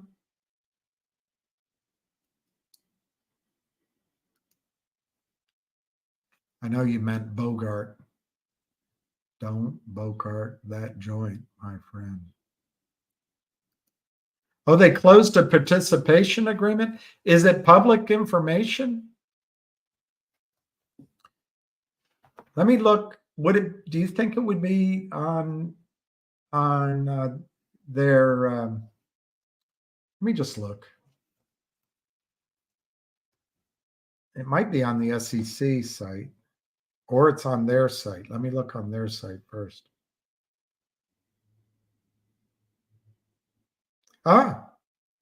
April 16th. Thank you, Rodney. Let me read it out to you guys. This is Nextbridge. They announced today an activity update. Nextbridge is pleased to announce the successful closing of another participation agreement as part of our ongoing strategy to expand and re-envision our business operations and model. We recently closed a participation agreement with an undisclosed international buyer to purchase our option to buy 13.33% of the previously announced Valentine prospect located in La Fourche Parish, Louisiana, for an upfront payment of $47,000 with an additional $620,000 payment when certain metrics are met going forward, anticipated mid-September this year. So that is for the boo birds. You can be negative. Well, we're going to miss out on the upside. On the other hand, that's taking almost $750,000 well, less, 700,000 almost in cash this year.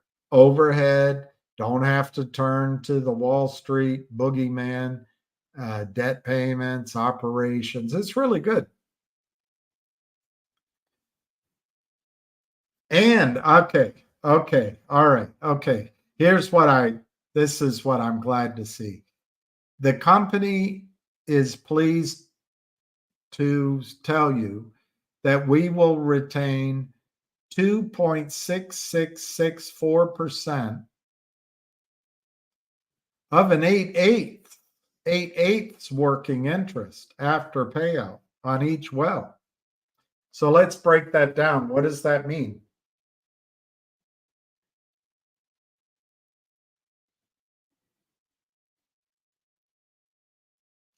This could have been written differently.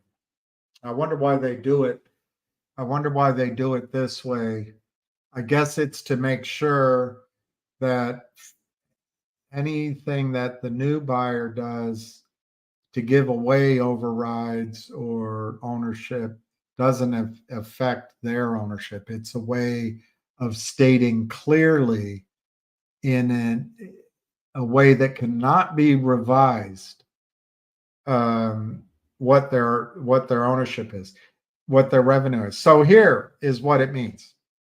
Working interest is the obligation to pay for everything. An override is like a tax. There, you don't have an obligation to pay anything other than if there is a, if you have a lease or if you have filings or if you have certain legal, administrative, and it might get slightly more than that.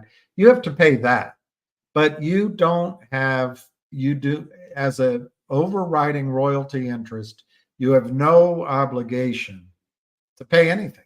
You just collect off of as the oil is sold, you collect off that top dollar. That's an override. There's also a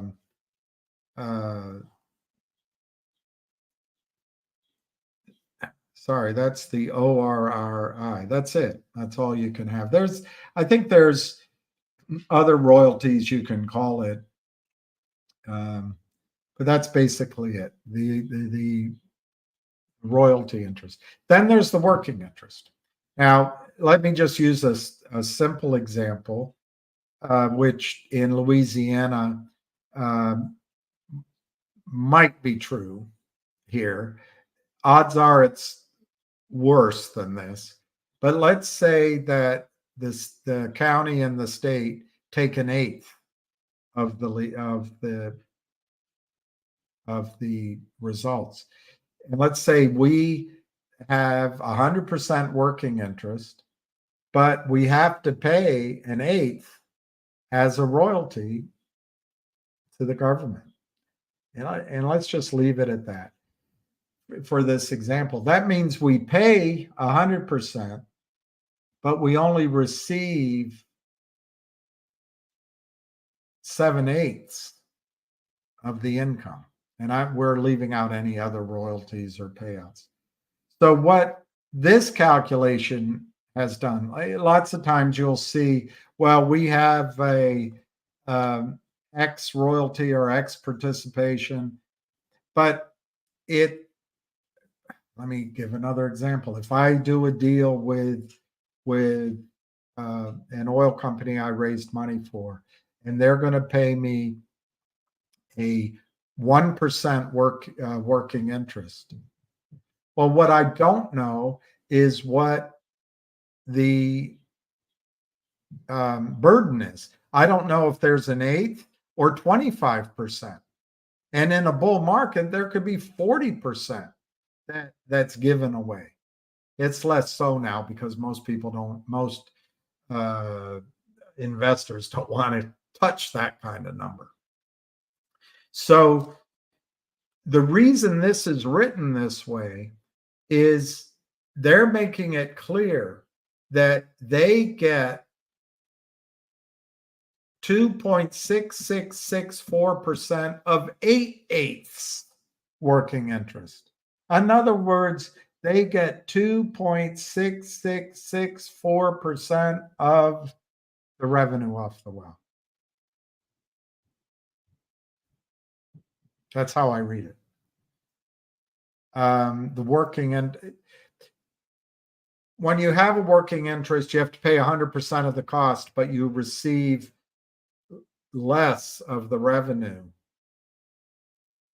And the less is determined by the overrides and what the landowner owns. In this case, the calculation is made on the 8/8, which is tremendous. This is a big number. It also is after payout. After payout. So it doesn't say this here, Rodney, but I'm going to assume that they have a carried working interest.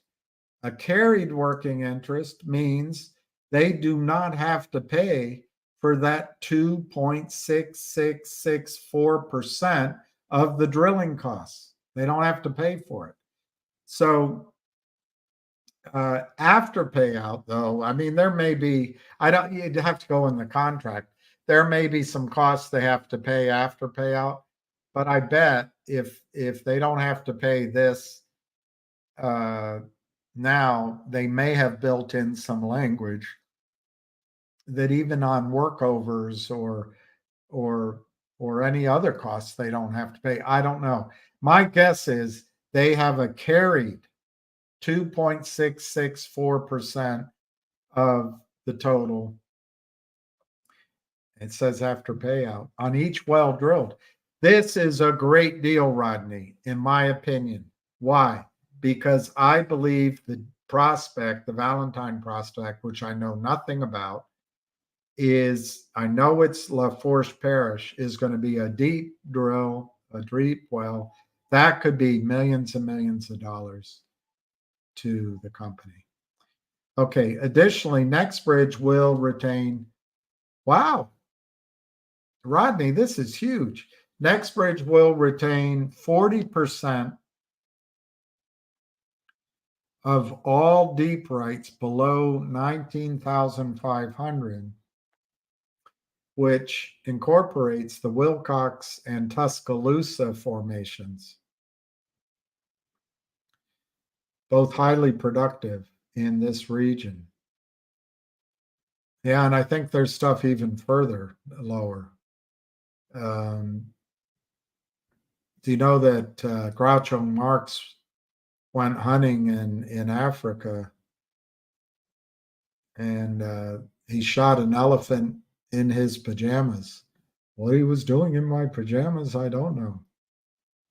But he said they couldn't, it was very difficult to get the ivory off of this elephant. He said it wasn't like Alabama, where the tusks are looser. Anyway,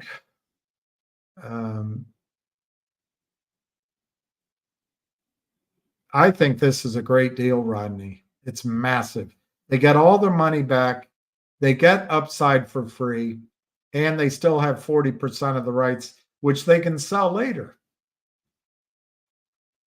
The company continues to work with a world-class geological consulting team who advise us on economic prospects and opportunities such as these. Today's announcement is yet another example of the high standard of excellence and guidance we receive and implement accordingly. Our team believes the deep rights we have retained have excellent potential in the Wilcox and Tuscaloosa formations. And the key in that, they don't ever have to drill it. They can joint venture that. They can sell that out later and just keep an eighth. And and get cash out on that later. Somebody else could drill a well, prove the Wilcox or the Tuscaloosa, and then they get the monetary benefit. This is a tremendous deal. McCabe stated, as a quote, as a part of our ongoing commitment to re-envisioning our business model, we continue to pursue development and sale opportunities which diversify our economic operations. Perfect. This participation agreement is just the latest triumph, and I agree. This sounds awesome to me. I raised a lot of money, lost my first $1 million in a company in southern Louisiana. I visited it. This is tremendous.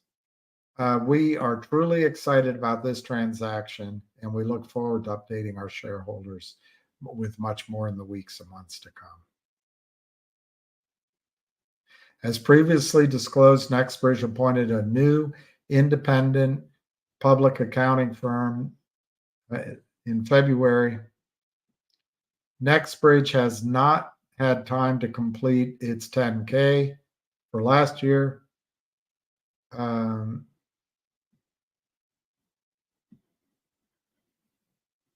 And they won't be able to do it by April 16th, but they're diligently working on it. Denard Lascar, Investor Relations. Rodney, this is a tremendous announcement. I have no idea what kind of money they put up to buy into this, but they're taking $700,000 in cash out, and they're retaining essentially a little over 2.5% of the revenue streams, and they keep 40% of the really deep, the Wilcox and Tuscaloosa.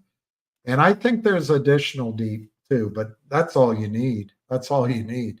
You're talking really company maker wells in southern Louisiana. These are the same wells that are drilled offshore, only they're onshore. The dinosaurs didn't see the onshore. To them, it was all ocean back then.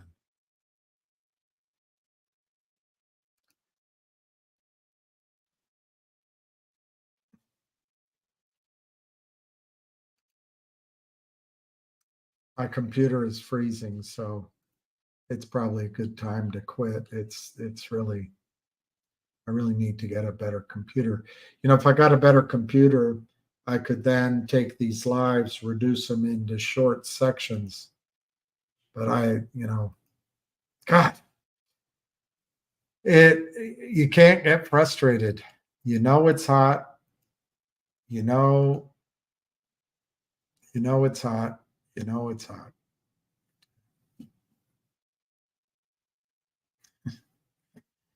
If you guys have made any other,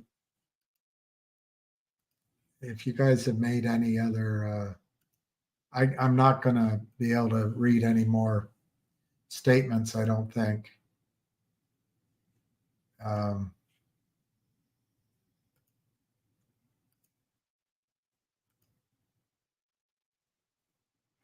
Yeah. Not going to let me read any more comments. It's giving me a menu instead of.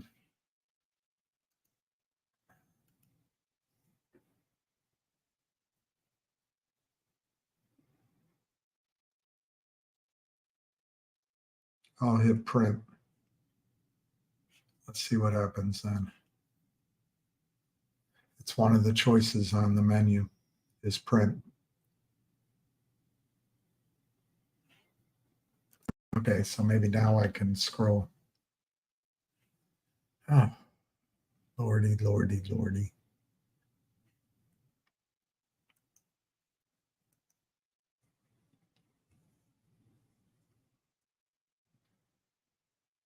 I don't know. I don't even know what it is printing. I'm going to cancel. Hit cancel. I don't know if you guys can see me. My whole computer is freezing.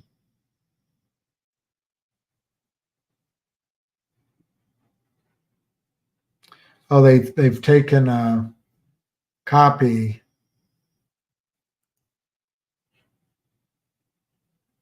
All right, save. Cancel. Save.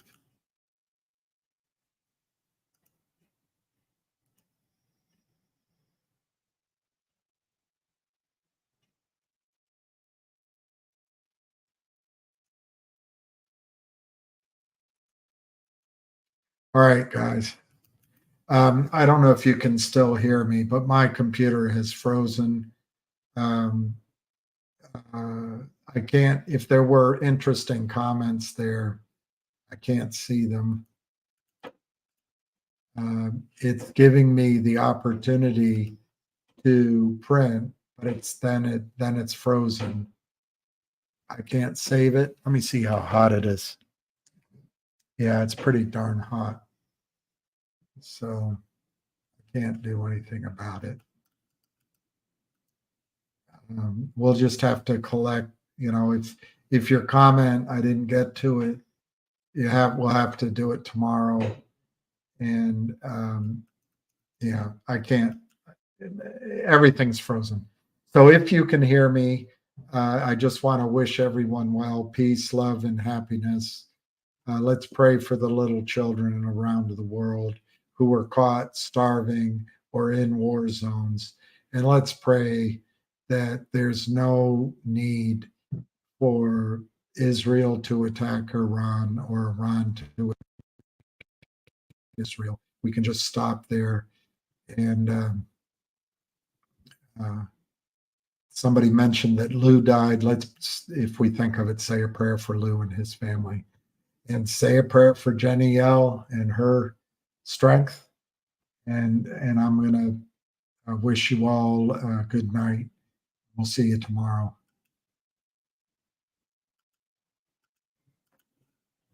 All right. I'm just going to have to turn my computer off. All right, Lucky, we'll go.